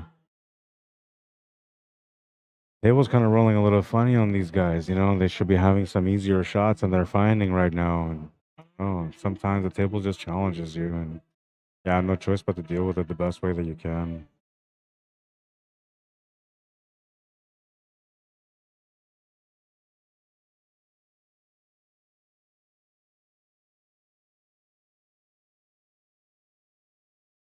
So looks like he might have to sit up here for a bank side. I don't think he has a breakout anymore. So he's taking a look to see. This is a field shot. You know, he's got to put the right amount of pace on this cue ball. Anything short or anything too far, and not let him have that bank. So he's got to be pretty perfect on it.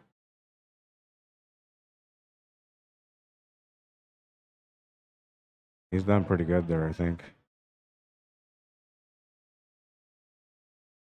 30 seconds roughly on that one.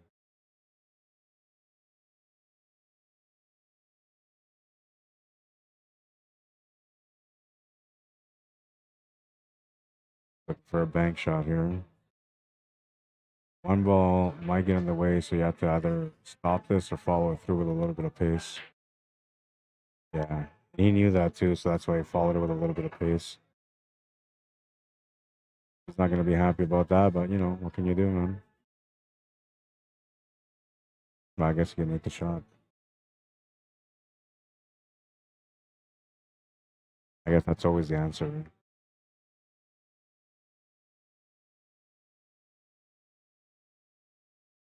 Playing some really good jams here today. Lake McKay, how you doing? Welcome to the stream, man. Guy Nicklin, welcome to the stream.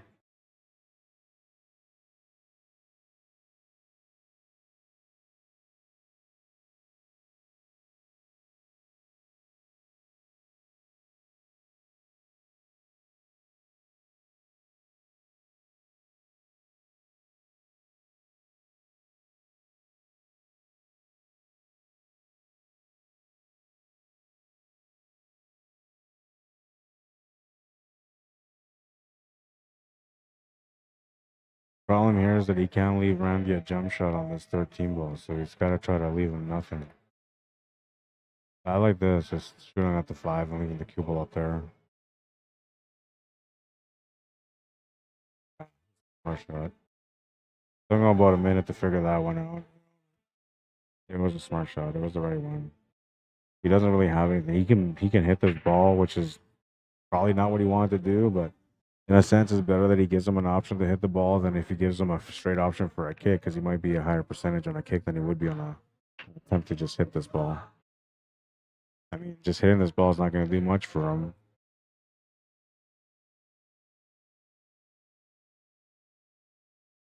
You can see the tangent line. If he was to, like, say, hit like right this area, like,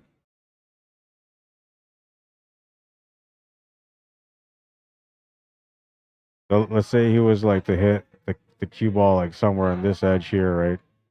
Then the cue ball can only really kind of go into this horn, which is not really going to help him. Yeah, that's why he chose to not hit it that way. And look at this shot. Oh, wow. What an attempt.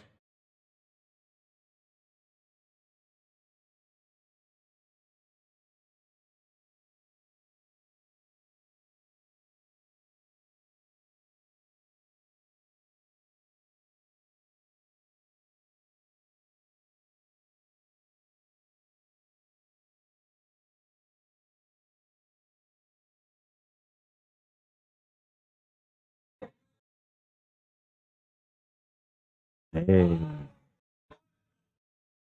Oh, I was getting worked out. Sorry. You distracted me from the clock and everything, man, because this guy's going off in the background.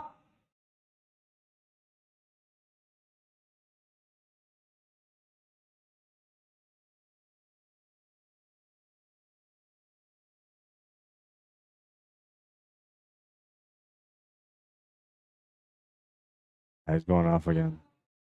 They're gonna have to kick him out. Oh no, he's gonna miss the shot. Can you blame him though? You know, he's got some distractions going on in the background, somebody yelling and stuff, commotion going on. Hard to stay focused through that, man.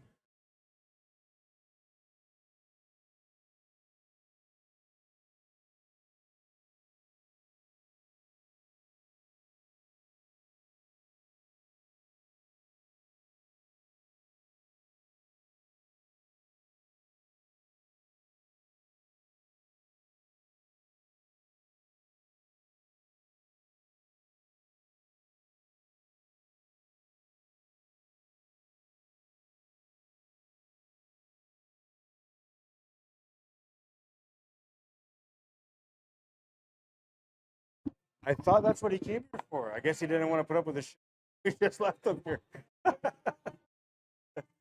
He looked at him, he's like, fuck it, I'm out. That's so bad, man.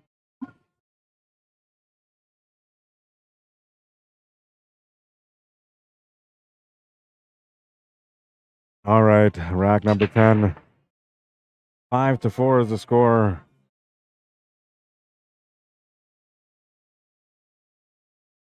Looks like it was a dry break, perhaps.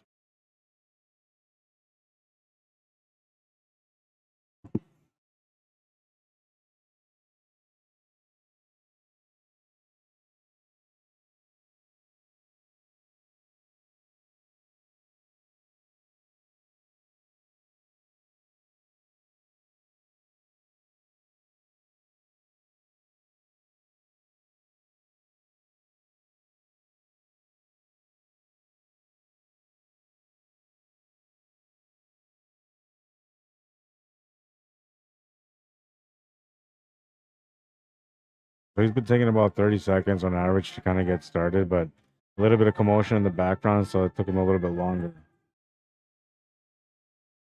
Gotta get that one ball out here on this shot. Didn't want to hit that 11 ball, but got the one ball open. So not bad. Mission accomplished, I guess. That 7 ball goes to the side that's sitting above the 15 ball, so he doesn't have necessarily a problem up there, but it is kind of in a funny spot, and you have to get up there to deal with it.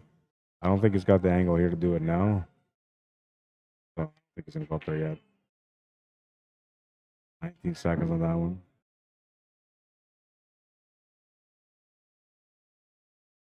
So you can check off the rail here, but you got to watch out not to run into that 13 ball. Unless you're okay with it, then you know you make the 6 ball next.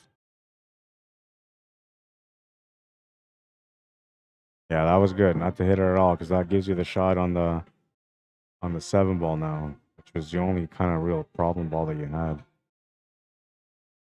And I wonder what kind of angle he's got to work with here. He's leaving that 7 ball there. I'm surprised he's leaving it there. He could have taken it right now.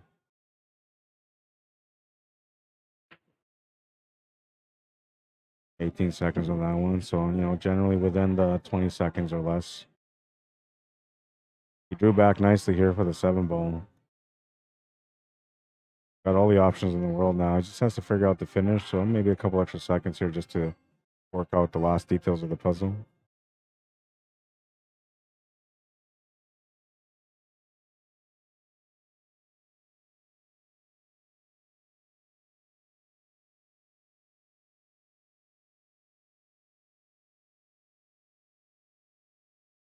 About an extra 14 seconds there on that one.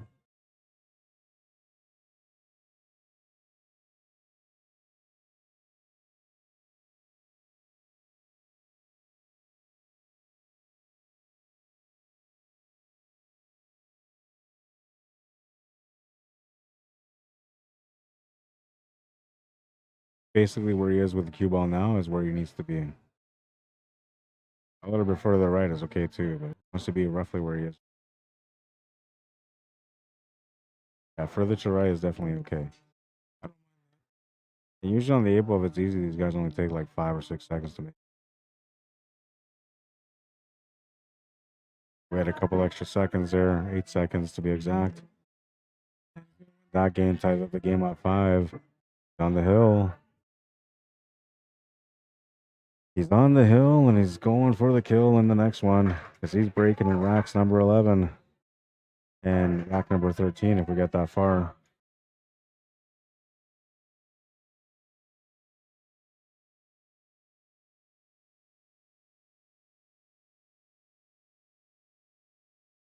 No, I guess we wouldn't get to rack 13 no matter what. You want to see another break here. This is the last break. If Randy wins this, then he gets on the hill and then Randy breaks next for the last rack. It's all in on this one. Looking for something extra.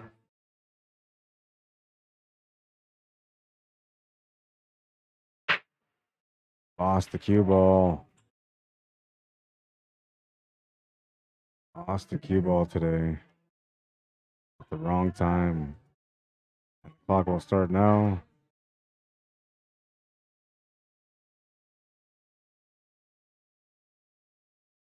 It actually should start now because he didn't receive the ball till now. So started now. Technically, yeah, as long as he didn't have the ball wasn't sitting on the table, you can't really clock him.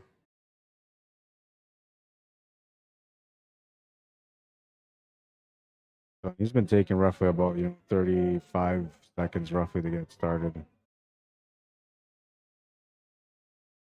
Most of the time it's been about 32, 33 actually, but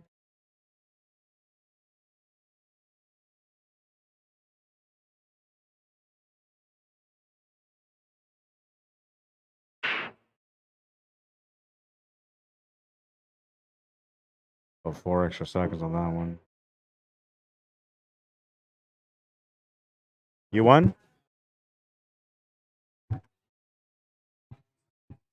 I gotta go update the score. Take the timer off while I'm gone. I gotta go update challenge. I'll be right back.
All right, so he's tied it up. It's Hill. Scoreboard has been updated.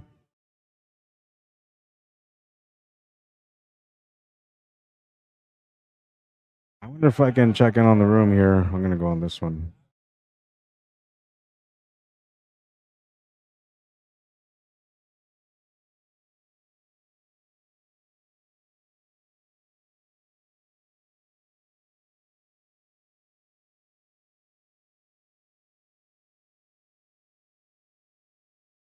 Oh, you're talking about you're talking about the movie still, Robert Griffith. I just tuned into YouTube and I'm just looking at things here on YouTube.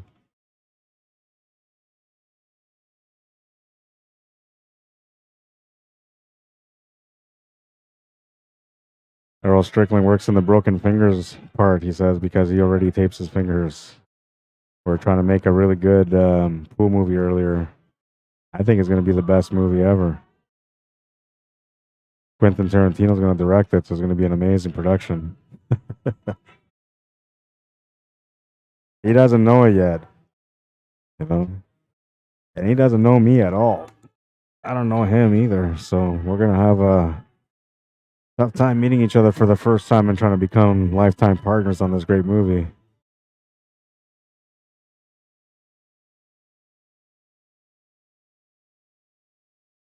We can't call it The Color of Money Part 2, though. What we call it? If you were to make a movie that was basically almost an identical print of The Color of Money, but you didn't want to call it The Color of Money, what would you call it?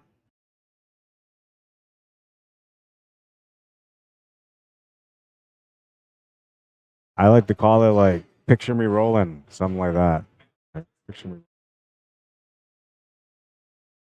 Yeah, about a guy going out there hustling and dealing with these top-notch players and the stories behind it. They need to make like maybe not a movie of this, but maybe like a series, television series. That shouldn't be hard to do, right? I think it takes a little bit less production cost than making a movie, but maybe I'm wrong. Robert Morgan says, "Don't forget my 1%." Definitely not. The New Color of Money. I like that. Okay, yeah, I like that. You know, you're stealing the name a little bit, but you're supposed to keep it relevant, right? If we're making a part two, so I like that. The New Color of Money.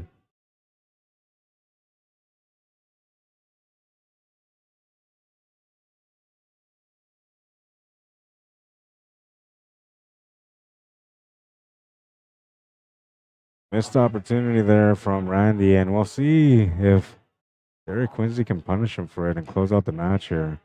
Winner is going to be guaranteed no less than second place, so it's kind of an important match here. And well, we're down to the last rack. 11 racks haven't done anything. The 12th rack is supposed to decide it. He's got a chance to be able to shut it down right now. Not easy though.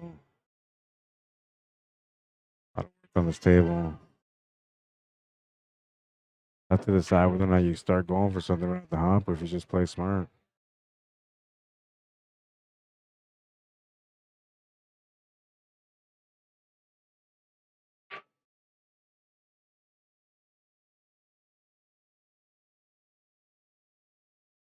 Might be able to do the combination onto the one here. And then that 7 is going to run into that 12, which is going to push that 12 over, but it'll leave the 7 ball available. One thing you got to watch out for is that you just don't push it towards that 2 ball, but realistically, the angle's not there for it to go up to the 2 ball.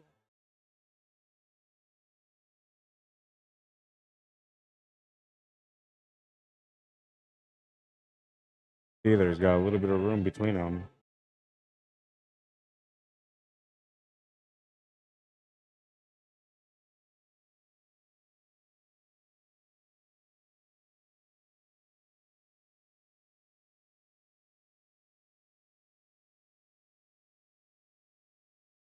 All right, so he didn't make the shot, and now Randy will have a chance to close out.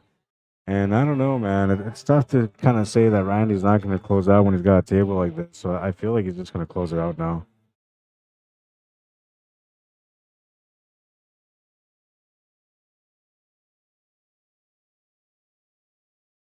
But these guys will see each other again. I got a feeling.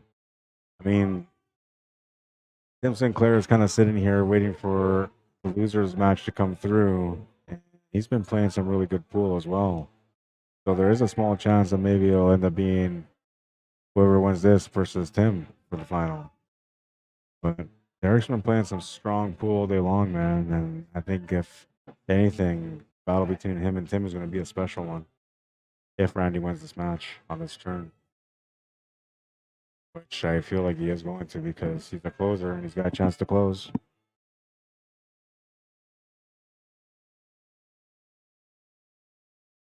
Brad Haydo, how you doing, man? From the Jokers, 2022 CSI Western Canadian Champions. That sold the farm. Oh yeah, you did for sure. Didn't mean to though. That was a tough decision to make on that shot. He could have maybe made a better decision there. Maybe played a safety perhaps. 7-5 the final score, and Tim's gonna come up here and we're gonna get into the B side final.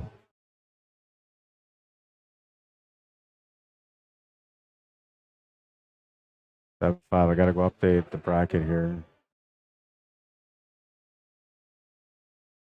Derek will be going to 5 on this one. Means that Tim will be going to 6. Unless Derek decides to play him even.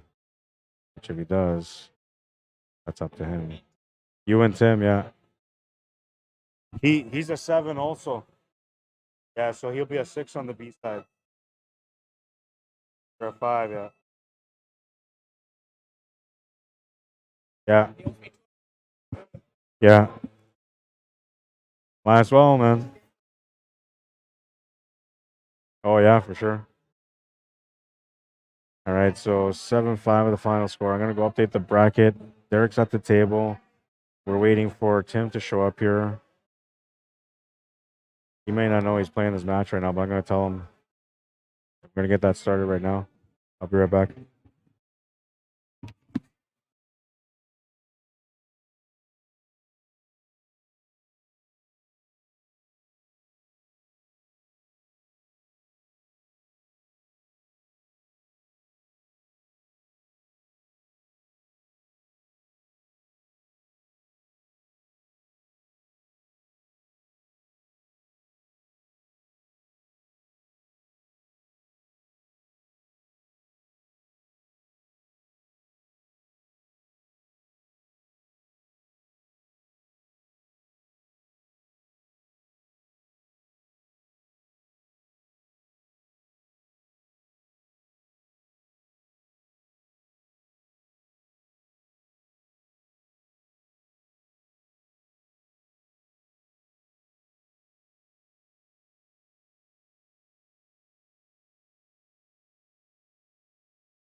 All right, so we were just waiting for Tim to come, and he's coming here now. We're gonna get this match going.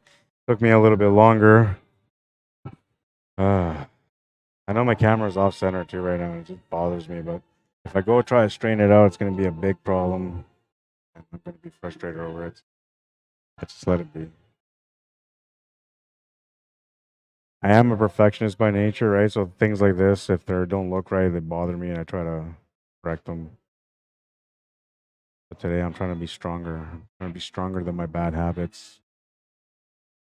Not OCD, Rod. You're not a perfectionist. Life is messy. It's okay. Pool should teach you that, right? All right, so they're about to get started here. East side final. They're flipping a coin, I think.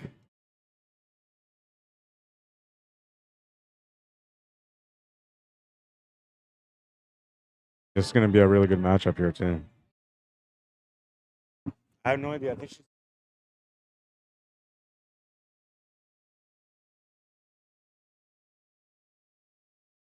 Depends on the amount. 6-5. Oh, yeah.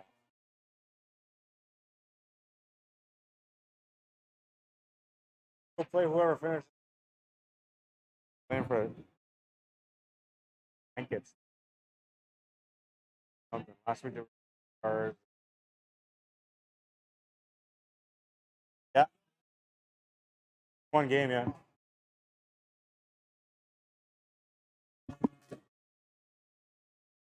All right, we're gonna get started here.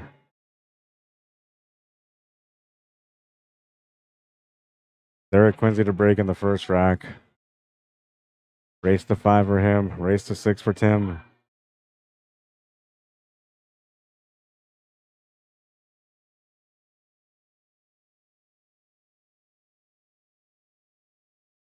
Here we go. Rack number 1. Makes the 6. Off to a good start on the break. Cue ball keeps going, though, and is not going to give him anything. Yeah, you'll have a shot on the 2 ball. Maybe a shot on the stripes, too.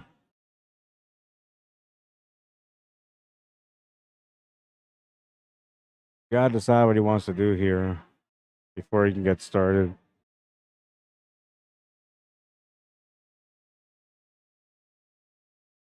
I feel like you want the stripes here, but, it all depends on whether or not he's got a shot on that 11 ball.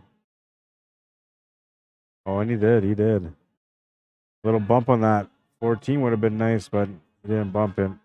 However, the 14 still goes, and the 11 will become available after he makes the 14.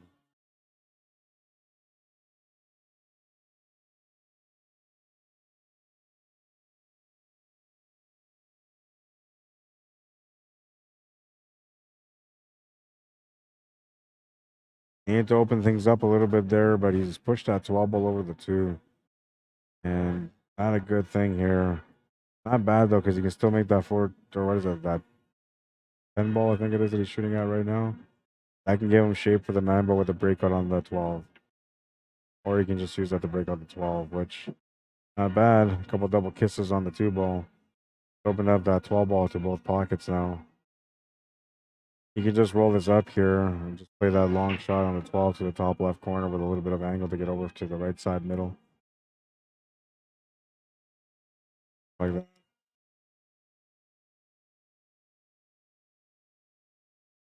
You can see here the line of the 11 ball slightly in front of this. Careful not to overrun the cue ball too. You got just the perfect shot. You have to just stun into this 8 ball slightly. Settle for the 11 ball in the top right corner. Yeah, that was the shot. He might have to draw this hard to try to get below the 8 ball.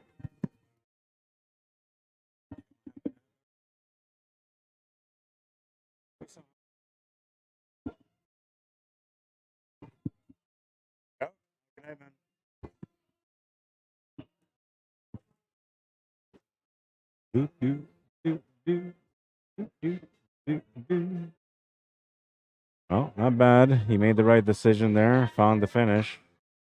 couple of key shots at the end to make sure that there was no issues along the way. Off to a good start, and well, now he's got to wait to see what kind of response Tim Sinclair will bring in this match. I got spoiled today. Usually I get a water, right, and they give me my water, but today I got water, some limes and lemons. A little citrus love, you know?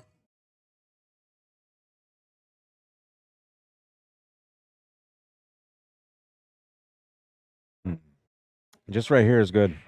Thank you. You're amazing. Maybe.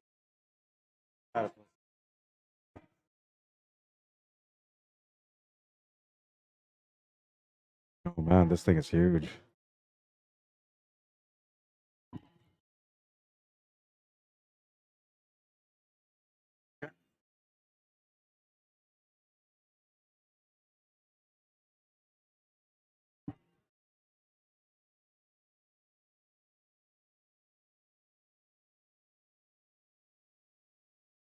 I ordered a Philly cheesesteak sandwich. I hope it's exactly what I thought it was going to be like. So far, everything that I've tried at the Hangar, all their food, it's all been really, really, really tasty, man. Really good. I'm assuming this one's going to be good too. My mouth is watering just thinking about it. Philly cheese.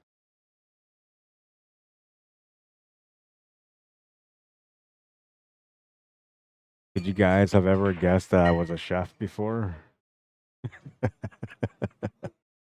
Yeah.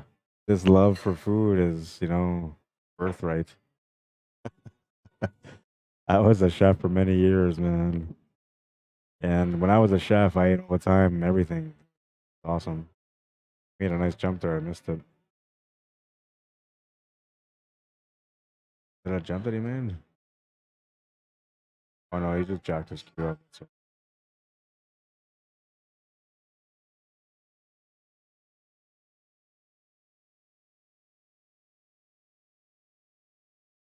Hey, no.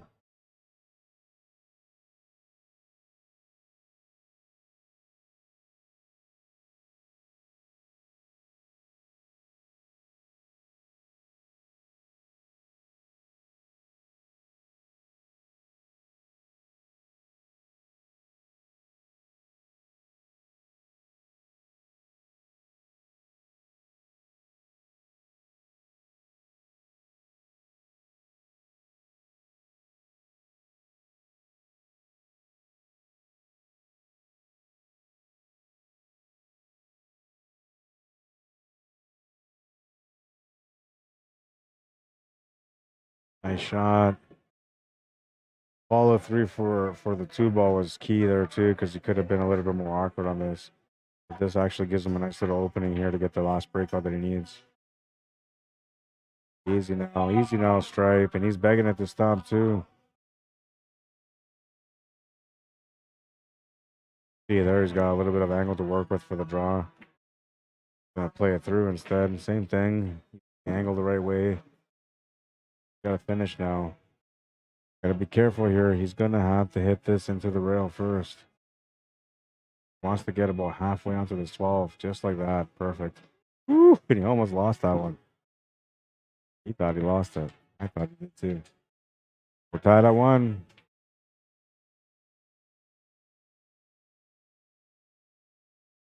Uno a uno. From Latino friends. Estamos empatado a 1. I'm gonna start practicing me playing or talking in Spanish when I do commentaries.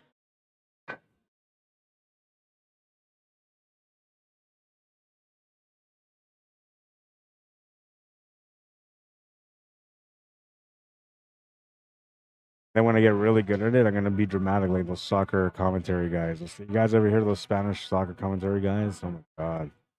I grew up watching soccer, man, so I'm used to it. But if you never watched Spanish commentary soccer, well, go check it out. even if you can't understand what they're saying. It is so crazy, so intense. It just makes you want to watch the game.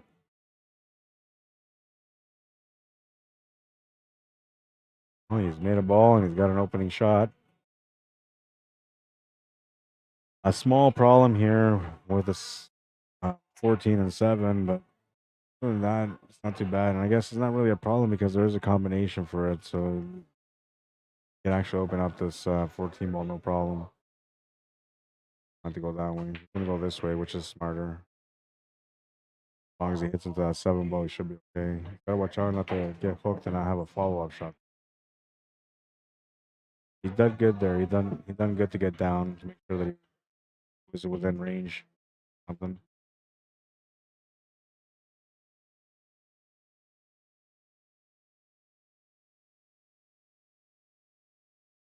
He could take that 12 ball there or that 10 ball there if he.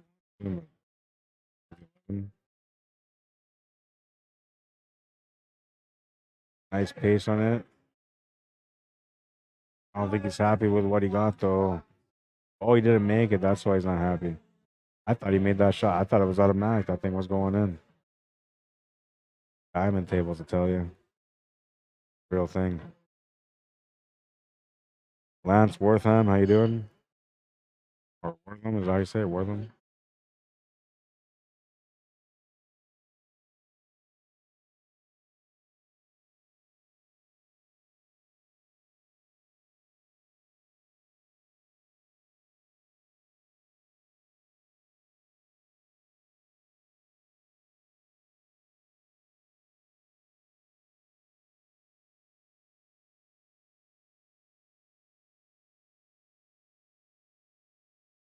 Yeah, he's got to be careful here. Got to be very precise to get into that 5 ball and a 7 ball.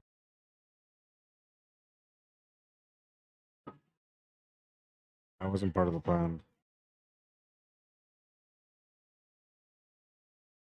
Maybe a safety here, just going off the 7 ball, pushing it towards that 2 stripes in the bottom left corner.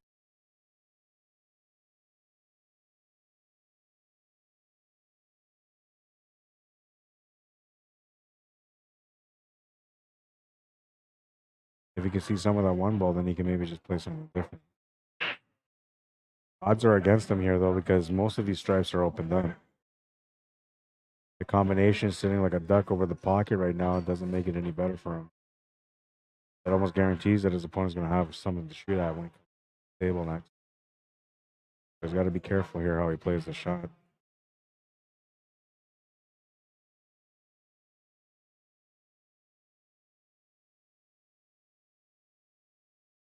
It's tough to decide where you want to put this ball.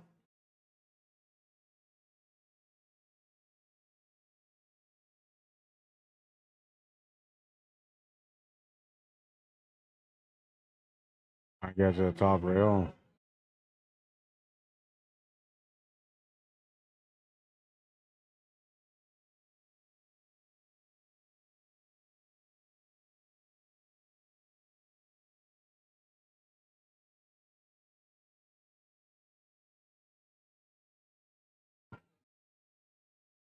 Another one bites the dust.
I like the decision that he made there just to play it safe and roll up to the one ball.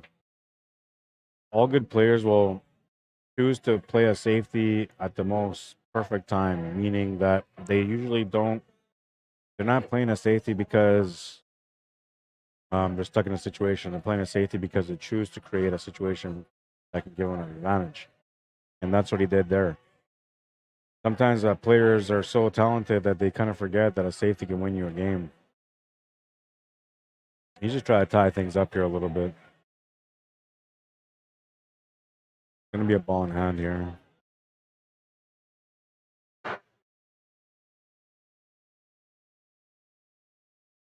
No, it's not. Sorry. I'm a liar.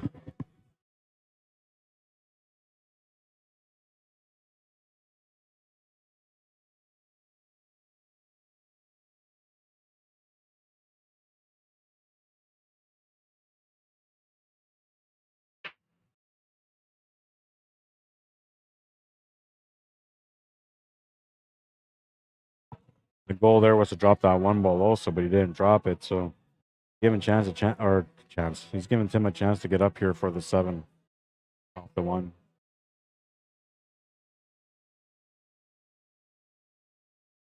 Right where his hand is, about the right spot where it needs to be.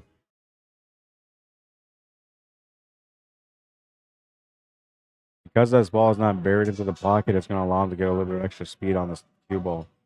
So he's trying to have a hard time getting up there. I'm not sure what he was doing there. He's up with a weird long back cut shot.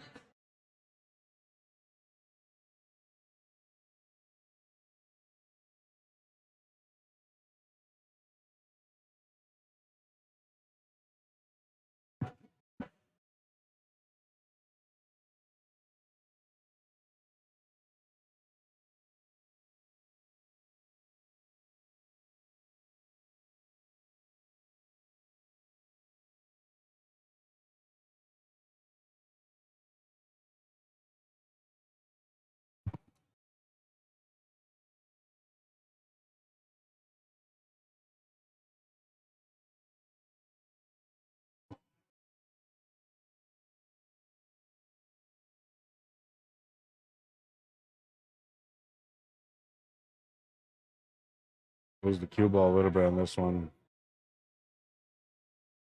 Got the 9, he's actually perfect, but if he doesn't, got a little bit of a challenge here still.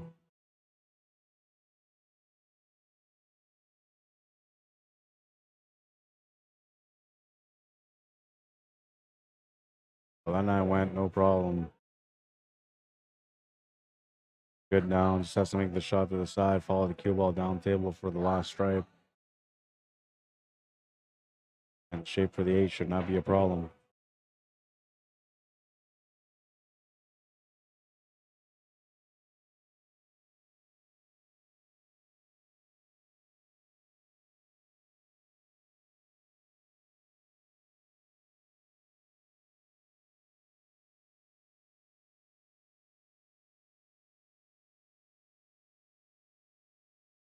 Makes the 8. Takes a 1-game lead, 2-1.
Nice pace on the cue ball there for the 8 ball. A little bit harder would have been actually a lot better, but makeable. All thread on the shot.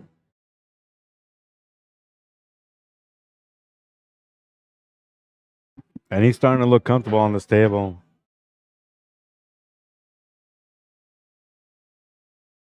When you play the game enough, you know, and you just see the chances to win and you just go after them. And he's been doing really well at this. Figuring out the puzzle and getting the finishes when he's got the opportunity to finish.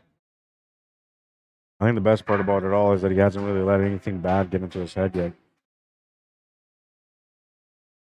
There's been a couple of misses, a couple of mistakes, you know, but none of this stuff has really got into his head. He's just keeping up with the same style of game that he's been playing all day long. Smooth and consistent. Rack number 5. He's leading by 2. Trying to get on the hill on this one. Loses the cue ball, though, and that's going to bring Tim Sinclair to the table. Couple of stripes and a solid go in. He'll have an option here because he's got ball in hand behind the line.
Curveball thrown here.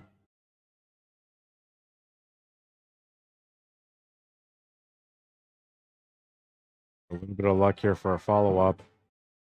Not going to get it. I don't think he cut this to the side. He definitely can't bank it either. And can't do a whole lot with that 12 sitting on the top of the table.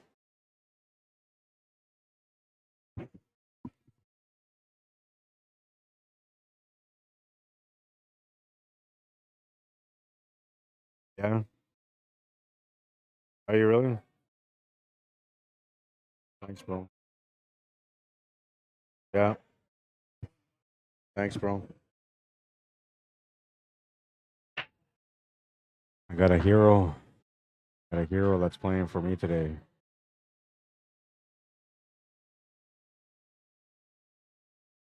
I appreciate that.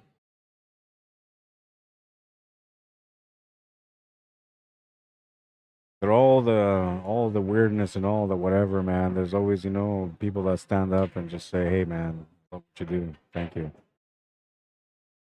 I appreciate it when they do. A missed shot there is going to bring Tim Sinclair to the table.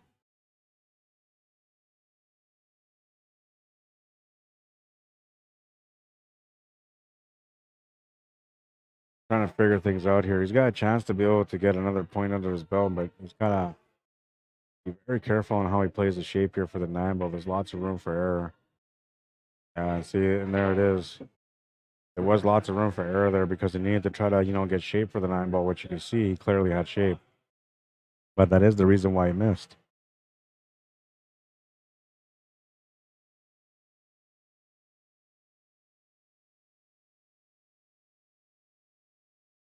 Oh, then he's going to miss the 3 ball. Missed it in a good way, though, because he didn't really give him much here on the 12, and he hasn't really given him a whole lot on the 9, but he can maybe bank this to the side pocket. Reverse bank.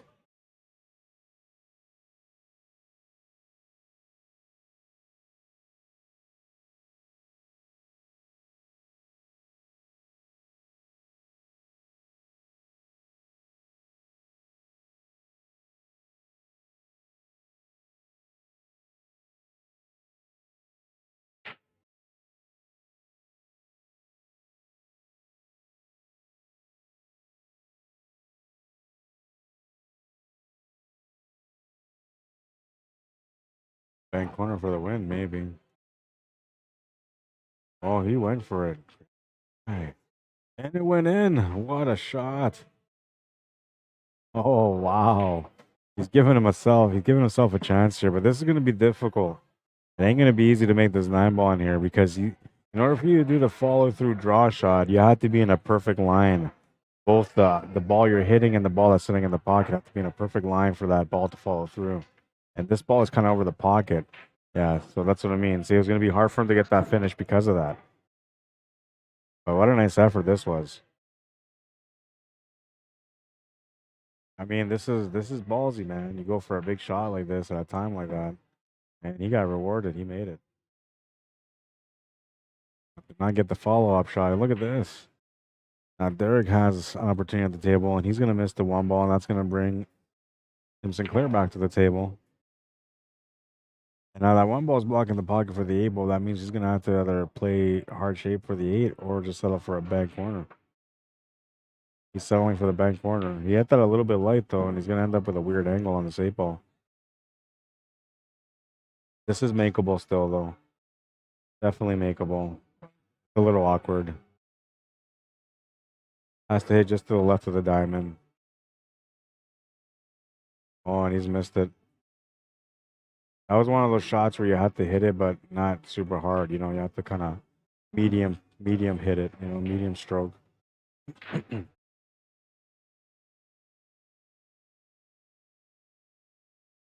Derek gets another chance at this table.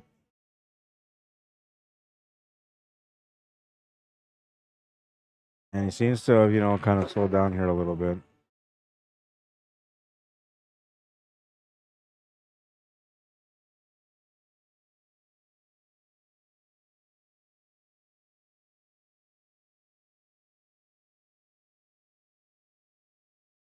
He's still in a bit of a jam here because he needs to come up with shape with the 7 ball.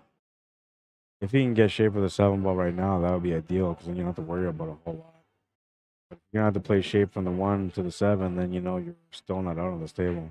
That's beauty right there. That's beautiful right there, man. He's got the shot to the side if he wants. Or to the corner. He's not going to take it yet. He's going to finish off with the 7 to the side.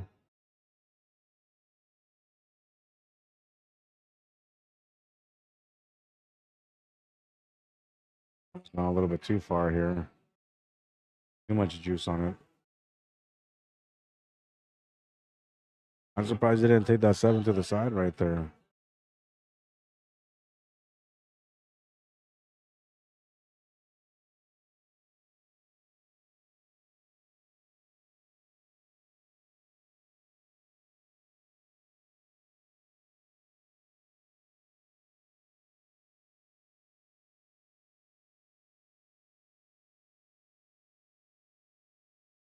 Trying to play a 2-way here. If you miss the shot, you're supposed to leave him safe, but it's going to come out open. Derek's going to give him that game, 3-2. 3-2. I thought you were going to.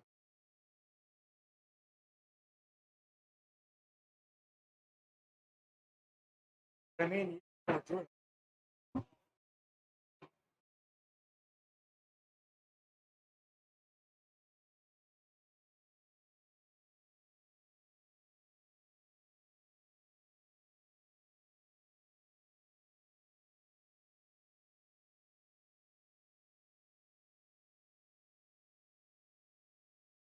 I said.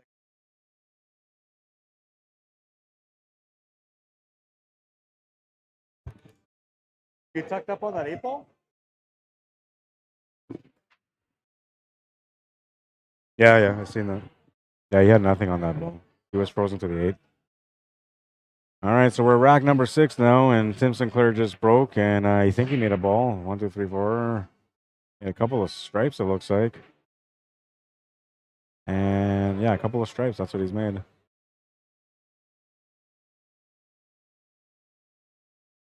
No opening shot on the bottom rail. That 3 and 15 aren't working together. But whichever way you go, solids or stripes, you got a little bit of work here, and no real breakouts around the work that's required. Missed the opening shot, and I think a lot of that is just because he wasn't comfortable with it. he wasn't really looking forward to finishing this table because it wasn't really what he was counting on, right? He wanted a better break than this. But he felt like he had to call something, he had to go for something, so he just went with a lazy shot on the 10. Yeah, I guess he's kind of fortunate that it didn't go in because, in a sense, he's kind of put everything on Derek's shoulders here to try to come up with a finish on his turn. And it's going to be tough to get onto that 15 ball, but he's got a shot here. It looks like the 13 ball is the one that gets him there right now. All he's got to do is just get a follow-up shot on it, and then he'll be okay. 10 ball's blocking the pocket, so as long as he makes his shot, he's kind of guaranteed himself another turn anyway. But this is an opportunity for him to open up that ball, and he's going to try to do it. Open, but he didn't get much of a follow-up on it. And now he's got to face the idea of whether or not he wants to take that 10 ball down. You take the 10, you're basically having to go for the finish here. And if you don't, then you got to be smart and you leave.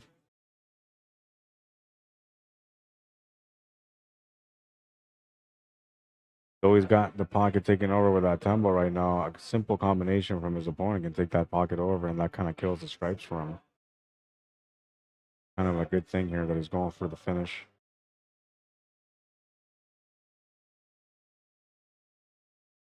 Easy pace on it. I think he's trying to see if he's going to line up for the side, which it looks like he's gotten pretty good here for the 12. Might even have the shot on the 11 ball to the corner. I think he's kind of focused on the 12 right now. Now he's got a forward angle, so he should be able to check off the side cushion back to the middle. He's just got to watch out not to get tied up on that 7 ball.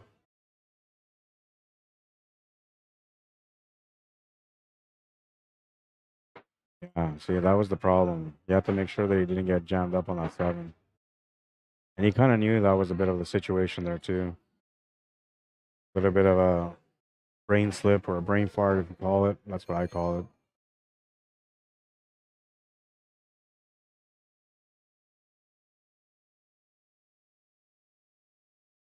What a nice shot that was.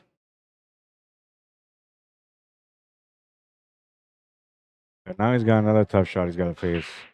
And the 8 ball's tied up between the 1 and the 2.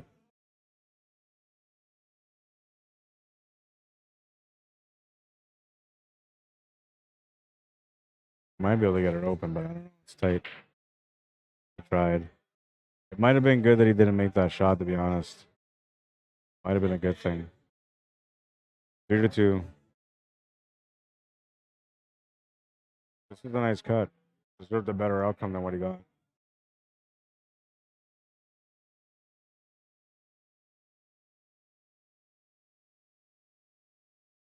He did not push that 11 ball in there. He was looking sweet.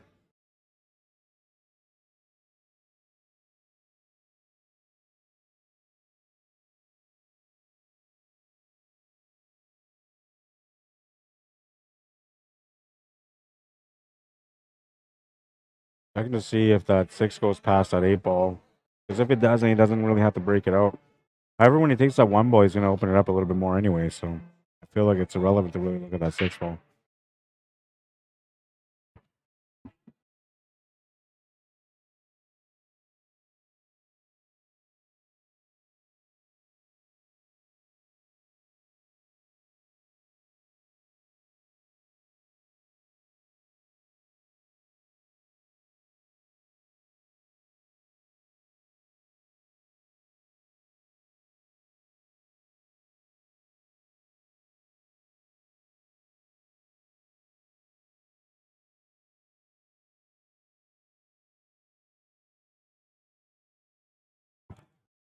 So he has to take that 1 ball now.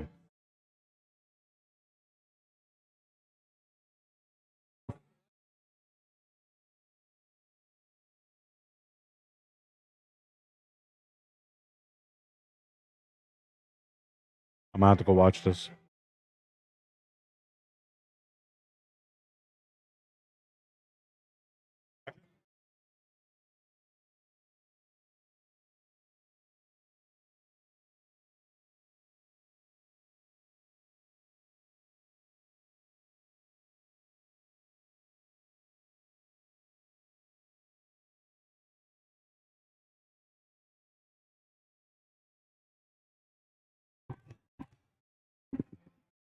Looked like it was a good shot. Now, that was going to be the problem, is that he may not find a follow-up shot. Watch it on the tape on the slow motion. I got the replay on the side. It's not going to be in slow motion, though, but you can see here whether or not he hit the 8-ball first. I don't think he did.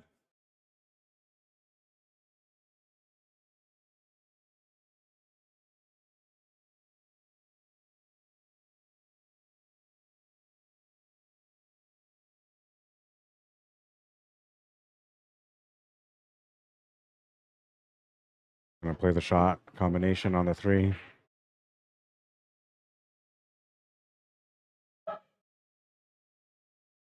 Oh, and look at that shot.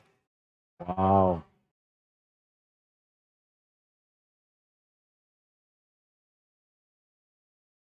There's creativity at its best right there. This was beautiful, man. I don't know. Tough to say who's going to be the highlight of the day today. I felt like Tracy had the highlight of the day with that bank corner, especially because it got her to the finish. But that shot was very creative. If he wins this rack, he has to get the highlight of the day.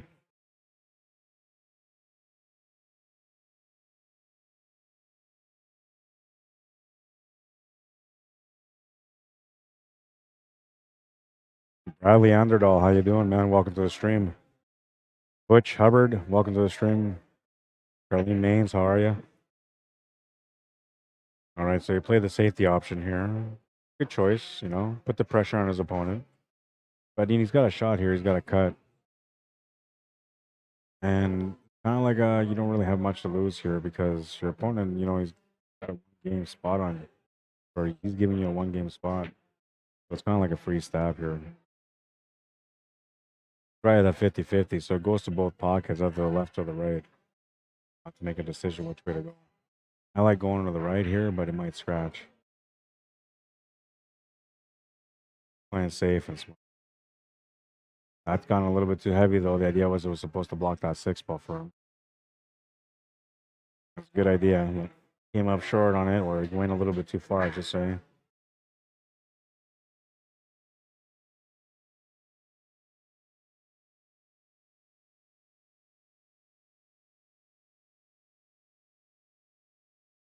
Yeah, he's going to try to play safety here again. Makes sense. To get it in front of that 11-ball, though. Oh, and what a perfect shot that was. Nice little shot on that one. Got my stamp of approval. Not a guy that gets impressed too often, but I was impressed with that thought, that play.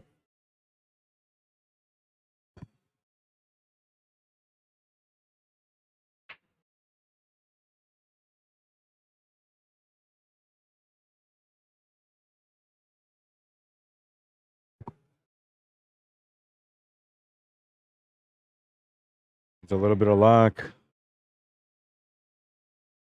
Gotten the hit. Needed a little bit of luck there, and he almost got it. That 11-ball almost bumped right in front of that cue ball, and it would have taken away the 6. Forcing him to take on that 2-ball, but he's got a shot on the 6-ball now, and he's got possibility to get up for the 2-ball.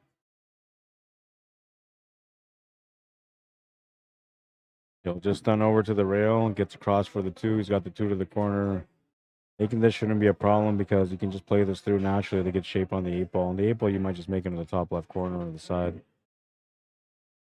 Go side. And again, that game, tied at 3. East side final. Tony Tavares, how you doing? Larry Hanatsu. Justin Muse, welcome to the stream. Matt Zimmerman, welcome back, man.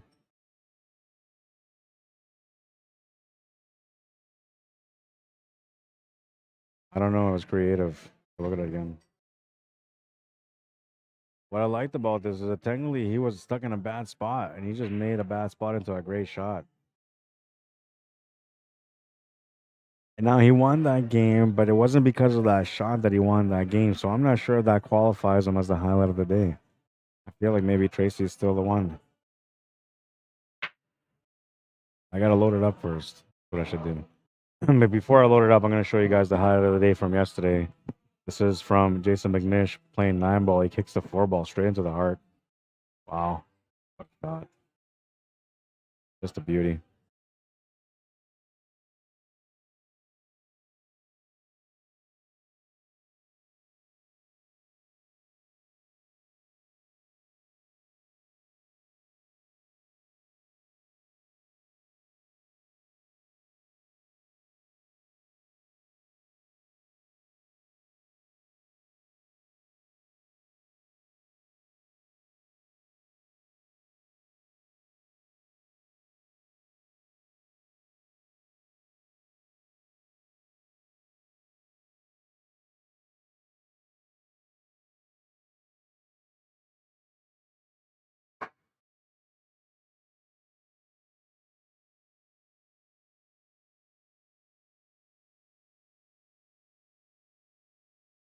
Matt says, I didn't think that Tim will be spotting Derek. So that has to do with the Fargo rating. Tim has a pretty good Fargo rate.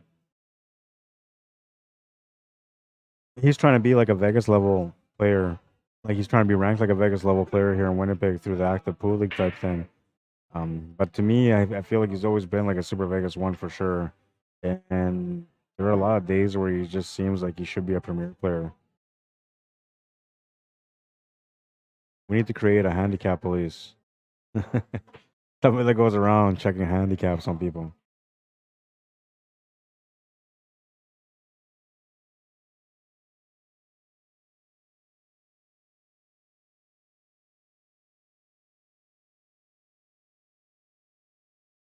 How you doing, Carrie Ann Bernard? Welcome to the stream.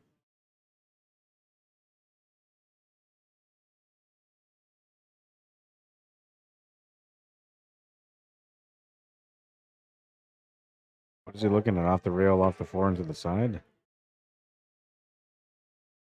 Oh, wait, he's low ball. Okay. Looking at the combination then. Oh, nice try, man. A little short, but the lead wasn't too bad.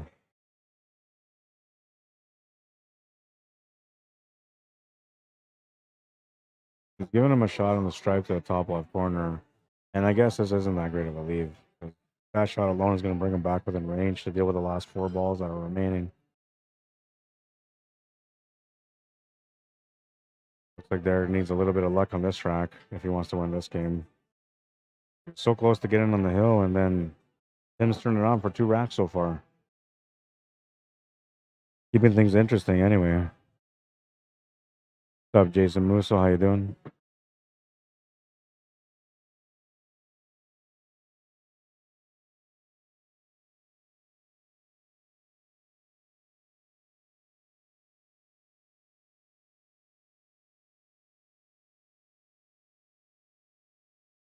It's confusing and it's hard to run tournaments sometimes, you know, here in Winnipeg and Manitoba because the handicap system is kind of, there's a variety of handicap systems and everybody kind of uses all the same handicap systems, but they alter the rules according to, you know, their formats. And it's a bit of a chase. You know, I usually run straight tournaments where there's no handicaps and I like them better than having anything with a handicap.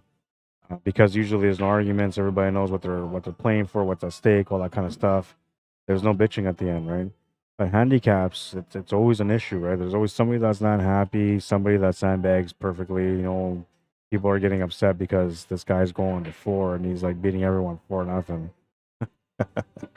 But that's what happens when you have handicap tournaments. So I'm not a big fan of them, but I do have them because I understand that's part of our culture here, and people, you know, they like to compete in handicap tournaments. But I'm a '90s kid, you know, and I wasn't born in the '90s. I'm saying I was playing pool in the '90s, and back in the '90s when you were playing pool, it was just bring your best game to the table. There was no handicaps. People would have laughed at you back then if you said, "Oh well, one day I'm gonna have a tournament and everybody's gonna get a handicap." They'd be like, "What? What the hell is a handicap?" Now it's like you walk into a tournament and it's like, what's the handicaps? And you're like, oh, it's straight races. Oh, I can't play that. I'm not qualified for that. I'm kidding. There's a lot of these guys that still come and play in the straight up tournaments. But I like that better, the straight up tournaments, you know, because it pushes players to become better, right? And when I was playing pool, there used to be like basically 6 tournaments a week. Some nights it was like 2 tournaments at once. And we always had someone to play, so competition was always on our mind, and getting better was always on our mind. There was never any kind of comfort with handicap systems, so you just had to be the best that you could be. I think that's the best way to learn, honestly. But I understand the reasoning behind handicaps, and it allows everyone to have a chance to be able to win. Nice little bump on that 14 ball is going to give him the shot on the 8 ball. That was a huge break there because he hit that with some pace, man. That could have been bad.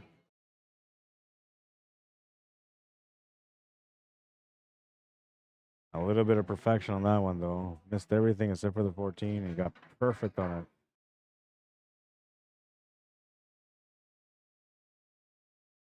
So this is, you guys already seen the last one, but I'll show you this one here. That was that. Here, this is the one from Tracy earlier. Bank on the 3. She gets to finish too. It was a nice bank. It wasn't a tough jam, and she found a way out. Me, that feels like it was the highlight of the day.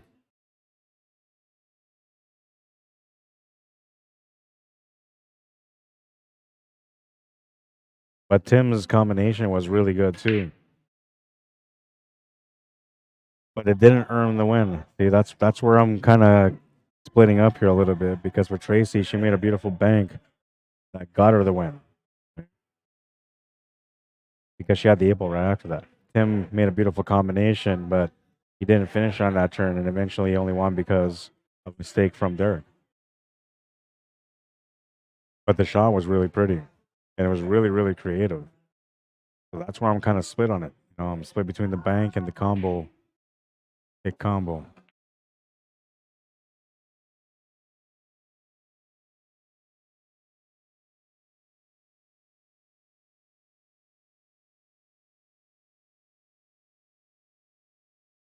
Jason Moose says, doing good, enjoying watching good pool players. When are you going to come out again, man? We haven't seen you in a while.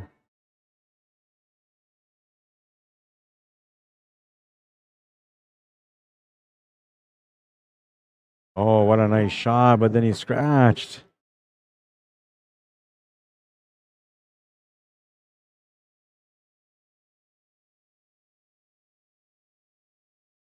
It was a difficult cut, and he made it so beautifully too, man, but he got burnt. So a ball in hand and a chance for Dirk to be able to close out the match.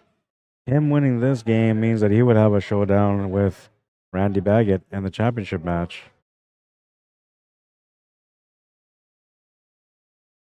But can he get the puzzle solved here? There's a lot of work on this table, man. And a ball in hand makes it look all like it's good to go, but it really isn't. There's a lot of work on this table, like I said.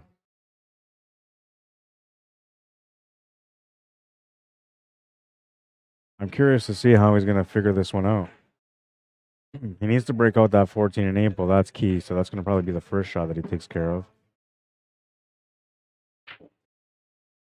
Yeah, so he's got the 14 ball out, not the 8, but he's got one of the two at least. Now, this is the other mess that he's got to deal with, and this isn't too bad. You can actually take that 13 ball, maybe bump that 10 ball over, and then follow up with a 10.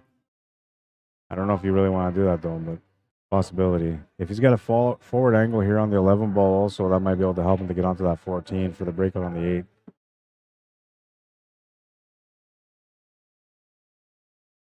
So he's gotten up for the 14, but he doesn't have the breakout angle on the 8.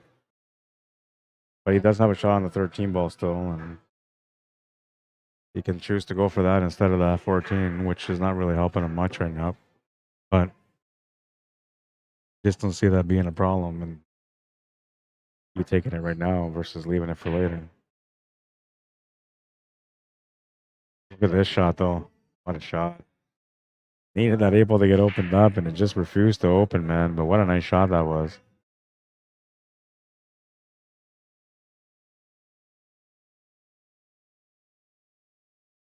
Another good shot there. Cut to the side.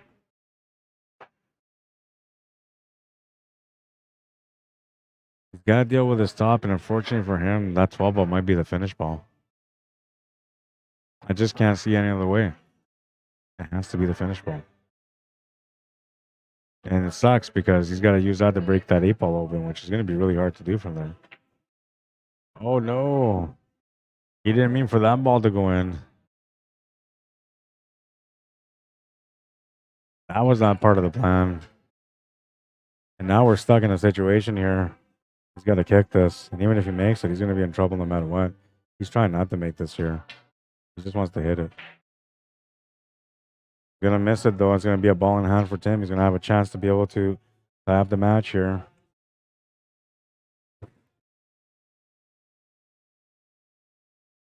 No time to play. Busy working, says Jason Musso. I see. You got a table at home, at least? Barbara Sheed, how you doing? Barbara Sheed, sorry. Welcome to the stream. Eddie Cox. Albert De Vera Agustin. How you doing, Albert? Hey, sir. What's up, man? You playing again? I haven't seen you playing in a while. Last time I think I remember you playing, you were playing in a snooker tournament. That was quite a while back. Shannon Bird, welcome. Warren Sampson, welcome to the stream. Mike Miller, how you doing?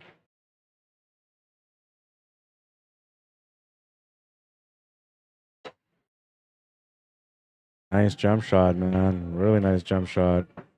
No reward, though.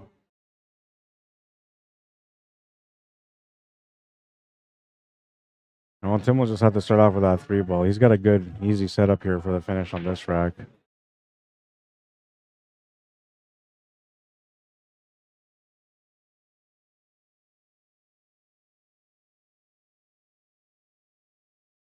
Gotta watch out here for the shape. Sure what he's gonna do in this situation now. Laughing at himself right now because he can't believe he ended up in that one spot. There was only one spot he didn't want to be in, and he found it. So now he's got to figure out how to get the finish.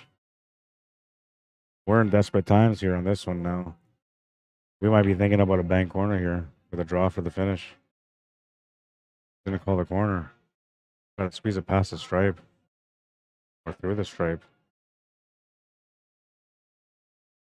Not bad. A smart decision there. He just kind of played a two-way. He figured, call the shot, take over the pocket, make sure you drew back far enough where he didn't sell out the 8-ball, and he's going to kind of leave it in Derek's hands here. He'll have to figure out the system to see if he can make it. Looks like he's going to try to swirl his way in instead of going for the kick shot. I like this better than going for the kick shot, to be honest. He's hit it. He's hit it. And he's giving him a chance here. Yeah, no, he hit it. He graced it.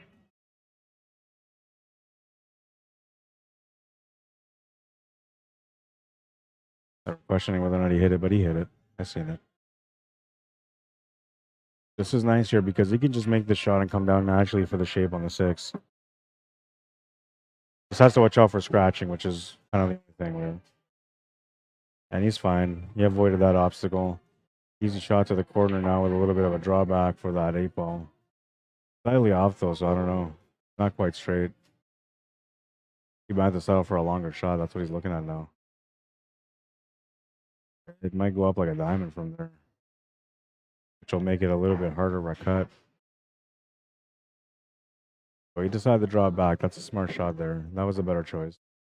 And he's going to win that game. Derek's going to say that's good. He's going to have the match at 4.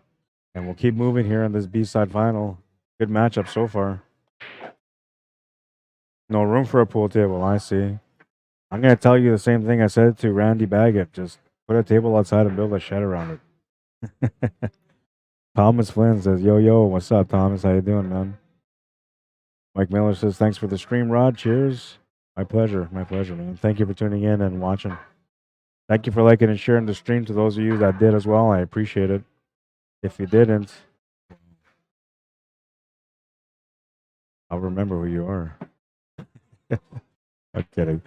It's all good. If you guys like and share the stream, that's awesome. When you guys don't, it's okay. I get it. But what you can't really help me with, though, is going to my YouTube channel and maybe subscribing to that channel. That would be cool. Yeah, I'll get the link for you guys.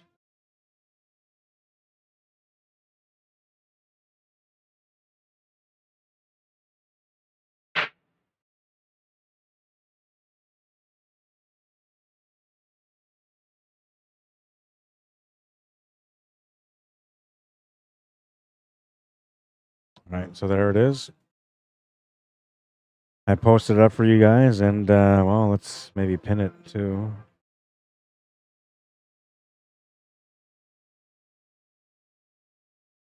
So I'll pin the comment. That's the YouTube channel if you guys want to go over there. I haven't really been interacting with YouTube yet, but I will be starting next week. Hopefully everything works out. If I can wizard my way into it, by next week I will be able to. But right now, you guys can just help me by subscribing to my channel. I need to try to get to 1,000 subscribers, and it seems like it's a lifelong mission. It seems like, God challenged me to do this one thing in life, and I'm having a hard time with it. But getting your subscriptions on there kind of helps me. You're not giving me money by doing so, but you're helping me maybe possibly make some money in the future from, viewership and all that kind of stuff. And I can't do that without the 1,000 subscribers. So if you guys want to help me, that'd be awesome. It's just another way that you can help me without having to help me directly from your pocket. You know what I mean? Helping growth while I work my butt off trying to represent you guys well for liking and sharing my streams.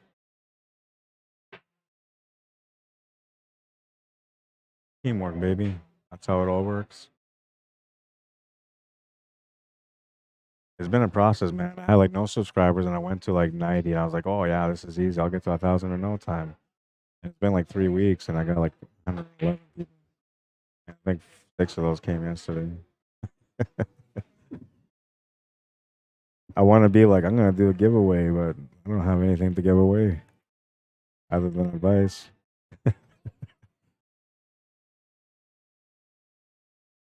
Maybe virtual pool lessons. I can do that. That's something I'm good at. Virtual pool lessons. Which reminds me, I got coaching tomorrow. Always on the go, always working, always trying to make a difference, man.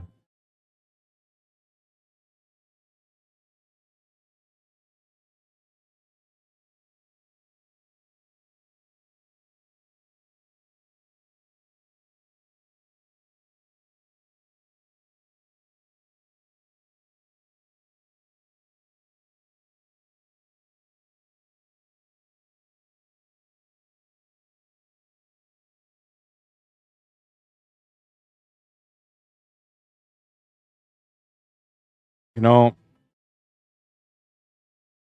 this game is so time consuming. When you're trying to practice to get better, when you're trying to play, and when you're going out to tournaments, very time consuming. And I met some people over my years who were kids of parents that were pool players. And when talking to them, I used to ask them, "So what made you a pool player?" And they just say like, "Well, that's the only way my dad and I could hang out." I'd be like, "Oh, okay, I get it. Cool. I like that you guys have that kind of bond. I appreciate it actually, right?" But I never really understood what that was. And now when I'm looking at life and the way things are with my kids, like I'm in their lives. Don't get me wrong. I don't neglect them, but I don't get to enjoy them as much as I would love to enjoy them, right? Because I'm always busy. And it makes sense, if I was in my kid's shoes and I was a kid and I wanted to hang out with my pops, I'd be playing pool too. Because then, I'd be going with them to the pool all the time. I'd be hanging out with them every day. I try to get my kids to play pool, and they were really good. They have natural talent, man, but it's tough to compete with YouTube.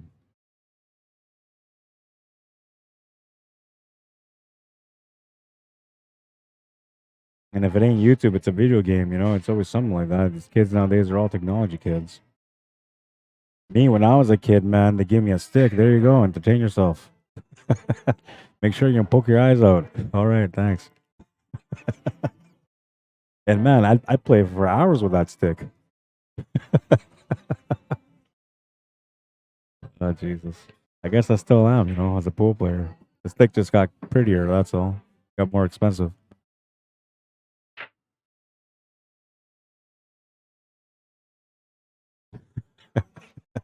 I laugh at myself sometimes, man, because I say I don't even know half the stuff that I'm about to say, and I say it anyway.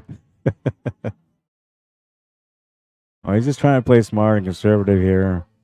He knows that if he can just hold off here, push this game to the next one, he might be able to rattle Derek a little bit. And we gotta watch out here for Derek not to get too anxious here. He's got to try to, keep his cool, try to work this out as smoothly as possible without sacrificing the win.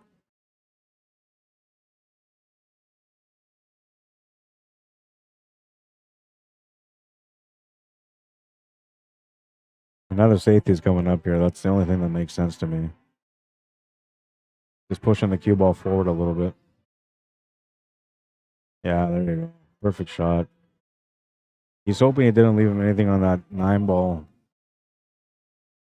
And I don't know if he has. I can't quite tell from here. It looks like there's a small window between the 8 and the 2 ball. I just don't know if he's got that straight line for it. If he does, he can make this hit. It's not going to do a whole lot for him, but at least he's not going to give his opponent a ball in hand, which is what Derek is trying to kind of get here. He's trying to get either a ball in hand or a good opening shot on the next turn. Just something that he can work with so he can get to the finish.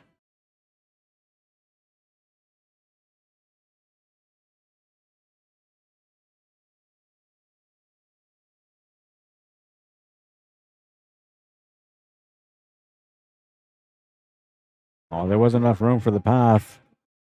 He's trying to play the safety on the 4 ball too, but I think he's left him. Oh yeah, he's left him the 4. So this is a great chance here for Derek to close out the match now. And I gotta say, like, I don't like putting the pressure on players, especially when they can't hear me. But I feel like realistically, he's got to win this game. He either wins this game and he closes out the match. If he loses his match, Tim's going to win the next one. And I think most players at his level kind of know that.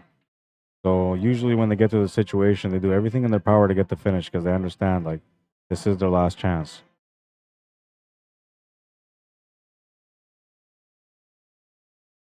Needs to deal with that 6 ball, which is what he's going to go after next.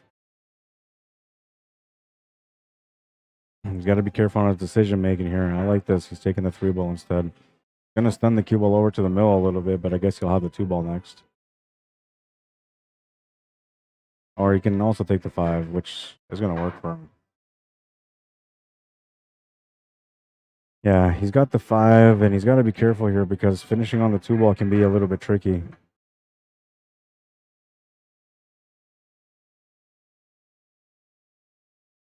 Needs to get over here on the 6 ball, and he's gotten it. How straight is he on the shot? Does he have any angle to work with? Oh, yeah, he does. So he can make this work. You can just kind of draw this back and settle for the 2 ball in the top right corner. You can try to stun this off the side rail and go back up to the top of the table to try to make this 2 ball on the side. I like that. That's what he's looking at. That's what I like. I like the 2 to the corner, top right corner. It allows you to kind of draw back and stroke this a little bit, right? So it's a good shot to take on. Doesn't need a lot of power either. About medium stroke would do it. Light bounce off the rail. Yeah, like that, man. That's what I'm talking about. Textbook. Page 101. Shot to the corner is good, and he's got the 8 ball. And he knew that he had to deliver the finish on this rack, because otherwise his opponent was going to come up on the next one and beat him on the hill. So, and a great job from Derek Quinsey to win this match. 5-4, the final score. We're going to go into the A-side or the championship match now.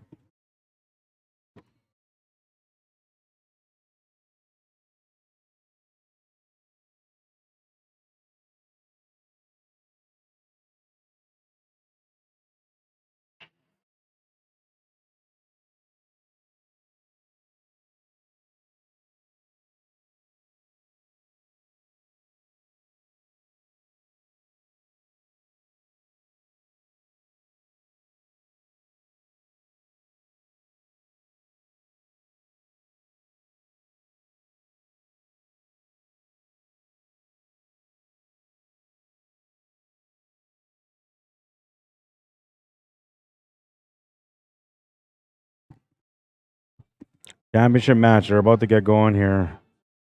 We're just go today. Championship match. I got to put it officially on the screen too here. Yeah, I think Randy just had to go splash his face. Freshen up. Derek went to go grab a beer.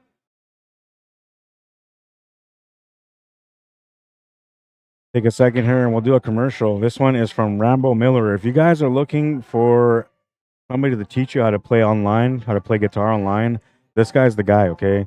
Just it's going to be about a 2-minute commercial. It's kind of a long commercial, but when you appreciate the talent behind this guy's guitar skills, you really understand how good of a teacher this guy can be, and you really appreciate this commercial. Check it out.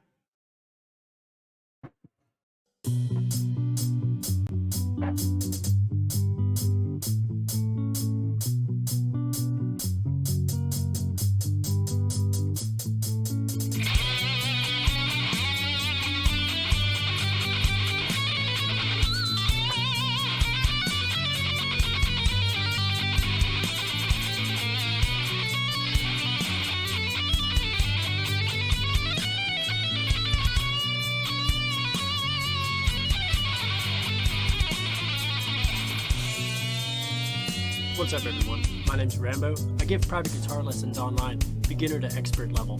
I teach technique, rhythm, theory, and songwriting, and I can help you learn almost any style you'd like.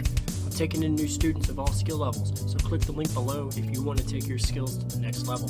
Don't forget to follow along for more. Keep practicing, studying, and training, and rock on.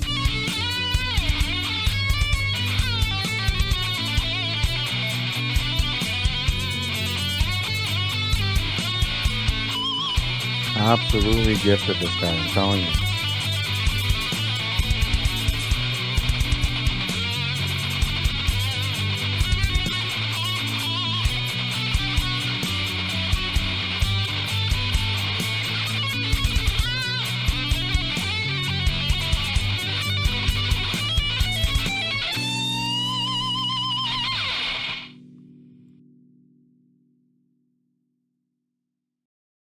King 6-string online guitar lessons. I'm telling you guys, give him a shot. You can see how talented the guy is, man. That's just a sample of how good he is. He can make you probably way better than that yet. I mean, if you can play guitar like that, I don't care who you are, wherever you go, you play a song like that, man, every girl's gonna be on your shoulder. Hi, baby, I want to be your groupie. Well, maybe it won't work out like that, but you know, that's the dream, right? That's the dream. That's the reason why we learn. I wanted to learn how to play guitar, but it never worked out. So I became a pool player instead. That almost didn't work out either, but it kind of worked out at the end, so I'm okay now. I don't have to go learn anything else. I've navigated through life. I found the way. What a shot. Needs a reward, though. Doesn't get rewarded, man, but what a shot.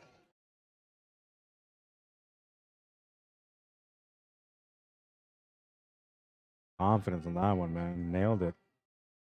Just not a good result there on the leave. And so he's got to work things out once again.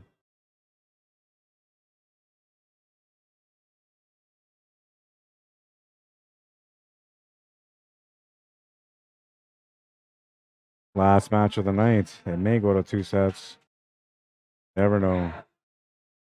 Chip Ann says Corey Deuel as Tom Cruise. That might be a good fit. I like that. Barry Bremner from home, he says. Fast Eddie George Clooney. Maybe. I'm thinking about that one. Héctor Ornelas, ¿cómo estás, amigo? Bienvenido. Maybe. I can see, well, you know, George Clooney was like the sexiest man alive for like a year or something like that, right? So he'd have an impact as a role in the movie. I like Corey Deuel, though. That's a good choice. The Prince of Pool. Who's the other guy that's called the Prince of Pool? I think it's in the Philippines. They have a Prince of Pool, right?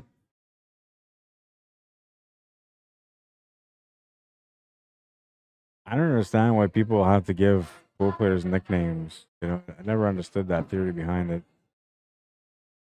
Huh?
He was almost a little too casual on that 2-ball. I just came back and seen that. Wiggled his way in. And look at that. See the effect. I think he was still thinking about that shot in the back of his mind.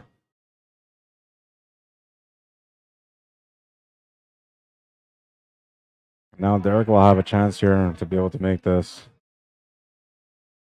He's got a nice angle to come down for the 12-ball. The 8-ball's chilling by the pocket, so as long as he makes his 15 with a little bit of pace, he should be good for the finish on the first rack.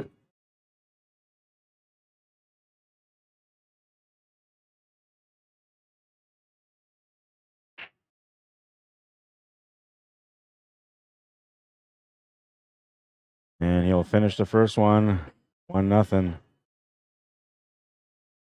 Moving into rack number 2 of the championship match.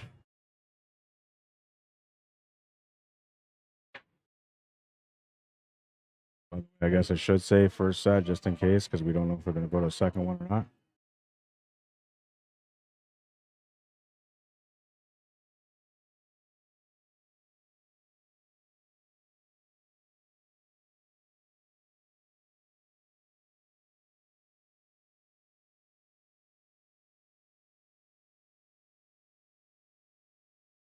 There we go. Championships match, first set, make it official. And I know it looks off center, but that's because the camera tripod got moved over earlier, and it's kind of out of position. It's not centered.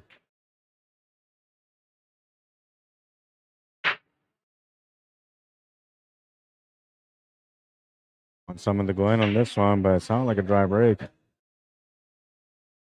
Derek will come up to the table.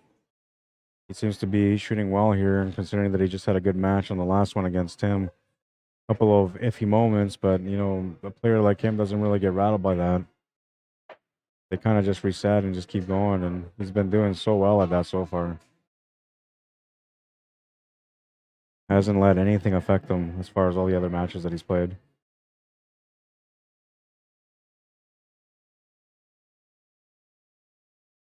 He's going to miss that combo, though, and Randy will get a chance at the table here. He's got 4 solids all tied up at the top of the table, man. 5 if you include that 2-ball that's leaning up on that 13. So this first shot, it's a huge first shot. He's got to make this become a breakout almost.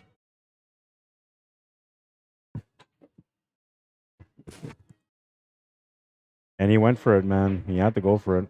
Didn't really get rewarded, though. Well, maybe a little bit.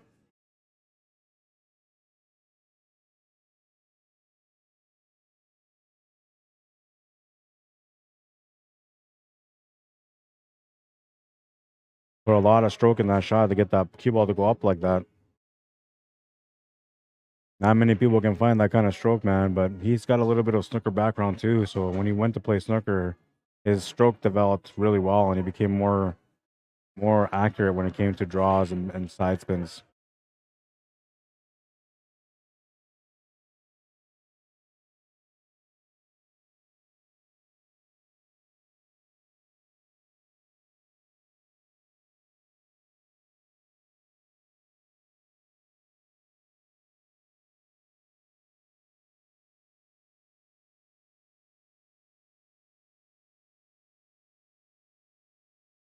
Everything's kind of in the open here.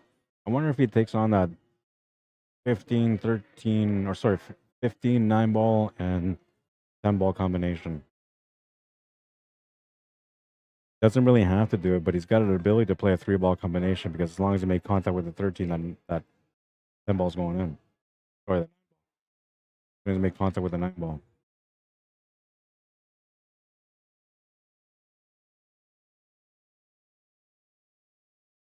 Looks like he's got a line here for the 12 to go to the side also. Can maybe draw this back here for the 9-ball. He's going to stun over here for the 15. I guess he's going 15, 9, 13, then 8. That I would be a liar if I was to say it to you. I need a little bit of a bounce here, though. Pretty straight on this. You can still maybe draw it back a little bit here. Gotta try to get above this 2-ball. Above it, not below it. A little too perfect for his own good on that one. Gone a little bit too far. Can he still find a way, though? I don't know if he can.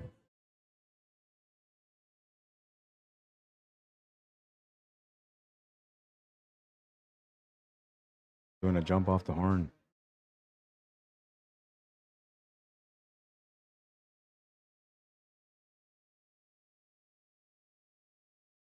Ball in hand for Randy, and he'll work out the situation on this table.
So that 3-ball doesn't go. That's what he's trying to ponder here. Does he take the 6th, which won't really do anything for him except for taking the ball out of the way? Or does he take that 4-ball with the stroke to come through and try to get into that 3-ball in 13? If he can get that 3-ball flush onto that 3-ball, he'll have the shot on the 6. But if he runs into that 13, he'll have nothing to shoot at.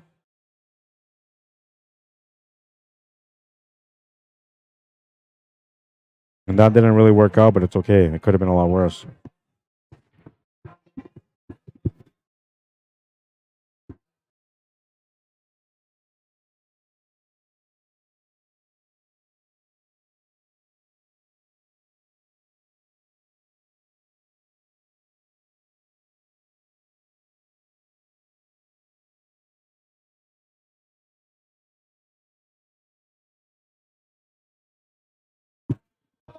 Basically just forcing his hand to open up this table. I wonder if you can see any of this. No.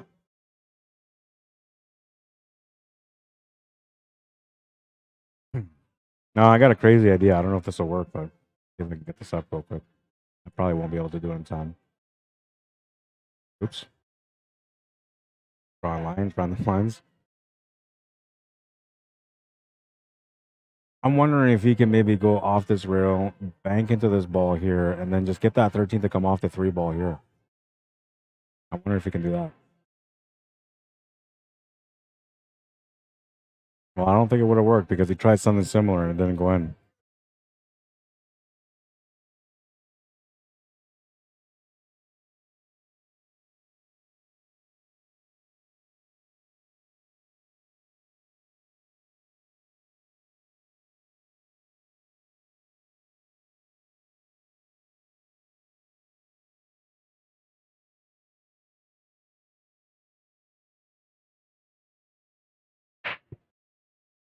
You know, so I looked at the replay on my phone because it's a few seconds delayed, and I watched. So it could have maybe worked. It could have worked, but the problem was that he hit the bottom side of that 13, so therefore forced the 13 down table. I don't think he ever considered it though.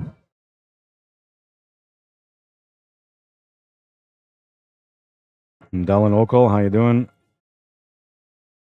Marvin Campbell, welcome. Jumawid Bach, welcome to the stream. And Diana Henshaw, how you doing? Welcome. Dave Francis, welcome to the stream.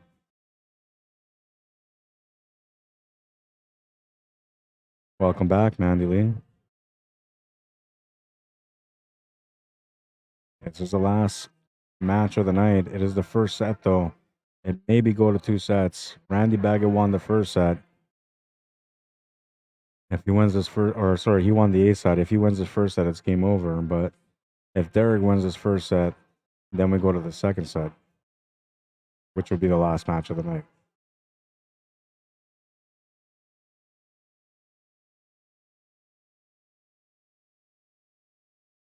Kind of early tonight, so I might just get my cues out of the office and do some pool after this. Maybe I'll leave my equipment set up, and maybe I can find a challenge match somehow that I can play against.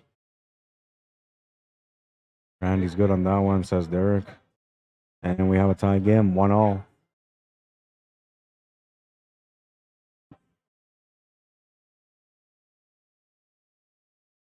One. And Derek broke the first rack, I'm assuming, because he's breaking rack number 3.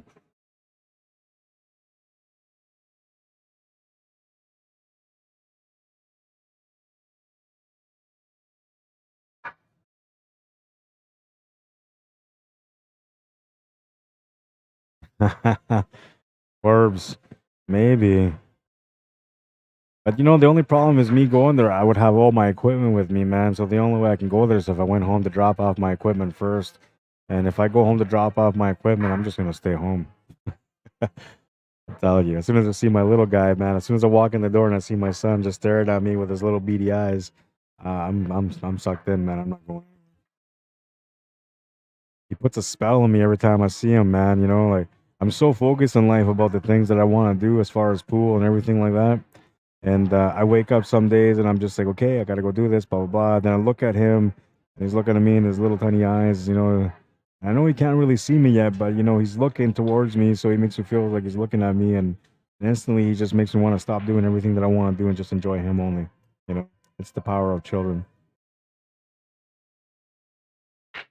But I've had a fairly busy start so far in his life. You know, I've been go, go, go, go, go. And looks like it's going to be go, go, go again next week. I think the only day that I'm not busy this next week is Wednesday and Thursday, so hopefully I get a chance to see him. Yeah, thanks for understanding, bro. But this would be the day, right? Because I never get a chance to go play at Bourbon on a Sunday. This would be the day because it's kind of early. All depending on whether or not, you know, Randy wins the first set or not. Derek's been playing well, though, so I expect this one to maybe go to a second set. Thing is, it's tough to beat guys like Randy because he doesn't really miss too often. And even when it seems like you have a chance to beat him, he always comes back and puts the pressure on you. You're never ahead in this match against him until you finish the table and finish the match.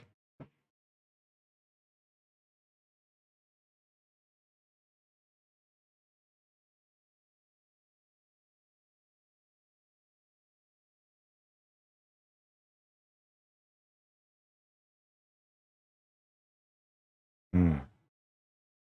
Yeah, that's interesting that he took that route there.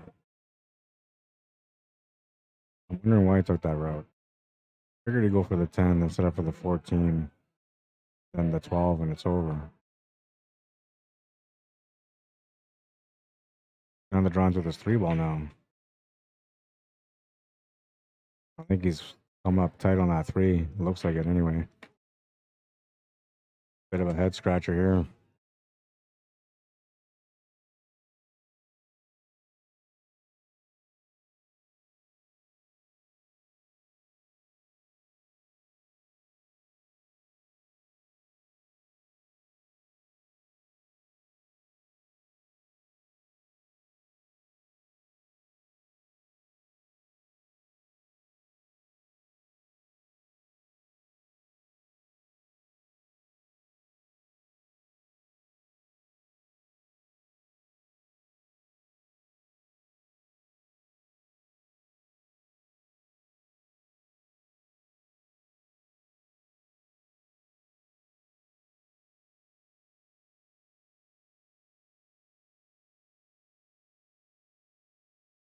Did the absolute best that he could on that one. Derek just has to play smart here, just play a safety. I use that 4-ball if anything. Yeah. Get up to that 7. There you go. Lock him up pretty good. Yeah, that was smart.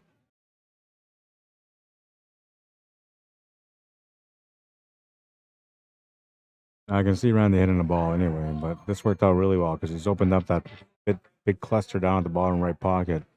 Now, once he makes that 5, he can make that 7. He can do whatever he wants once he gets onto that 5 ball. But I know Randy's going to hit the ball because he's got some really good knowledge when it comes to rail kicks and banks.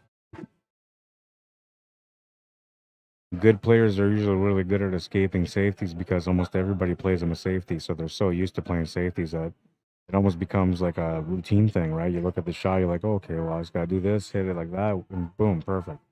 They'll just do it. And that's all just from the experience of always having to deal with, situations where they're not supposed to get out, right? All the elite players have that skill.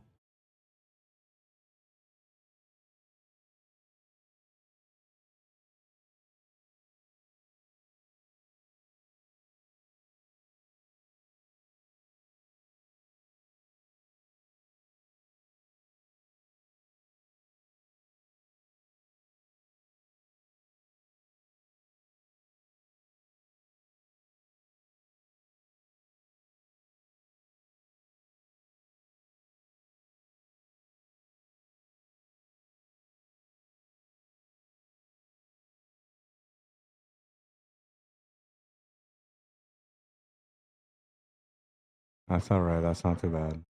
Got good shape here on the 7 to the side. Kind of skid on him a little bit there.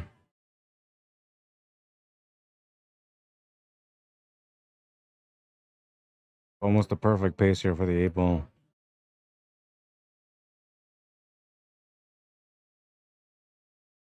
And he's got a 1-game lead. 2-1. Randy back at the break. What's up, Brock? How you doing, man?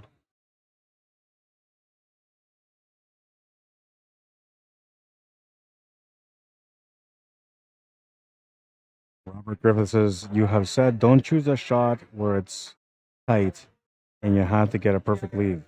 You usually shouldn't, right? You really shouldn't, but sometimes players have to, right? There's just a certain time when you actually just have to, and there's no way you can avoid it. And those are the moments when you're hoping that, you have the perfect touch, right?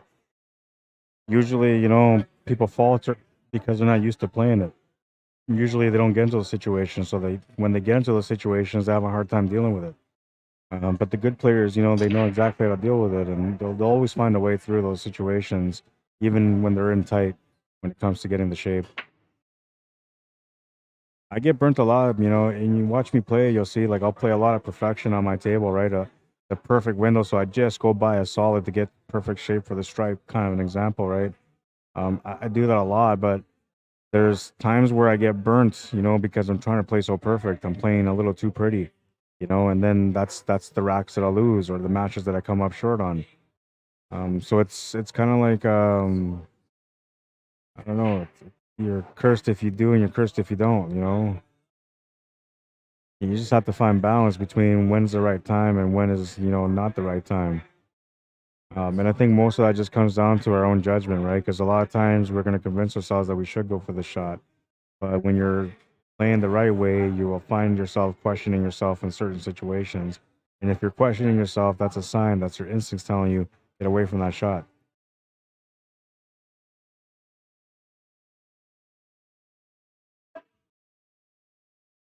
Getting that 15 ball open right off the hop. What a great shot that was. But he almost made the 8 ball.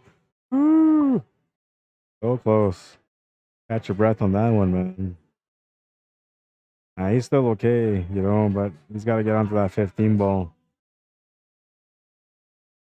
He's almost got the room to go through and get onto it right now, but I don't know if he can. Looks like maybe that 2 or that 6 and 3 are in the way.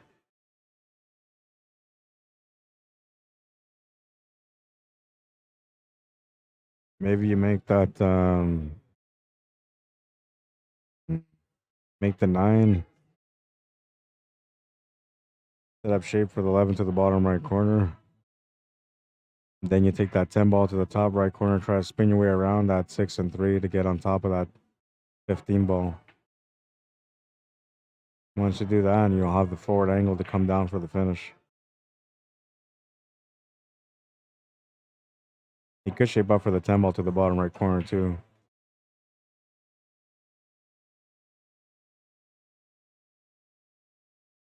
Oh wait, is he solids? I thought he was stripes. Oh yeah, he's solid, so never mind. I thought he was stripes. I was wondering why he went for the breakout on that 15 ball. I thought he was playing the stripes. He was just trying to get that 8 ball open. So bad call on my part.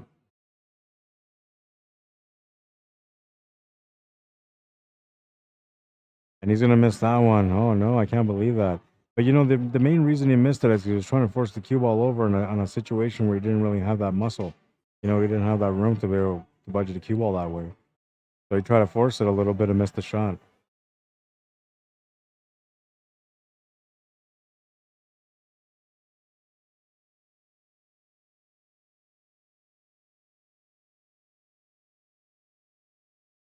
So Derek has to deal with his 15 ball, and well, that 9 or that 10 is gonna help him get up there. He's just gonna solve the puzzle down here first, though. Different styles of playing, right? Some people will clear at the top and clear at the bottom. Some people go up and down. Some people will choose, you know, to do a pattern of both.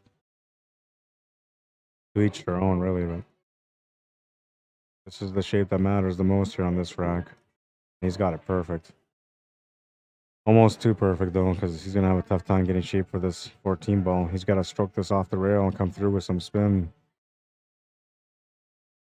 Hitting this about 7 o'clock, not quite sharp. Going 5 o'clock with this one. And that works, too. Opposite spin, got the perfect check. That was a nice little setup there.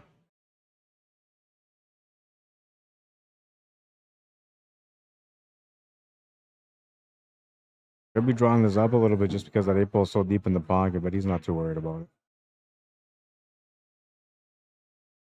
And he'll take that 4th game, and now he's leading by 2. The score is 3-1. Feeling confident at the table. He's getting it done, working out the puzzles, man. Every puzzle that comes his way is just another way for him to grow into the game, and he's growing quickly. 3-1, 2-game lead. Needs 3 more to win the first set.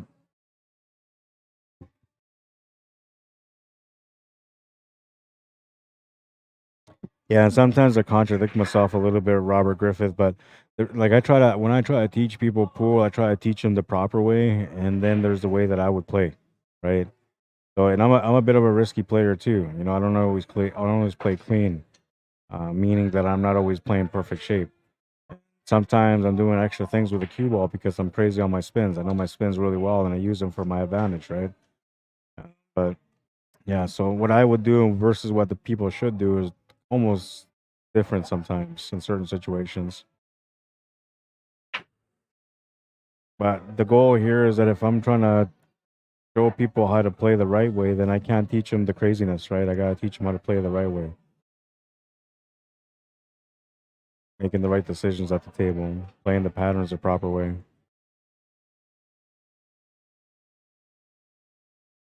Yeah, I try to take a lot of pride in the way that I do my stream and the commentary. I try not to just speak words in vain. I try to well, I do a lot actually, but I try when it comes to teaching the pool, I try not to.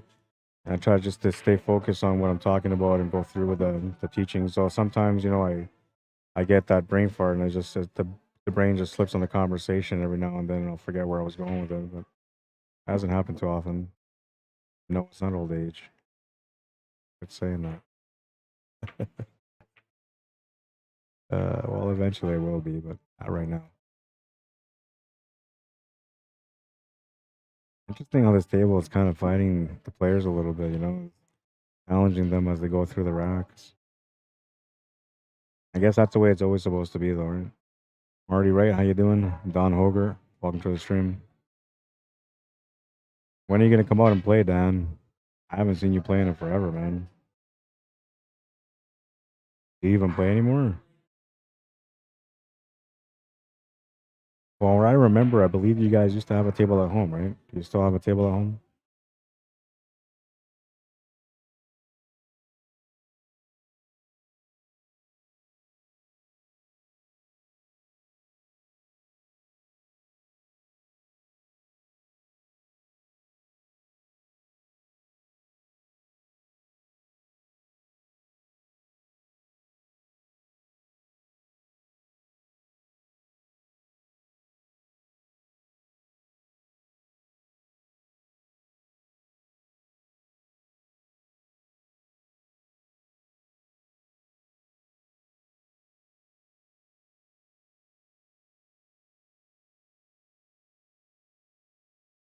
Yeah, I'm not sure what he's looking at. I guess what he's thinking here is that if he makes this shot, he's got to almost lean onto this 3-ball so he can get the follow up on the 10.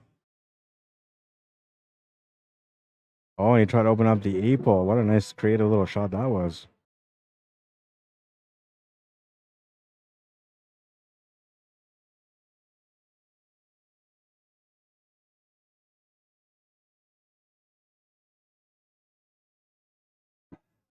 Pretty creative. Hey, LJ Moran, how you doing? Welcome to the stream. Yeah, I got some beautiful water over here with some ice. Limes and lemons. Lemon La Vida Loca. Oh shit. I'll be right back.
All right, I had to go over there and deal with things. The one person was getting a little loud earlier, you know, the cops came here and they decided to drag him out, so I went over there to talk to them and to make sure that they treated him with respect, that they didn't rough him up or be rude or mean to him, you know, because it's just alcohol, man. He's not trying to be, you know, difficult.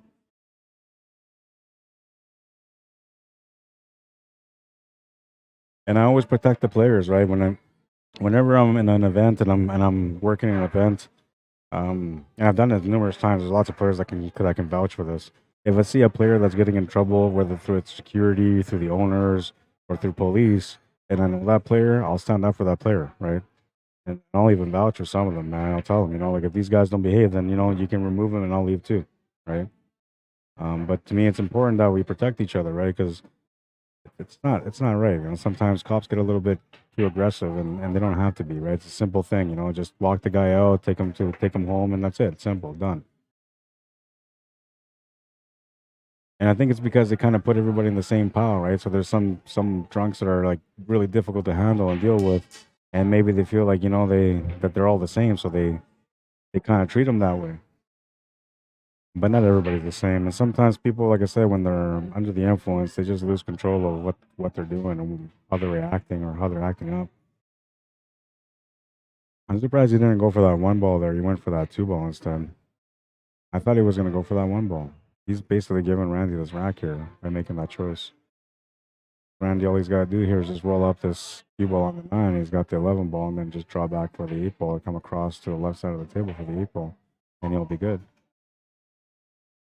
The only thing is that maybe he's got an off angle here that's running towards that 2-ball, so he might have to go up the top rail, 2 rails, and back across to the bottom.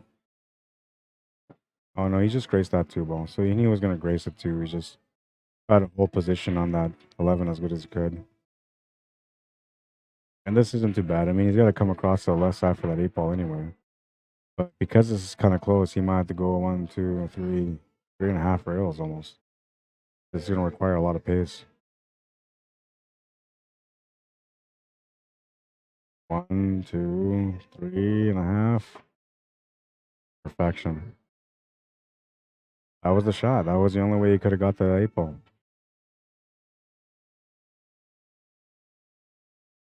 And he'll get on the scoreboard. 3-2. It was pretty. It was pretty. Simple, you know, but pretty. The right amount of pace, the right amount of weight. Nails the shape for the 8, gets on the scoreboard, and he's breaking next in rack number 6.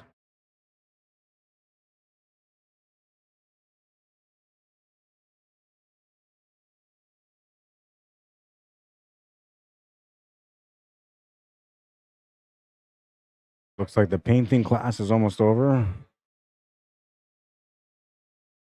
It's kind of cool. This lady's like I guess she does like a craft thing. If you guys are ever looking to get involved in these things, by the way, they usually have them on Sundays. It seems like most of the times they're on Sundays, but I have seen them here on Saturdays also. But just call the hangar, right?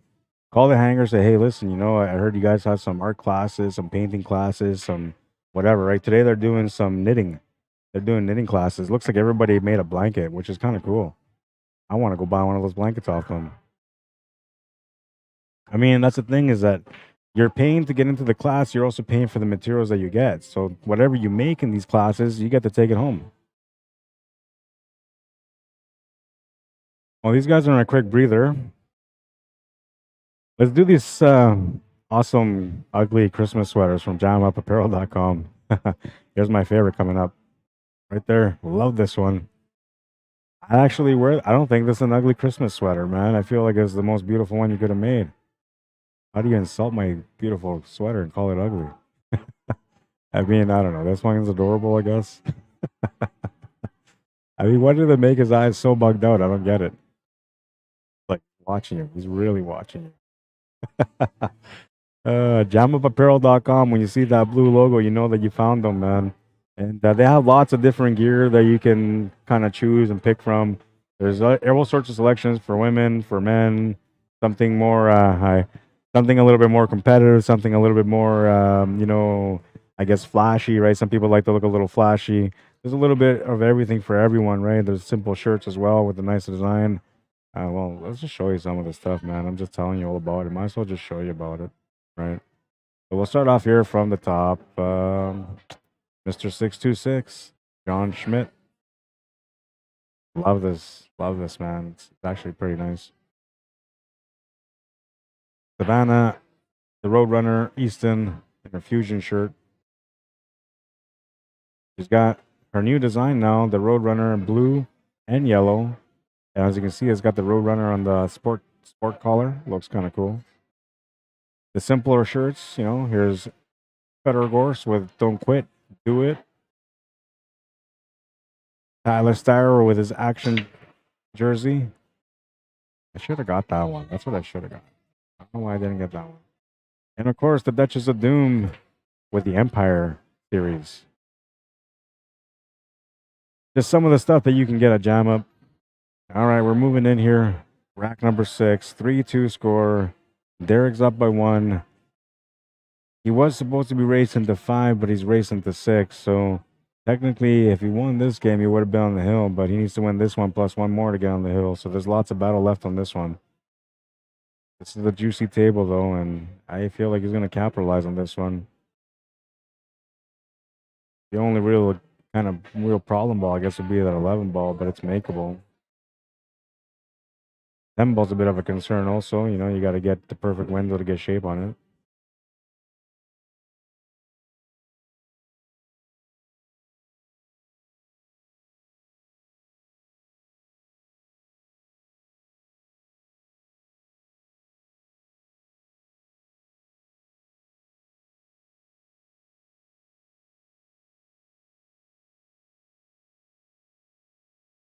Trying to get on for that 10 ball. I think he came up just short. But he still has the 9 ball available, and not a bad thing if he takes it. You can just try to get that cue ball closer towards that 8.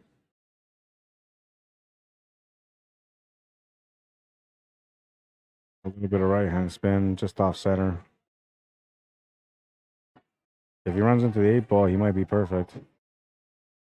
Yeah, he's ended up pretty good on this one. He's got a follow through angle on this 10 also.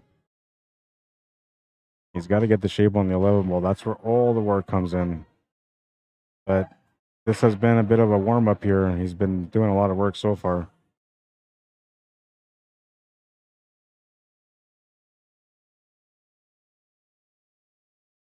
There's the attempt. He needs to push that 7 ball over just a little bit. Oh. Just missed it, man. And because he committed for it, now he's kind of stuck in a bad spot because he's got the 13. That's not an issue. But he doesn't have the shape on the 13 to follow up for the 14 unless he settles for the 14 to the bottom right corner. Or if he spins his way around off a couple rails to get back onto that 14. He's gonna try to take the hard cut on the 14 with the break on the 11 ball. This is really aggressive.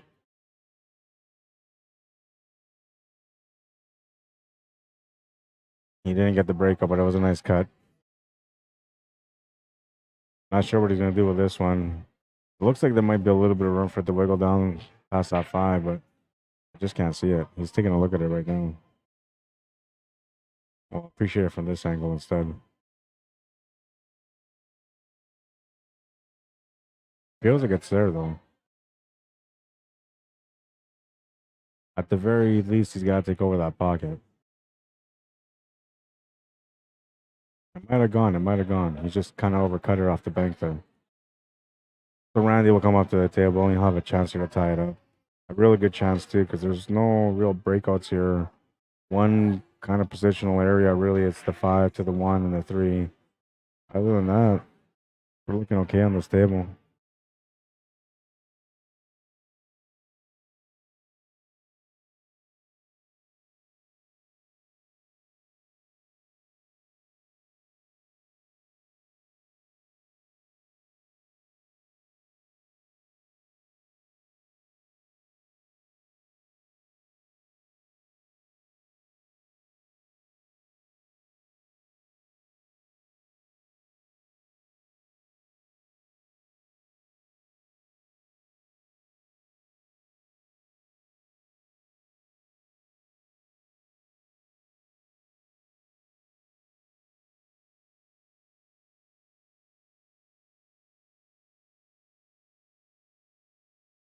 Yeah, that was the only real area that he had to worry about. And it wasn't really that big of a deal. As long as he got shape on the ball, he was okay.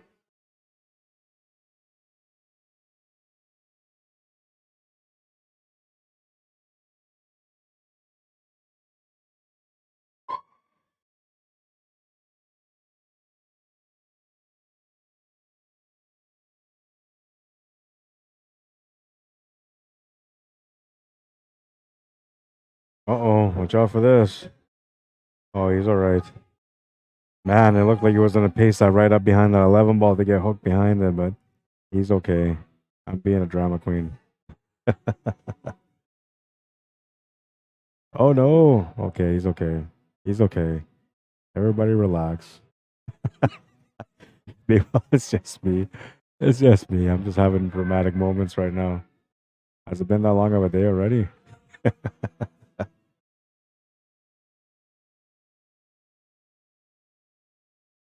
Yeah, I was talking to you, Dan. He says, "Hey, Rod, not sure if you're talking to me or not. Don't play much these days. Trying to more. No table. I wish. Game is lacking consistency to say the least." Yeah, because I think the last time you guys played League, you guys were playing SV2, no? You guys were in the Premier League? I think that was the last time.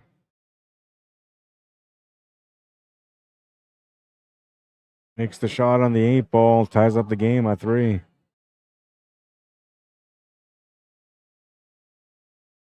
Take me down to the Paradise City.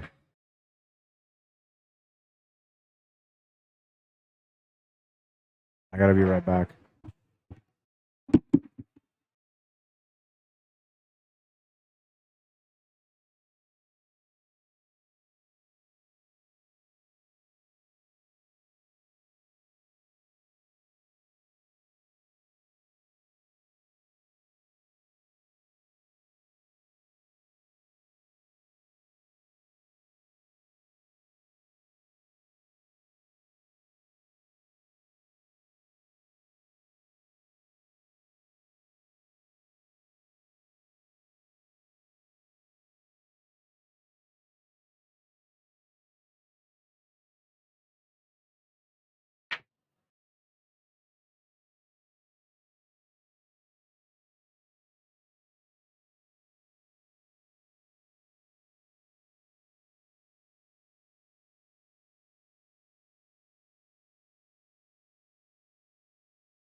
Yeah, that was cool, man. They had some really, really cool blankets.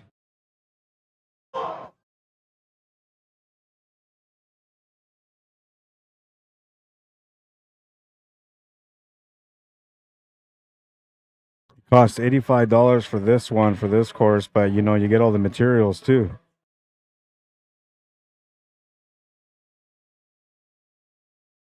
LJ Moran says, "Good evening. Was watching via YouTube last few hours." Oh, right on. Okay. It is a lot better on YouTube, right? Like the quality is so much better. I mean, I don't think it's that far off on Facebook, but I mean, you can sort of tell. 720, 1080, 4K, there you can tell the difference, you know. I'm not sure what's going on, but these guys are in a breather or no? Oh no, it's Derek's shot. I thought maybe they're on a breather, but they're not.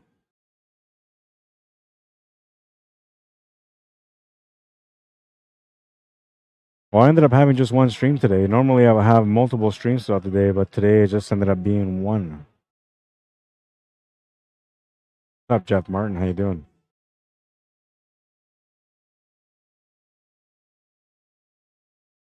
Busy weekend so far. We had the meet and mingle on Friday. There was 30, 32 players on that one. Then the Andrew Thomas Memorial Tournament was on yesterday. It was at 48. It could have been at 50, but you know, a bunch of people kind of canceled last minute, and all the other people that were wanting to get in didn't get a chance to get in because those last minute cancellations were too last minute. So we ended up with 42 people instead. That was a little bit of a tough slice there too.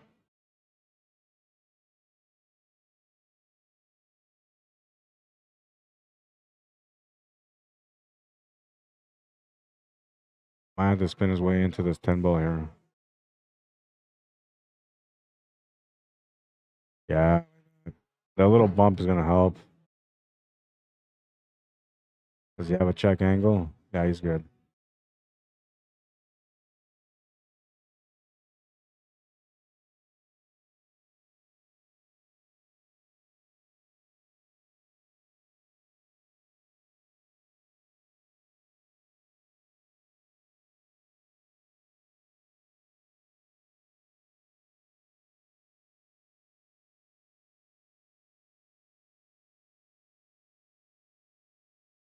Nice little touch on that 6 ball.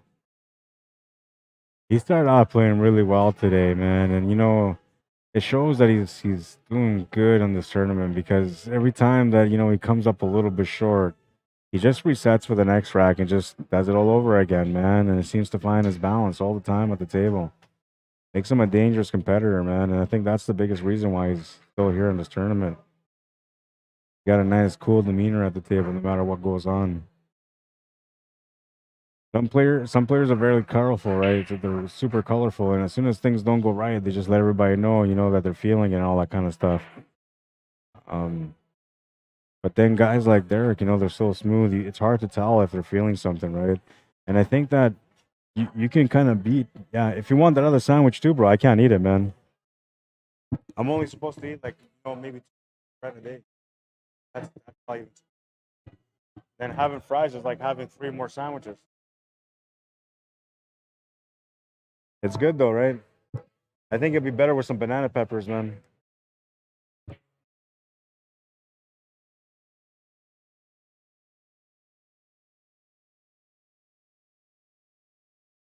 All right, so rack number 7 is in the books. We're moving into rack number 8. The score is 4-3. Randy back at the break, trailing by 1. Never really trailing, man, but he is trailing today. This matchup. A smash and break is going to make a ball into the side pocket, and he's going to have an opening shot.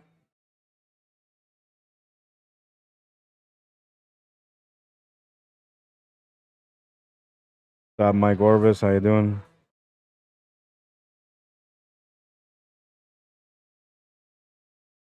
Yeah, it's a little bit more lag on Facebook, but still good. Yeah, there's a little bit of lag on Facebook for sure. That's all right, man. Yeah, you know, and it's there's a little bit of delay too. There's probably about like I'd say maybe a 7 to 10 second delay or something like that. But there's no delay. If you're watching on YouTube, you're watching on Facebook, there's no delay. They're always the same.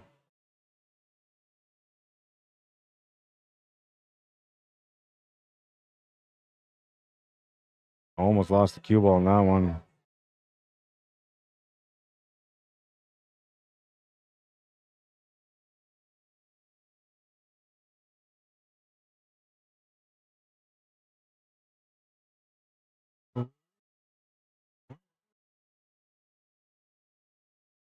Starting to pick up here. It's always like that here in this place, you know. The tournament starts slowing down, then people start coming in and hanging out and playing on the tables.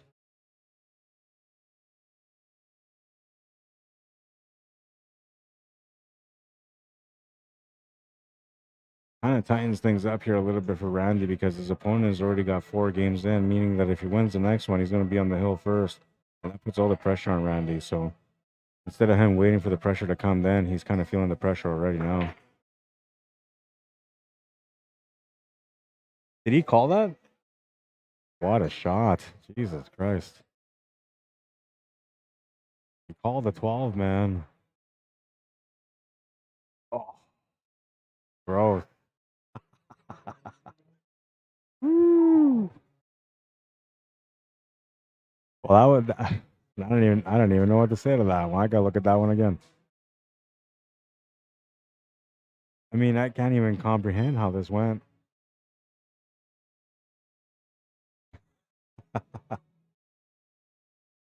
Oh, Jesus. I'm gonna have to watch that one like kind of over and over and over again because I gotta figure out how he made that work.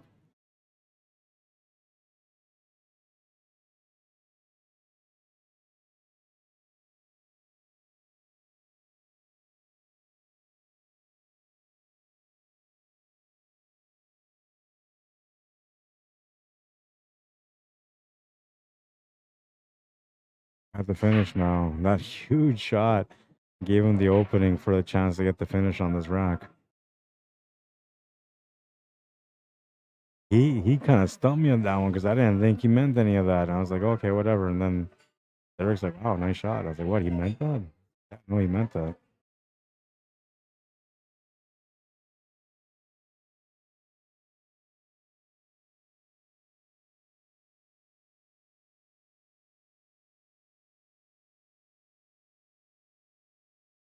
No fun, Randy Baggett doing his thing again.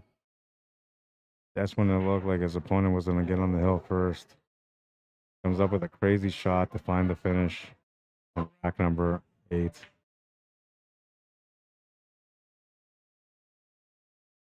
One more shot to make it all valid. Most important one of them all, the 8 ball.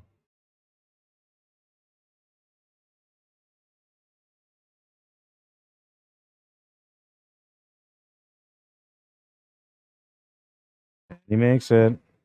Ties up the game at 4. I got to ask him about that one. First, I got to look at it again. I got to understand what happened.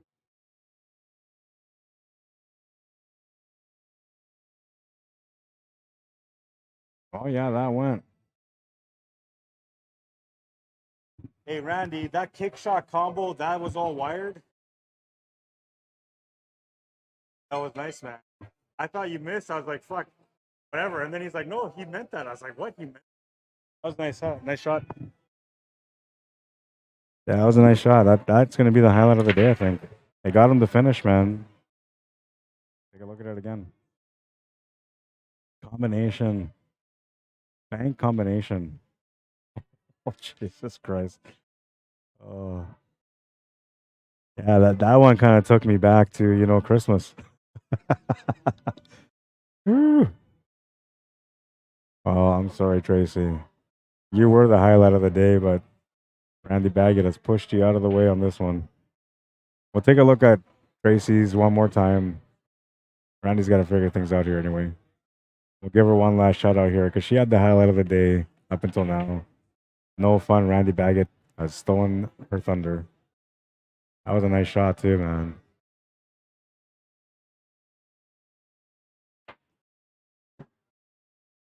That was a really nice shot. The bank that she made was beautiful. She deserved the highlight of the day on that one. But then, you know, this one, this was pretty. Bank combination.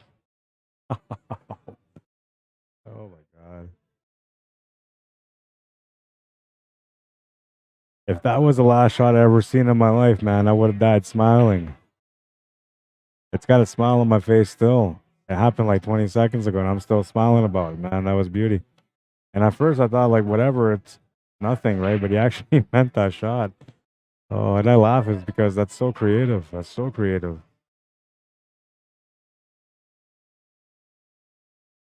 Trying to open things up here, moving things around, but that 12 is going to get tied up next to that too. Or sorry, the 10 is going to get tied up next to the 2.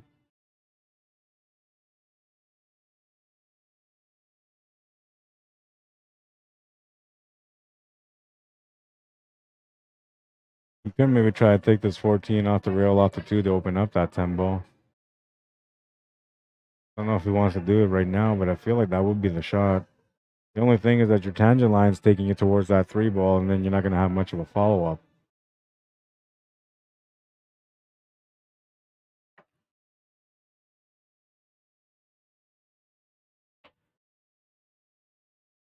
Trying to get that 10 ball open, and he does.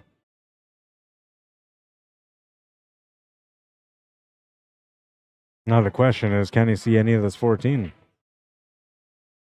I mean, to make it. To hit it is no big deal, but to make it.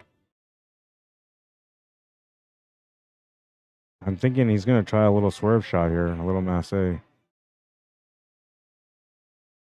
might even try the jump shot. If he's got one of those nice air rush jump cues, then he might just go for the jump shot here. Oh, he just massed it. That was a nice shot too.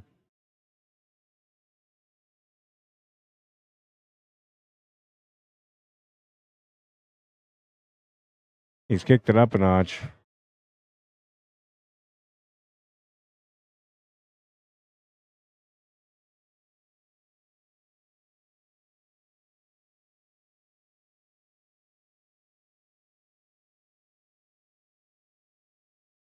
No, I'm trying to think if there's anybody.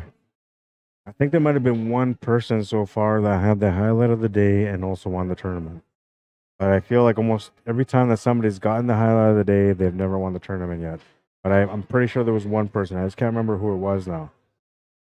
I want to say it was Mike Delgado. That's who I'm trying to lean towards because he's been one of the guys that's kind of impressed me with his back against the wall a lot of times.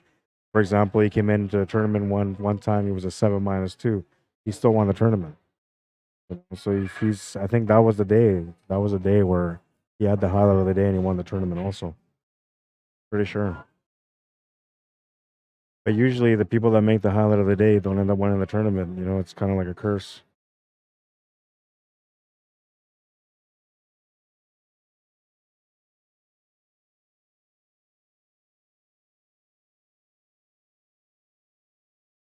Wants to get a shot on the 8 ball, doesn't have to be perfect, and he's gotten a shot on the 8 ball. Got the cushion on the 6 ball, so he doesn't have to worry about the cue ball here. It's all about just a shot. And he'll make it. Takes the lead in this match, 5-4.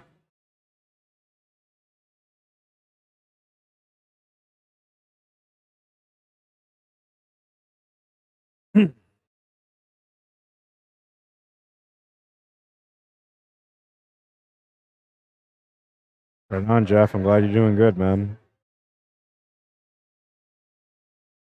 Gene Peacock says Randy's pulling out the big shots now. Wow. Robert Griffith says shot of the day.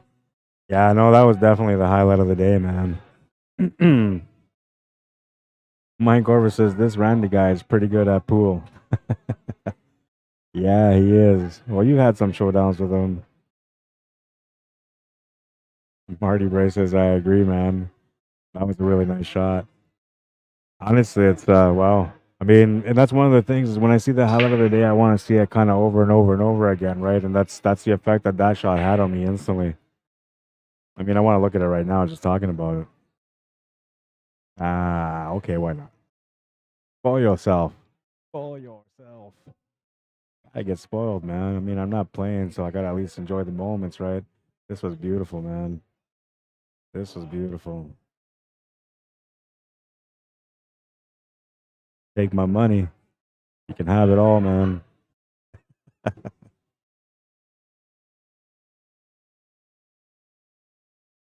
I might have to get him to sign my shirt after this.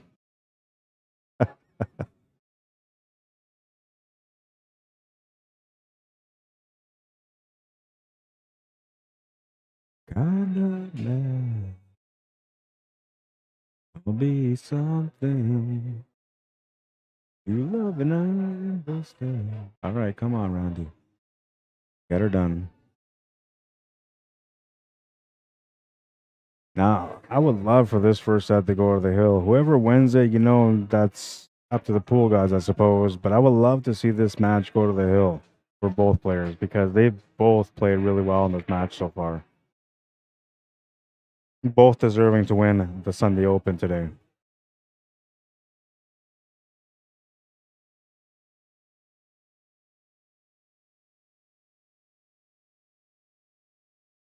But I gotta give, you know, props to Derek. He's been playing some top-notch pool all day, man. Even when he went to the B side, it never phased him.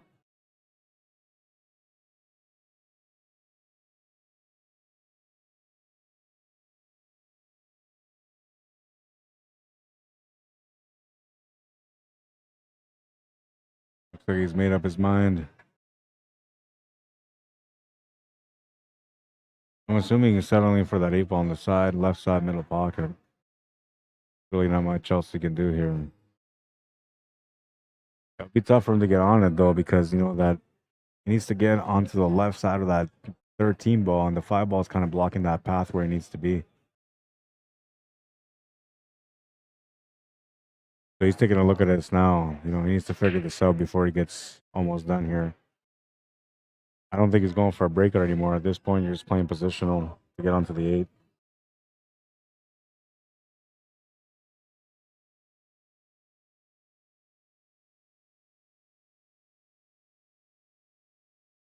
So this kind of line that he's at right now kind of helps him. So that's basically what he's looking for. A little bit more to the left from there will be ideal.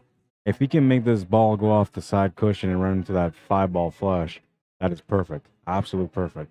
But if you take that gamble, you're taking a chance that you may roll up behind that 5 and not have a shot at all. So that's the part where you know you have to figure out what kind of pool player you are. The one that takes a chance or the one that plays it smart and just comes up a little bit short and just tries to make up for it.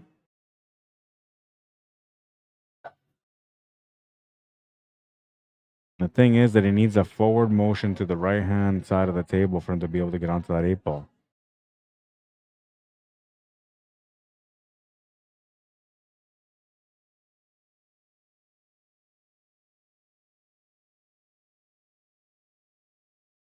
You can see here, so he can push up, maybe squeeze that cue on between that 3 and the 4, but he's not going to get much of a shot on this 8-ball that way. If he runs into the 4-ball, he's going to end up coming to the left side and end up with a really awkward shot on that 8-ball. It might be a little bit more beneficial to him if he was to maybe bank corner this with lots of topspin and just push through that 4. But I think even that's going to be very difficult to accomplish when it comes to the shape on the 8.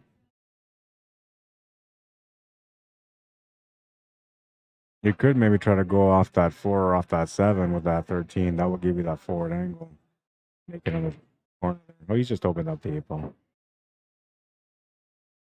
Didn't quite get much of a shot on it though, but he'll try to make it work somehow.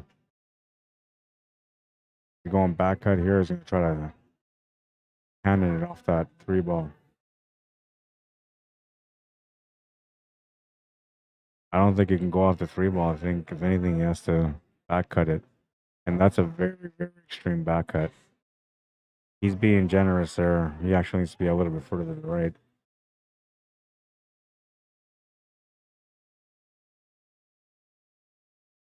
I don't think he's going to make it. I think if anything, he's going to tie up that 6-ball with the 8.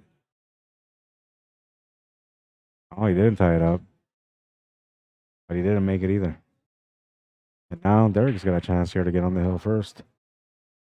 He's been kind of quiet for a little bit here, so kind of eager to get back to the table and get going. Not a whole lot of challenges on this table here. Position on that 4 and 1 or more or less to work on this table. Gonna try to get onto that right away. Looks like he's got an angle here to be able to push up the 4-ball just slightly.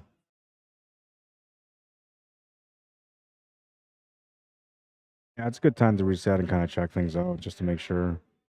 You don't want to get too ahead of yourself, right?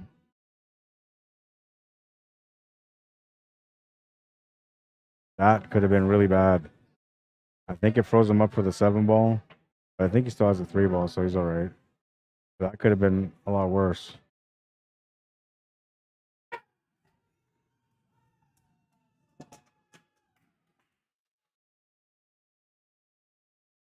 Are the Jets playing? Oh, the Winnipeg Jets are playing today. Oh, man. I got to go watch for the Jets game.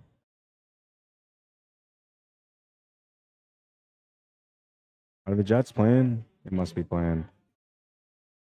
I'm okay with missing the CFL playoffs, but I'm not okay with missing the Jets game. It's in my contract, man. Small print. Jets game must be enforced.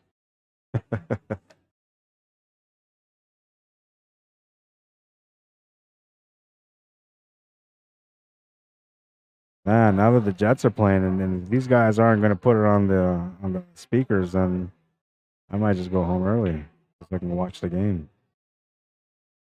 What's the score? Anybody watching the game? What's the score? I think they're playing against Seattle. The Kraken. They had the coolest name ever in the NHL, and they came up with this horrible designs for their shirts. If you're from Seattle, I'm sorry. Their mascot is horrible too. Coming sincerely from a Jets fan.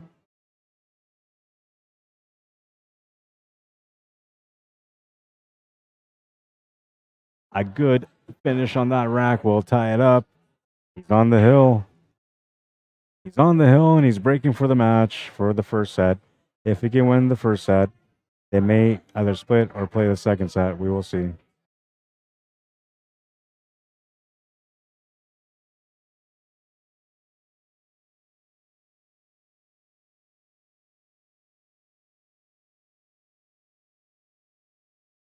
That's my hero up there that's playing right now. I'm kind of rooting for him. I usually don't root for anyone, but you know, he said he's playing for me today, so anybody says that, usually I'm cheering for them.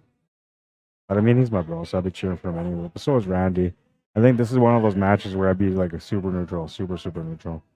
And I'm trying my best to be neutral. Rack number 11. We're tied up, but he's on the hill, and he makes a couple of balls off the break, and look at this. He's got a chance to finish here. This is a juicy table, man. I mean, look at that. Jesus. I'm taking low ball, and I'm out of here.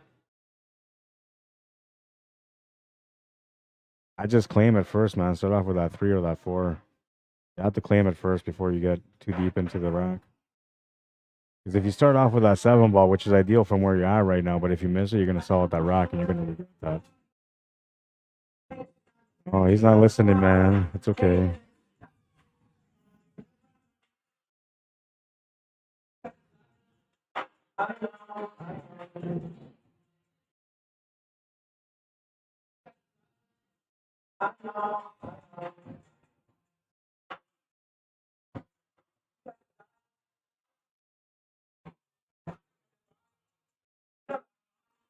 I'll just say LOL. Yep, Bombers, then Jets, while Pool on the other laptop.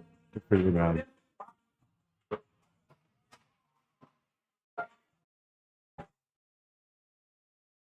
Barry Brenner says he plays one pocket and sees caroms and things like that. A great player. Oh, for sure, man. How you doing, Dan Anderson? Welcome to the stream. Yeah, no, he's Randy's got a lot of knowledge, man, and he's not afraid to play games. So a lot of people, when they're playing pool, they get like stupid about things like, oh, I'm not gonna play one pocket, it's so boring. Oh, why would I want to play bank pool? Whatever, right? Play snooker, whatever. But then the players that decide to go do all these other games learn all the other skills of the game that you never would learn without that game. He's gonna miss the combo. I'm not sure if he's gonna come back to the table. Randy's not the kind of guy that lets things slide, man. If he's in a battle and he's got his back against the wall, he'll grind it.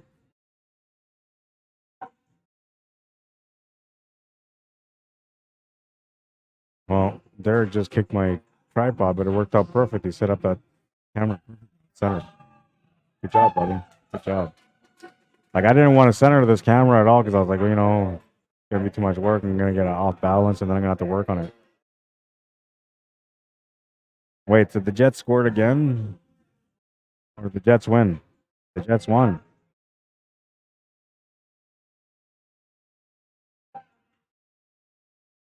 Man, if this was a sports lounge, oh wait, it is a sports lounge. I'm gonna stop right there. I was say if this is a sports lounge and they're not playing sports on the speakers, this is not a sports lounge. But it is a sports lounge, and they're just not playing it. They're playing music instead. Ooh, that's okay. The game's over anyway.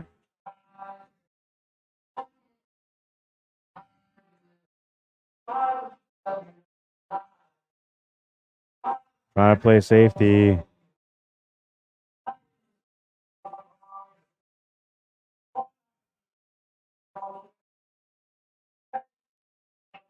I wonder if we can go off the rail, off the one, billiard into that three. I don't know if you can see it or not.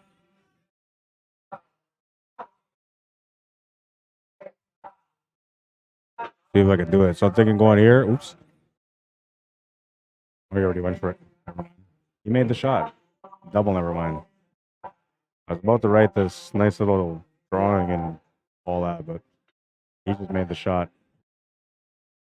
Keeping it simple.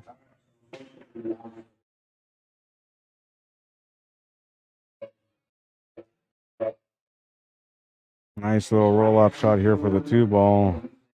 He's not quite exactly where he wanted to be for it, but he's got a shot.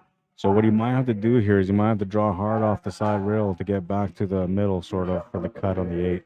Or he can just hold the cue ball right there, too. Nice little touch on that one. Found himself the window to get onto the 8-ball. And he's just on fire today, man. Get in there. Oh, no. We can't believe he missed it. Oh, no. You worked so hard for that one, man. I said you worked so hard for that one. He's just smiling about it because he knows he should have had that first set already, man. And I said this earlier, you know, there was a rack where I said to like, you know, if Derek didn't finish that rack right there and then, that Tim was going to come back and win that match. I think it was against Tim. And he ended up winning that rack. That was the most crucial rack at the end. And I feel a little bit the same about this one here, because if he didn't win this one, he's going to allow Randy to get on the hill first. And Randy's a closer. He's always been a closer. Not that Derek isn't, but Randy's a for real closer because he's always playing in tournaments. And he's always under pressure to close out a match. So he's got the most experience when it comes to, you know, keeping your cool at the finish line. But Derek's been a cool customer all day long so far, man. He's been chill. Hasn't really been sweating it too much. And that makes him dangerous. So we'll see what happens in the next rack. But this one looks like it's going hill.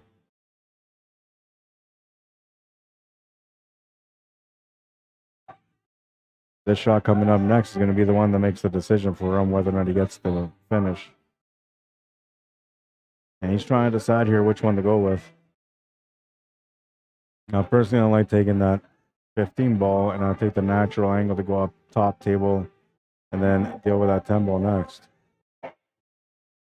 But if you take the 11 to the side, you can maybe run to that 15 ball and roll it up a little bit.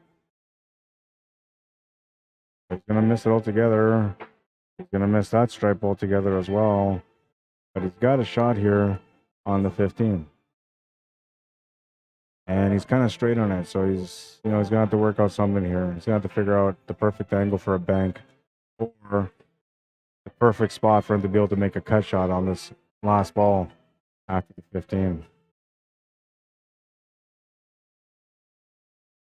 I think if I was a banker, I'd set up for the bank here, but I'm not a banker. So for me, I can't see that result. For me, I'd be trying to play this through off the 2 cushions short and just selling for the long cut on the 10 ball to the bottom left corner. I think that's a 10. I can't tell from this angle. Can't really tell from this angle either, but it looks like it's a 10. Yeah, I think it's a 10.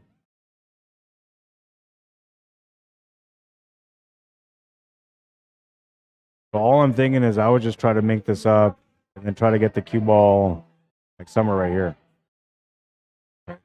If I can get the cue ball somewhere there, then I can just afford to make the cut here for the last ball. If he can get a cushion and go up a little bit further, that's even better. But I'm not sure if he can. I feel like he's pretty straight on this. Oh, I don't know. It looks like he might be able to cheat the pocket a little bit, man. He might have a follow-through angle to get on top of this ball. He's not going that way, though. Or is he? I decided to settle for the bank. And that's what I said. If you're a banker, that's what you would do. I'm not, so I wouldn't. Kind of an all-in here. If he makes it, he ties it up. They go to the last game. If he doesn't make it, we go to the next set. And he'll make it, man, all day long. You don't play shape like that not to make it. All right? The 8 is good. He's got a 6th game, and he's on the hill. Hill. Final rack of the first set. The decider. What's up, bro? Got the decider. And, well, if Randy wins it, we go to the second set. If Derek wins it, if Randy wins it, we end this match. If Derek wins it, we go to the second set. That's what I meant to say.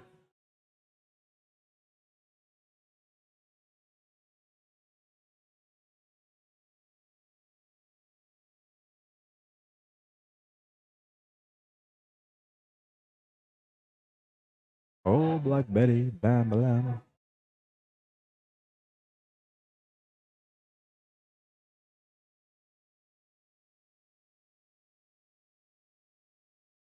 Oh, Black Betty. Oh, Black Betty. Who sings that song again? I can't remember.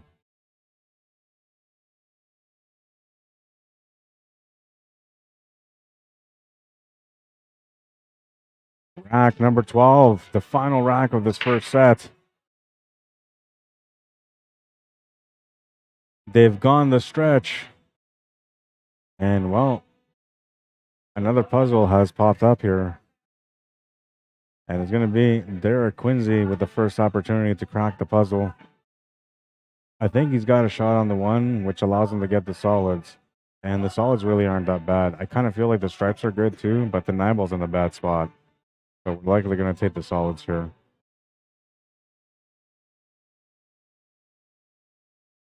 Biggest problem for the low ball is that 3. Does that 3 go to the side maybe? Oh, maybe not. But he got that 6-ball there to be able to play shape or to break out that 3 from there. So he's not too bad on the solids.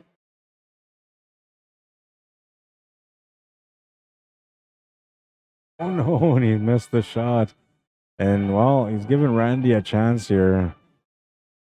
What he wanted to do, but it's unfortunate that he's turned the table over.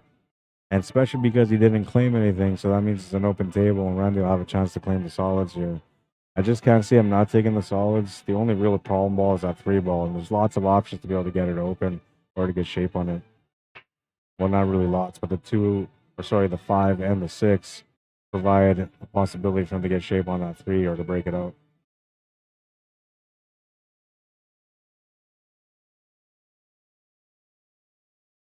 A little bit of trickery there just to open up the table some.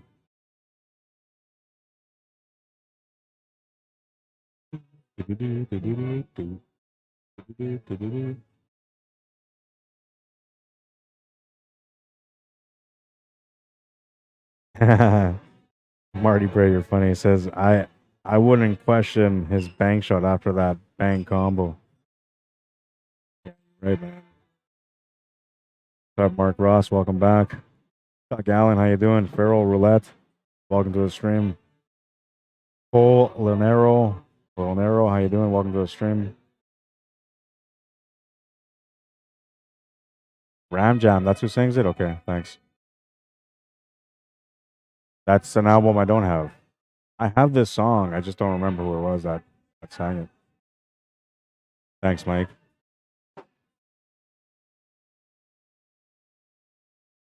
Oh, Black Betty.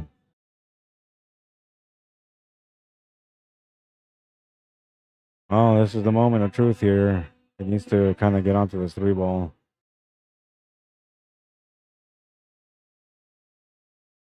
He's got a little bit of angle here. It looks like to maybe run to the top side of the 3. Bump this 3 ball off the rail, but he needs to have a follow-up. If it doesn't get the follow-up, he's not going to have a finish here. But he's trying to open that up a little bit more. And I'm not sure he quite got what he was looking for. But he's actually within the finish line right now because he still has the 5. There's a forward angle. Yes, right there. You can get that cue ball to get off that top rail, off the right cushion into that 15 ball. That gives you the 3 to the bottom right corner. Once you get the shot on that one, all you got to do is roll it up for that 7 to the side. And, well, you know, 4 ball's just chilling by the pocket, waiting for the finish. Bit of a touch shot here with a little bit of pace. Oh, no. Oh, no. I don't think he's got it. I don't think he's got it. And like it goes to the top right corner for sure now, but it's so close to that side pocket that you have no choice but to take it on now, I feel. And I don't think he's got anything on that 7 ball anyway, so he's got no choice but to take it that 3. And unfortunately for him, he's going to have to play it off the rail first. Low percentage here, but with the right measurements, it will be an amazing shot.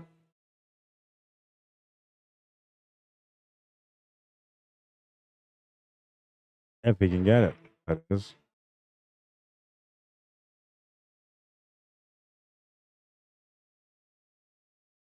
Nice effort, Randy. Nice effort. So Derek will get his last chance here at this table. He's got a little bit of a puzzle to work with here. 9 ball is not easy. That's the biggest concern. Then we got to look at the top of the table. We have that 12 and the 10 ball chilling right next to each other. He can maybe try to get up there and deal with that right now, but he might just try to spin his way into this 9 ball from here. Yeah. And it made sense for him to go that way, right? Even if he makes his 4 ball, it doesn't matter. He's still going to get shape on the 13. So he can't worry about, you know, running into something here. He just has to make the shot.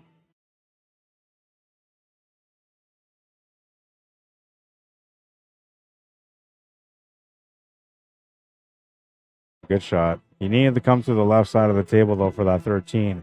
And I actually thought that was going to be automatic, but it didn't work out that way. And he might have to play a safety here now.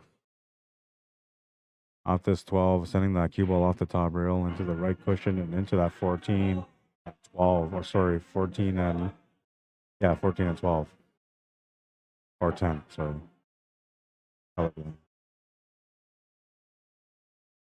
He's have to come up to that solid or to that stripe, I mean. Looks like he's done okay. He's going to give Randy a jump here. Randy's not going to have a hard time hitting this ball. But I think he's going to try to make it. And if he doesn't try to make it, I think he's got to start thinking about where he's going to play safe. And the best kind of safe area will be on the bottom right corner, really. Even though that kind of gives him a shot on the 13 and a shot on the 12, it is the hardest spot where you could put your opponent at.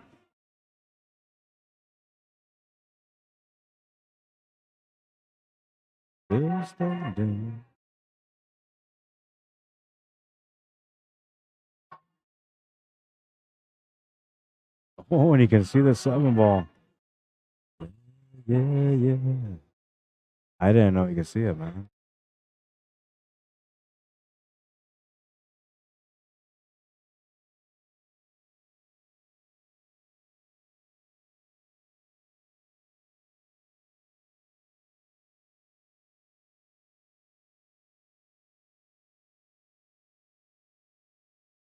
Oh, last piece of the puzzle is right in front of him. All he's got to do is just make the shot and get clear on the 8. Sounds easier said than done, though. He's got a lot of obstacles in the way here. He might have to actually run intentionally into this 14 ball to set up for the 8 ball on the left side middle pocket. Oh, and he missed the shot. Going for that effort, man. And this is going to be the last chance here for Derek for sure. I thought that was the last chance last time. And this is a beauty opportunity now. He knows it too, man. He's got to make it work. Yeah, that's big right there, taking that ball out of the way, because now you have that 10 ball next to the side. You could take the 10 ball right now too, man. You could take the 10 ball and just come over for the 13, then set up for the 12 ball next, and then just go that way to finish. But I think that'll be the harder way to go. I think the only reason he's not taking this strike to the top right corner is because the cue ball might run a little bit too much on him.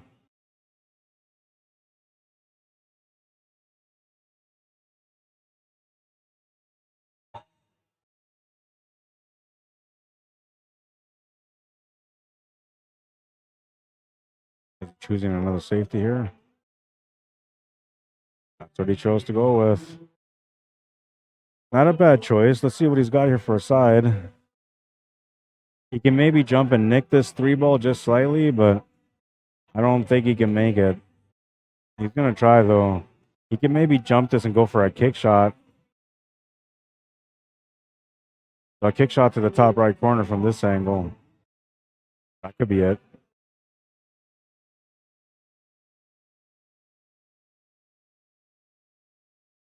Trying to create a little bit of a situation there. He's done okay. I think Derek just plays another safety here. Bump the 14 ball and get the cue ball on the right side a little bit. 14 on our screen.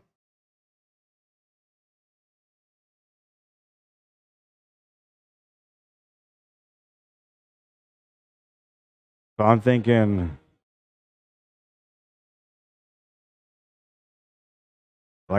we just kind of put the cue ball somewhere here.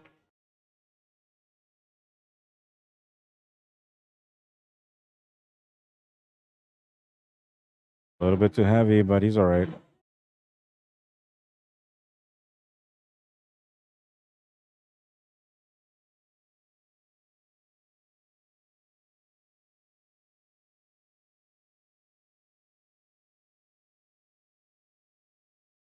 Randy, is he calling the side or the corner? It looks like he's calling the corner. Looks like he's going for a kick shot off the rail to the corner. It's actually a pretty good chance to make this shot. Only because that 3 ball's off the rail. Far enough. Oh, what a shot. What a shot. Jesus Christ, these guys are giving me a headache here trying to figure out who's going to be the highlight of the day, man. It's a rifling of highlight shots today. We're selling them. Fire sale. And look at this. He's got a shot on this 8 ball. It's not quite there, though, but it's there. The cut to the side is the way that I'm going on this one, man. I don't know if he'll do it, but I feel like the cut to the side is the only thing he can really do here. I think he doesn't have enough for the cut to the corner, but we'll see right away. He touched the tripod. Oh, you can see enough for it to go to the corner, and he's going to make it. What a shot. Were they playing the one set only? You guys doing second set or that's it? Oh, you won the first set. Yeah, that's right. Yeah. That's it. Game over. What a win, man. I don't know. Is that the highlight of the day? I mean, look at this.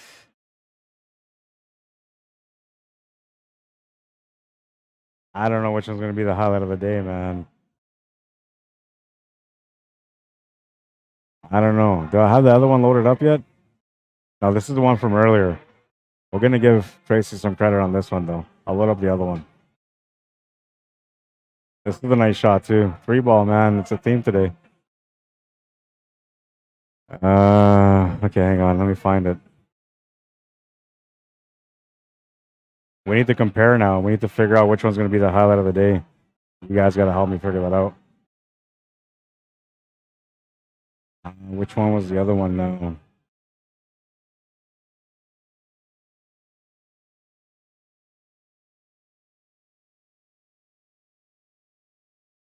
I can't recognize it. There was the combo from Tim. That wasn't it. It was from Randy. That's what it was. It was this one.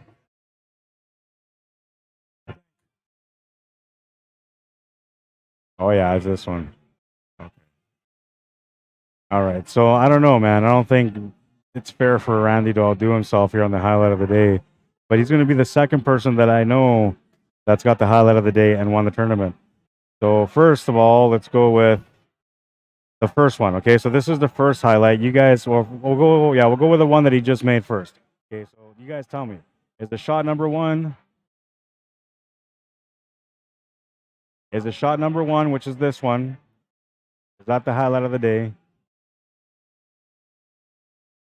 Or is it shot number two, this one? Bank combo on the 12 to the bottom left corner. Oh my God, man. Oh my God. Play your best game with CUESPORTS Live. I'm telling you, man. I'm split on this one, but I feel like this one is the correct highlight of the day. Number two. What do you guys say? I'll give you a chance to say it right now, man. Shot number one, shot number two. You guys pick it. Shot number one, shot number two. Jeff Martin says shot one for sure. Gene says shot two. Robert Griffith says shot two. Petra says shot two for sure. It was such a beauty shot, right? I mean, I don't know. Oh. All right, so shot one, a beautiful shot. It got him the finish and it got him the win of the tournament. Okay? On a safety play from his opponent. That's huge. That's huge. Okay? But here, this is like defying the odds, man. This is an act of God. Bank combination. Wow. Shot number one or shot number two? So far, we got shot number two is in the lead by a lot. Yeah, shot number two, right? I'm telling you, man, that was the highlight of the day. Congratulations to Randy Baggett on a beautiful finish today and for getting the highlight of the day. Hey, man, only one highlight per day, okay? That's it. I'm having a discussion on which one was better for you. But that combo bank, that bank combo, that was the best one by far. It was pretty. But that three ball, man, I mean, he played a safety on you. He left you one option and you made it. Just enough to kick it. If that three was on the rail, it doesn't happen, right? But it was just far enough. Yeah. Good shooting, man. That too, yeah. Congratulations to Randy Baggett. He's got a big, big smile on his face right now. And why wouldn't he, man? He's the Sunday Open champion, and he got that with some authority. Amazing play from this guy. We're going to see that shot one more time, but not right now. First, we're going to go to some of the jam up and some of the Predator stuff. We'll go with the Predator stuff first. We'll just show you a reel of some of the products they got. There's Mr. Tyler Starr with the Air Rush. Everybody's talking about this Air Rush, man. I tried it out, and honestly, like, it feels like it's the most natural thing for a jump. It just feels like there's no effort at all, like as if you were born to jump shots all the time. You know, it's weird the feeling that you get from it. But those of you that ever tried it, you know what I'm talking about. The Air Rush is just incredible, man. Any of the products that you're looking at here, if you guys are looking to get some of these products, let us know. CUESPORTS Live International Pool League or CSLIPL.com. You can message me, Rod Arriagada, at CSLManitoba@gmail.com. And, well, we'll do that right here. If you guys want to support my work as well, you can do so via PayPal or e-transfer.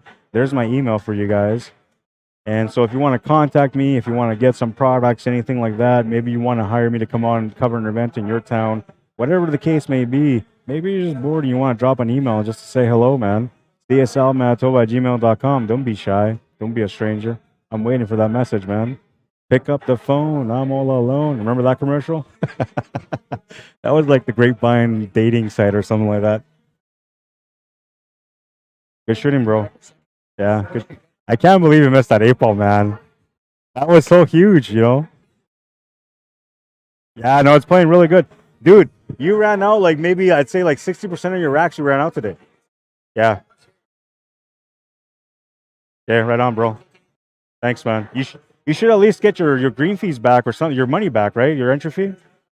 Thanks, bro. Thanks, man. Yeah, I will. Thank you. Okay, I'll tell him. Thank you. So Derek is donating his winnings to me today, and I'm lucky for that, man. I told him at least take your money back or something, man. But he's gonna donate it to me, so it is what it is. I appreciate that, man. every now and then the players will come in, they'll win, they'll do well, you know, and they'll say, here you go, man. They'll piece me off something, you know, just a way to say thank you for my efforts. And honestly, I appreciate it, man. I really do. Let's go with some shirts here real quick for, I don't know. Yeah, we'll go with shirts. JamUpApparel.com is where you want to go to find any of the stuff. I got this hoodie right there, man. I love this hoodie. I'm wearing it right now. Pimpin'. Oh, wait, it's not the same hoodie. Wait a minute. They robbed me. They gave me one with the white strings. I wanted the one with the black strings. But yeah, anyways, if you guys are checking out some of the stuff, let me know if you're looking for any of it. I can help you guys out, man. I'm a rep for Jam Up Apparel here in Canada. And well, I'm just working some little details here, and maybe I'll find a way to take care of you. I really like this, man, but I got the white strings. Bothers me. Why did they give me the white strings? I guess they said, you know, it just suits the shirt a little bit better, or the sweater a little bit better. Whatever, man. Whatever. Anyways, that's going to be it for now. But before we go, let's not forget about our host, the Hangar Billiards and Sports Lounge. If you guys are ever in the city and you guys want to come down and check it out, they're located at 121 Scurfield Blvd. All you got to do is just message me, Rod Arriagada, say, hey, listen, man, I'm going to be in town this weekend, and I want to go check out the Hangar. You want to come meet me? I want to play some sets. I'll be here. I promise you I'll be here. If I'm not out of town working, I'll make an effort to come see you, to come meet you at the Hangar and introduce you to the place. We'll shoot some racks. We'll get along. Ask some of the people out there, man, that know me. When they've come into town, they said, hey, Rod, I want to shoot some racks. I've showed up. Carlos Malcolm was the last guy that gave me an ass whooping. But I show up, even for the ass whoopings. 204-560-299 is the number you want to call them at if you're looking to book a spot for your party. And they can suit, or they can fit up to 200 people, 250 people. That's actual capacity. So it's really big room, lots of space, lots of tables, great service. You know what? Let me just back up here. Give you guys a little bit of the atmosphere. There we go. And then some people playing in the background. But you can see, you know, it's a nice little room, perfect little bar setup and everything. They got a gaming lounge and everything, man. Yeah, I'm telling you, if you guys come down here, just let me know. We're going to shoot some racks. And I promise you, you're not going to regret it. You're going to have a great time. And you might beat me. I don't know. If I practice, you may not. But I'm still willing to play you. And if you beat me, I'm okay with that. But you probably won't beat me. I'm kidding. I'm just trying to entice you to come out here and play me, man. All right. The last time. What a shot. Randy Baggett with the bank combo. Highlight of the day. What a shot. What a shot. Play your best game with CUESPORTS Live, man. I'm waiting for you. Get on down here and show me what you got. The pool wisdom. The more you sweat in practice, the less you bleed in battle. And what that means is you got to go out there and just become the best player that you can be. Work the best that you can on the tables. Don't work on the stuff you already know. Work on the stuff that you don't know. And when you start mastering the things that you're not very good at, well, guess what? The only thing that's going to happen after that is you're going to become the champion within. And when you're the champion within, you come on down, you play on this TV table, you show me what you got, man, because I'm waiting for you. I hope you guys enjoyed the stream. It's been a great time. I know I enjoyed it. It's been fun. Only 13 players came out today, but man, we had like 50, 60 people in here last night. It was crazy. I didn't think any of those guys were going to come back and play pool today after all that pool they played yesterday, man. And I was right. But next week, we'll see what happens. I believe I'm going to be out of town, so there may not be a stream here next week. I might be going out of town. So if that's the case, I apologize, you know, but wherever I go, I'm going to be streaming. So you can always follow me or add me on Facebook, and then you can check out whatever I'm doing when I'm out of town. And, well, like I said, I hope you guys enjoyed the stream. Once again, I'll repeat my name, Rod Arriagada. If you guys want to add me or follow me on Facebook, you're more than welcome to do so, man. And I'll accept for sure. But if you're one of those people that spams, you know, and annoys people with memes and stuff, I might just boot you out, man. I really won't. But if you're a spammer, I definitely will. Trust me. There's a lot of them that have been kicked out. Anyway, CSLManitoba@gmail.com is where you message me if you want me to come on and cover an event for you.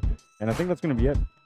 Congratulations to Randy Baggett for being this week's champion. He played amazing pool, the highlight of the day. The second time I've seen someone have the highlight of the day and win the tournament. It usually doesn't happen, man. But Mike Delgado was one, and Randy Baggett was another. I want to say there's one more. I just can't think who it was, but there's at least one more that did it too. I just can't remember, man. I apologize wherever you are. That's going to be it for now, though. I hope you guys enjoyed everything. And, you know, honestly, thank you for tuning in. Thank you for watching. Make sure you guys subscribe to our Facebook page if this is the first time you guys are watching CUESPORTS Live. And if you guys can go to my link on YouTube. You guys can go follow me on there. You can subscribe to my channel. It's Rod Arriagada /CSL Manitoba on YouTube. And then just by subscribing to my channel, you're helping me make a difference. Really, you are. And it's like, it's not hurting you. You know, all you gotta do is click, say subscribe. Done. That's it. You didn't do anything else. All you have to do was subscribe. And the rest of it, just let me work my ass off to make that money. But you gotta help me by getting the subscriptions in there. I need 1,000 people to start making it. I'm nowhere near it. But maybe you can help me get a little bit closer. That's going to be it for today, guys. I hope you guys enjoyed everything. It's been a pleasure as always. I'm Rod Arriagada. We'll see you guys at the tables next time, whenever that may be. Have a good night, everyone. Cheers.